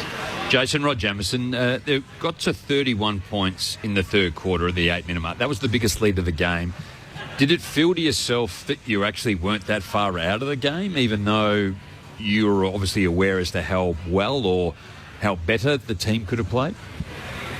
Yeah, definitely. I think in the first quarter we felt like the game was on our terms, and you were flying in the first quarter. we were in it a lot. So we didn't get deflated by that too much, and then in the third quarter, we were still playing some good footy. I think they're very efficient inside 50, and it killed us tonight. They're so efficient, and as soon as they get it in there, we struggled to defend their weapons down there, and they were too good in the end. But yeah, we had our opportunities, and I think we just didn't take them in the end. Darcy Fogarty is probably one that you're alluding to in the first quarter. Certainly Lockie Jones started, he kicked two, and then Radicalea went to him, and how well he played tonight and how well an acquisition he's been to your club. Yeah, definitely. I think all the backs have fit in seamlessly, and Asava's one of them. And we love the way he just attacks the ball and attacks the footy, and comes off his man at the right times. We think it's a real weapon of his, and we love seeing him do it. So it was really good to see him play really good tonight. Port Adelaide's Jason Horne-Francis with us after the Powers' 30-point loss to Adelaide in Showdown 55. Jason, it's Aaron Bryans here. A mixed bag of a season so far. I think a lot of us in the media and certainly the punters feel like you're a side that can be around the mark in terms of finals, if not contend. But a couple of stray losses. I think the big one to Collingwood a couple of weeks ago certainly caused a lot of questions to be asked. And then tonight against Adelaide by 30 points. Where do you see your campaign at the moment? Do you still feel like you've got things to work on, or at least polish the edges before you can be a strong finals team? Yeah, 100%. Look, I think we've struggled against really good teams this year, and I think that's where we need to get to. The top 8 teams, we're striving to, play finals, and to play finals we need to be beating teams like the Crows. They're going to be up there later in the year as well. So, there's definitely a lot of things we need to work on. We're continuously trying to improve week in, week out, and there's definitely a lot of things that we'll have to improve on this week. But I think us just sticking together and being really connected throughout the week is going to help us a lot. But definitely where we're striving to is to play some really consistent footy throughout the year. Have those big game losses been addressed inside the four walls? Because second year of the club for you, but before you even came, a couple of prelim final losses. It feels like the question around Port Adelaide will be tested in September, and consistently we're just kind of seeing this side fall short. Has that been acknowledged by Ken Hinkley? Yeah, definitely. I think it's hard to ignore. There's a lot of media about it, and we're definitely aware of it. And like I said, we're striving to get there, and the only way we're going to get there is together and working on things throughout the week. So it was addressed after the games that we're playing very good against the bottom teams, and we need to start string some really good footy together against the top teams. So we've addressed that, and we'll knuckle down on that definitely. Jason, we've been so thankful to have your time, and I don't want to smash you with negatives throughout this interview. I reckon you had one of the best 14 disposal games I've seen. 11 of those contested, and certainly a lot of score impacts and the 2 goals from it. It feels like week on week your game is getting better, and we're seeing the potential and you flourish across the last 2 campaigns. Personally, how are you tracking? Because when you arrived, there was all the random and unnecessary booing from opposition sides. It feels like that has died now, and that was a really tough period of time for you, but you've pushed your way through. How are you actually going about your footy these days? Yeah, I've got through it, and I think the way I've got through it is just speaking to as many people as I can, if that's at the club or if that's outside the club, just getting around a lot of people and just expressing how I feel, and that's really helped me a lot. So, I feel like I've got through that tough time now, and look, now I'm just trying to build some consistency in my footy and, playing, okay to the start of the season, which is good, but, team success is what we want, and hopefully I can just build some consistent footy around that, which will be really good for me, and, hopefully help the team out a lot. Feel free to answer this as short as you want, but as a young man in the game, when the spotlight's on you like that and you're getting so much negativity around you, how did you handle it? I think I kind of thrived off it a bit. I kind of love the big moments and the big stage, and that kind of thing's happening. I try to thrive off it and take it as a positive a little bit and switch it around. So that's how I've been kind of dealing with it, and it's been working for me really well. Jace, thank you so much for your time. A great game tonight. Unfortunately, you didn't get the result, but it's been really exciting to watch you develop as a footballer. Thank you very much, Les. Thanks for having me on. Great to have Jason Horne-Francis from the Port Adelaide Football Club. They lost by 30 points tonight in Showdown 55. So Adelaide 12-6-78 to Port Adelaide's 5-18-48. Big thanks to Liz Walsh as well to getting into both rooms in all the fallout. 0437 774 774. If you do want to get in touch with us, one of our listeners says, I agree with Josh. Matt Crouch was made a scapegoat by this club. Terrible decision at the time and terrible decision with hindsight.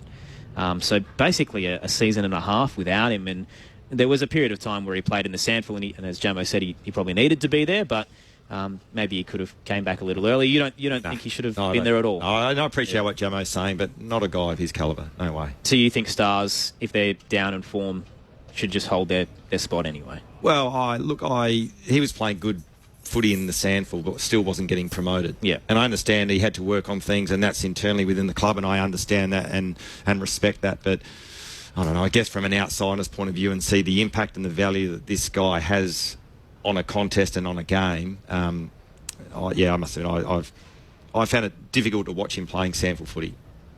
It's probably not a question for either of you. Maybe Jamo a bit, but it was probably a bit before the modern footy times. But inaccuracy in goal kicking.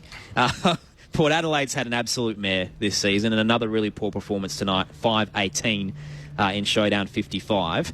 They've acknowledged it in the media multiple times that they've been working on it, and I'd like to pick your brains about how exactly do you go about fixing poor goal kicking when all you can really do is just practice set shots at training, right? Sometimes they have the crowd noise in headphones to try and encapsulate that atmosphere, but clearly they've addressed it, but it's not coming to fruition on the footy field. Well, I think all clubs do, and it's not just shots on goal that they do. I think they'll at certain parts of the training, when you've run certain distances and you've exhausted the players, then they've got to have shots on goal. Or it's always difficult to emulate what you need and what you require on match day, and I think it still is one of the biggest issues, and I think statistically backs that up. It's the only one part of the game that has never improved, and if not just maintained or possibly even dropped away. So it's a tough one to do, which is, it's almost like a game of golf sometimes too. You know what it is? You got a ball that sits there, and all you got to do is hit it. It's not moving. You got all the time in the world to have a hit. How did you focus on it?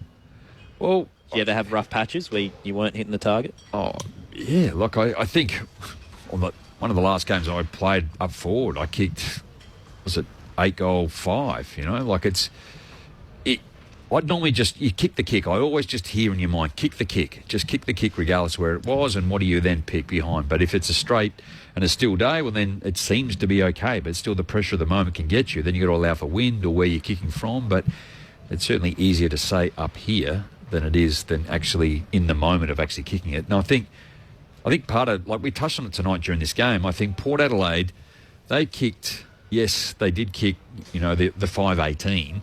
A lot of players missed multiple goals. There were 3 rush behinds in that, 2 in the last quarter. But I'd be intrigued if you sat down and analysed the game as to where they got them from. And it wouldn't have been, I guess, set shots versus on the run or set shots versus under pressure.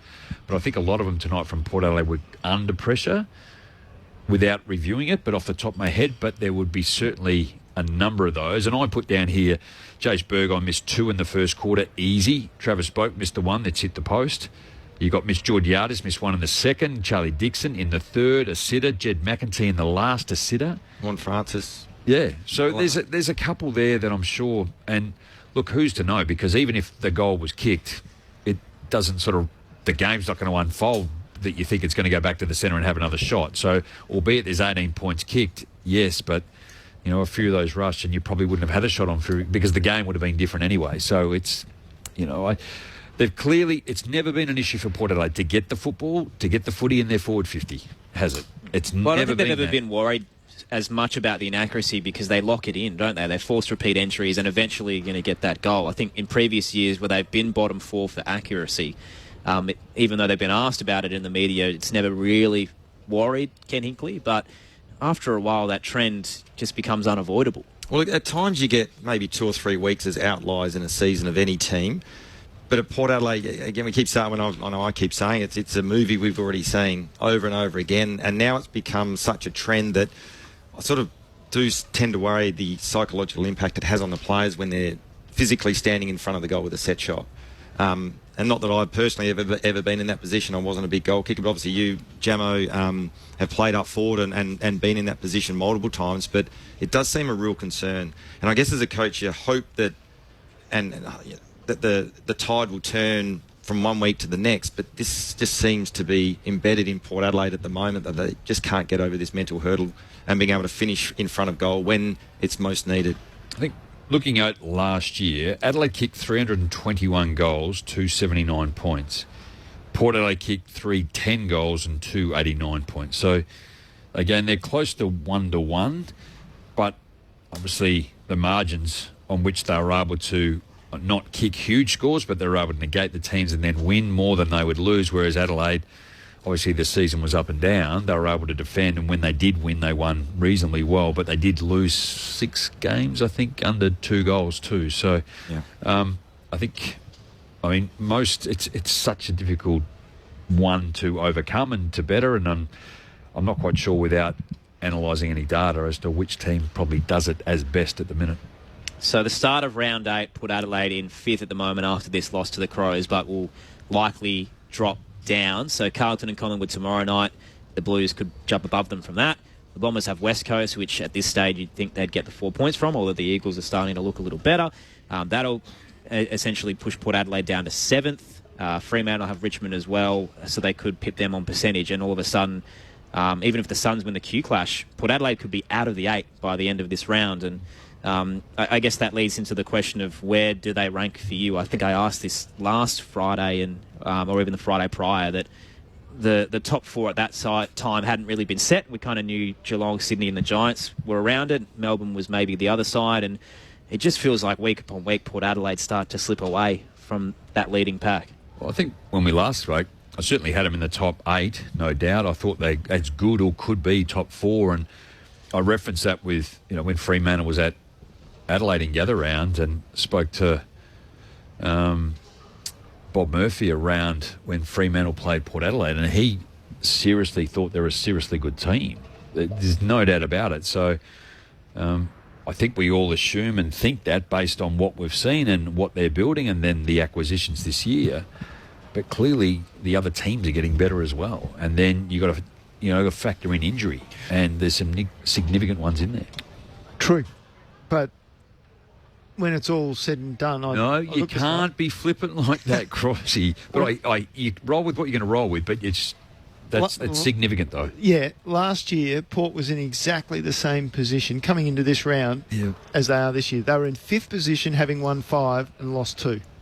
So there's all I'm going to say. To play out is what you're saying. Yeah, there's a lot of the season to go.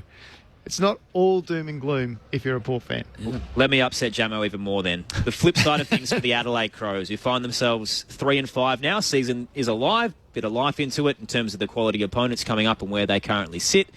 But if you look back through the last few weeks, this could have been their 4th win in a row had the umpire officially awarded the holding the ball that they, AFL admitted, was wrong the next day. Yep. There would be Crows fans pulling their hair out thinking, gee, we could be just outside of the 8 on percentage right now had we been given the right free kick call. But I think the commentary out of the football club, again, I'm removed. I haven't had a whole lot to do with it. But there's been 3 incidents that certainly could have led to Adelaide winning the games across the last 18 months. But I think rather than falling back on that, they've said that we shouldn't have got ourselves into those positions. And if we're going to hang our hat on that we need an umpiring decision to go our way to win games, that's not what we're about. So we'll just get on with it. Yeah. No more excuses for the Adelaide Crows. Let's get it done. But ultimately, we get towards the end of the year, and that could be the game that makes or breaks. Well, it did. Yeah, and it might again. It is. Like the Sydney game, we always talk about a grand final. The Sydney game cost Adelaide a final. Getting into the finals, and who knows what could have happened. So, can't be changed. It is what it is. Apparently, the AFL gave Adelaide a greater commercial and more exposed draw than what they have in the past, and tonight is an example of that to showcase football in Adelaide through Adelaide and Port Adelaide. But I think as a whole, we're trying to make the game better, and I think there's things to do that. I think we get a little frustrated when they don't do that. I mean, first quarter, it's hit the post and it's bounced out over the line. There's 2 incidents that's actually resulted in one, which we all agree that it's actually out on the full. How good was the score review, though, bringing it back after rather than wasting everybody's time? But then, but that incident says, no, we didn't see it, and we throw it in. I mean, they're just little things that cost, because then the opposition, Adelaide, get the footy and kick it in, but now there's a boundary throw-in, and the game just changes. So I'm not saying you need to do it on every incident, but there is clearly some incidents that are glaring that look for us when you would see the replay straight away, you go... So you're pro-captain's call then, or at least some sort of review system to... Well, they almost review everything. I mean, how quickly do you get a review on here in the box here on the TV? We saw that really quickly. I'm not sure if I've heard this one, but my left field idea was to have... You've always got there's always a senior umpire who's watching these games in the boxes with us in the centre, who's kind of the senior officiator just watching on and almost the emergency umpire. Why can't we have them in their ears? So if they see something up high, they just go whistle, and immediately the on-field umpire blows it and goes, what's going on? In the headpiece, oh, well, so-and-so's brought down so-and-so behind the play. But I think at times they have done that, or they do that. But again, imagine if you're calling the game and I'm sitting there going, hey, Aaron. blow the whistle. Do you want a sausage roll, or do you want... I mean, you do that now, but... Yeah. I mean, that's the sort of thing. I mean, they're so focused and the game goes so quick. There's a lot to do, isn't there? Yeah. So we ask a lot of the umpires. I just think there's serious incidents like, the ability to score or hitting a post. Like, we all thought that just went back to the middle. And unbeknownst to everybody else, it's a point. So it gets pulled back. I think everyone will go, okay, that's the right decision because they reviewed it and that's it. And we all get on with it. It's the ones that the call where we say, make your decision, then let them review it, take it back to the middle. If the umpire got it right or wrong, you ball it up. If you got it wrong, you take it back. Like, it's not that hard. I don't think it's that hard. There you go. I've got you my weekly riling up of Rod Jamieson. Oh, I don't think it's that hard. 2 minutes to go before we wrap things up here. So who's got the votes? Because I think ever since I've come to Adelaide, I reckon we've had a vote in the Showdown Medal, and it's the first year... the first game in about 8, I reckon, that we didn't have one tonight. So you get free reign to pick your 3, 2 and 1. What I will say to that, though, Aaron, is that I've voted on the Showdown Medal and I've given the wrong... Maybe you're the reason. And I go, no more. We've been blacklisted. No, not that I was even asked this week, but I refused to do it. Poor Liz had to do the year that Jordan Dawson kicked the winner after the siren and was frantically changing her vote. Texting, that was the text. That was the furor. Yeah, all right. Look, because we haven't really looked into it, let's roll with Jake Saligo with the 3 votes, just in terms of everyone that did adjudicate it, gave Jake Saligo the medal for the Showdown medal tonight. So we'll go with him, 3 votes. I think Josh has made it pretty clear that Matty Crouch is a pretty good player. Let's roll him with 2. Love that. And like I thought Ollie Wines was good. I thought Zach Butters was good. But I'm going to go with Radigalia in terms of his game, just a defensive game and what he did. And Darcy Fogarty again. Lockie Jones, I think, kicked 2, and then they moved him across, and then he had to, hold down, and I thought he influenced and played a role in the back half. So let's roll with him for 1 vote. Great to work with another showdown with you, Jamo. Josh as well. Crossy, good calling as always. Big thanks to Liz Walsh for her work down in the rooms. Great to have Rennell in the box tonight, to Paul Brokenshire and Mitch Turner back in the studio as well. That wraps up Showdown 55 from the Adelaide Oval. The Crows winners by 30 points, 12-6-78 to Port Adelaide's 5-18-48. Jake Saligo, the Showdown medalist. Still to come tomorrow, round 8 rolls into Friday night. Carlton and Collingwood live from the MCG at 7 p.m. Eastern Standard Time. You can hear the call on ABC Radio, Sport Digital, or the ABC Listen app around the country, around the globe. Corbin Middlemass, Kelly Underwood, Mick Maltas, Cameron Ling, Tim Hodges.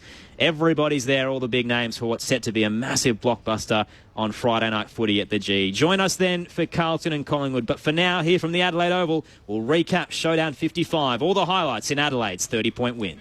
Out to the right, into the scoreboard pocket. Oh, and over the top came Fogarty with a mark. Fogarty goes to his left and kicks the goal. First of the night for the Crows, and the crowd explodes. Long ball to the goal square. Fogarty's his target and reels it in. Fogarty trots in and has 2 in a matter of minutes. McHenry, who races through centre wing, has Walker in front of him and a Paddock to work with. Takes a bounce up towards 50. Walker unloads. Tight angle. Magnificent. He kicks it to Rankin, who can turn, take a bounce, pop it over the top, and McHenry can run into an open goal. He'll launch it into the hill to the elation of the Crows faithful. Speared and looking for Marshall, bowled over by Butts illegally. Free kick to go to the power spearman. Marshall skips through the centre square, leans back on the kick from 55. It's an absolute rocket. Knocked down, front square was Butters. He's handed it off to Rochelle though. Rankin on the tight angle for a special goal. That is out of this world. The party trick in the pocket from Isaac Rankin. Farrell arches the back and gets away from Himmelberg. What a launch on the left. Horne-Francis, top of the goal square, pulls it in. Oh, they needed that. He comes in, and there's a heartbeat at Alberton. Jason Horne-Francis splits the big sticks. Connor Rosie has just put the Port Adelaide jacket on, and that'll be his night done, you'd imagine. Tackle from Keane may have fallen in the back, and the non-controlling umpire pays it. Just lost his balance and fell into Jason Horne-Francis. And this young man has had some big highlights tonight. Jason Horne-Francis from 45 loads up. And Port Adelaide still in this. His second of the night. As the teal flags waving at the northern end. Adelaide off the turnover. Chase Jones towards the 50. One out. The bounce famous Sol over the head of Bergman. Can race to the goal square. Gives it to Rochelle. Showtime, Josh Rochelle. Has he iced it for Adelaide? Over the back of the pack is Rankin. Rochelle didn't shepherd him, but it won't matter because he breaks through traffic. Couple of bounces all the way from centre wing. From 50. That is out of this world. The prodigious skill of Isaac Rankin. He's got 3 in Showdown 55. Seasons change.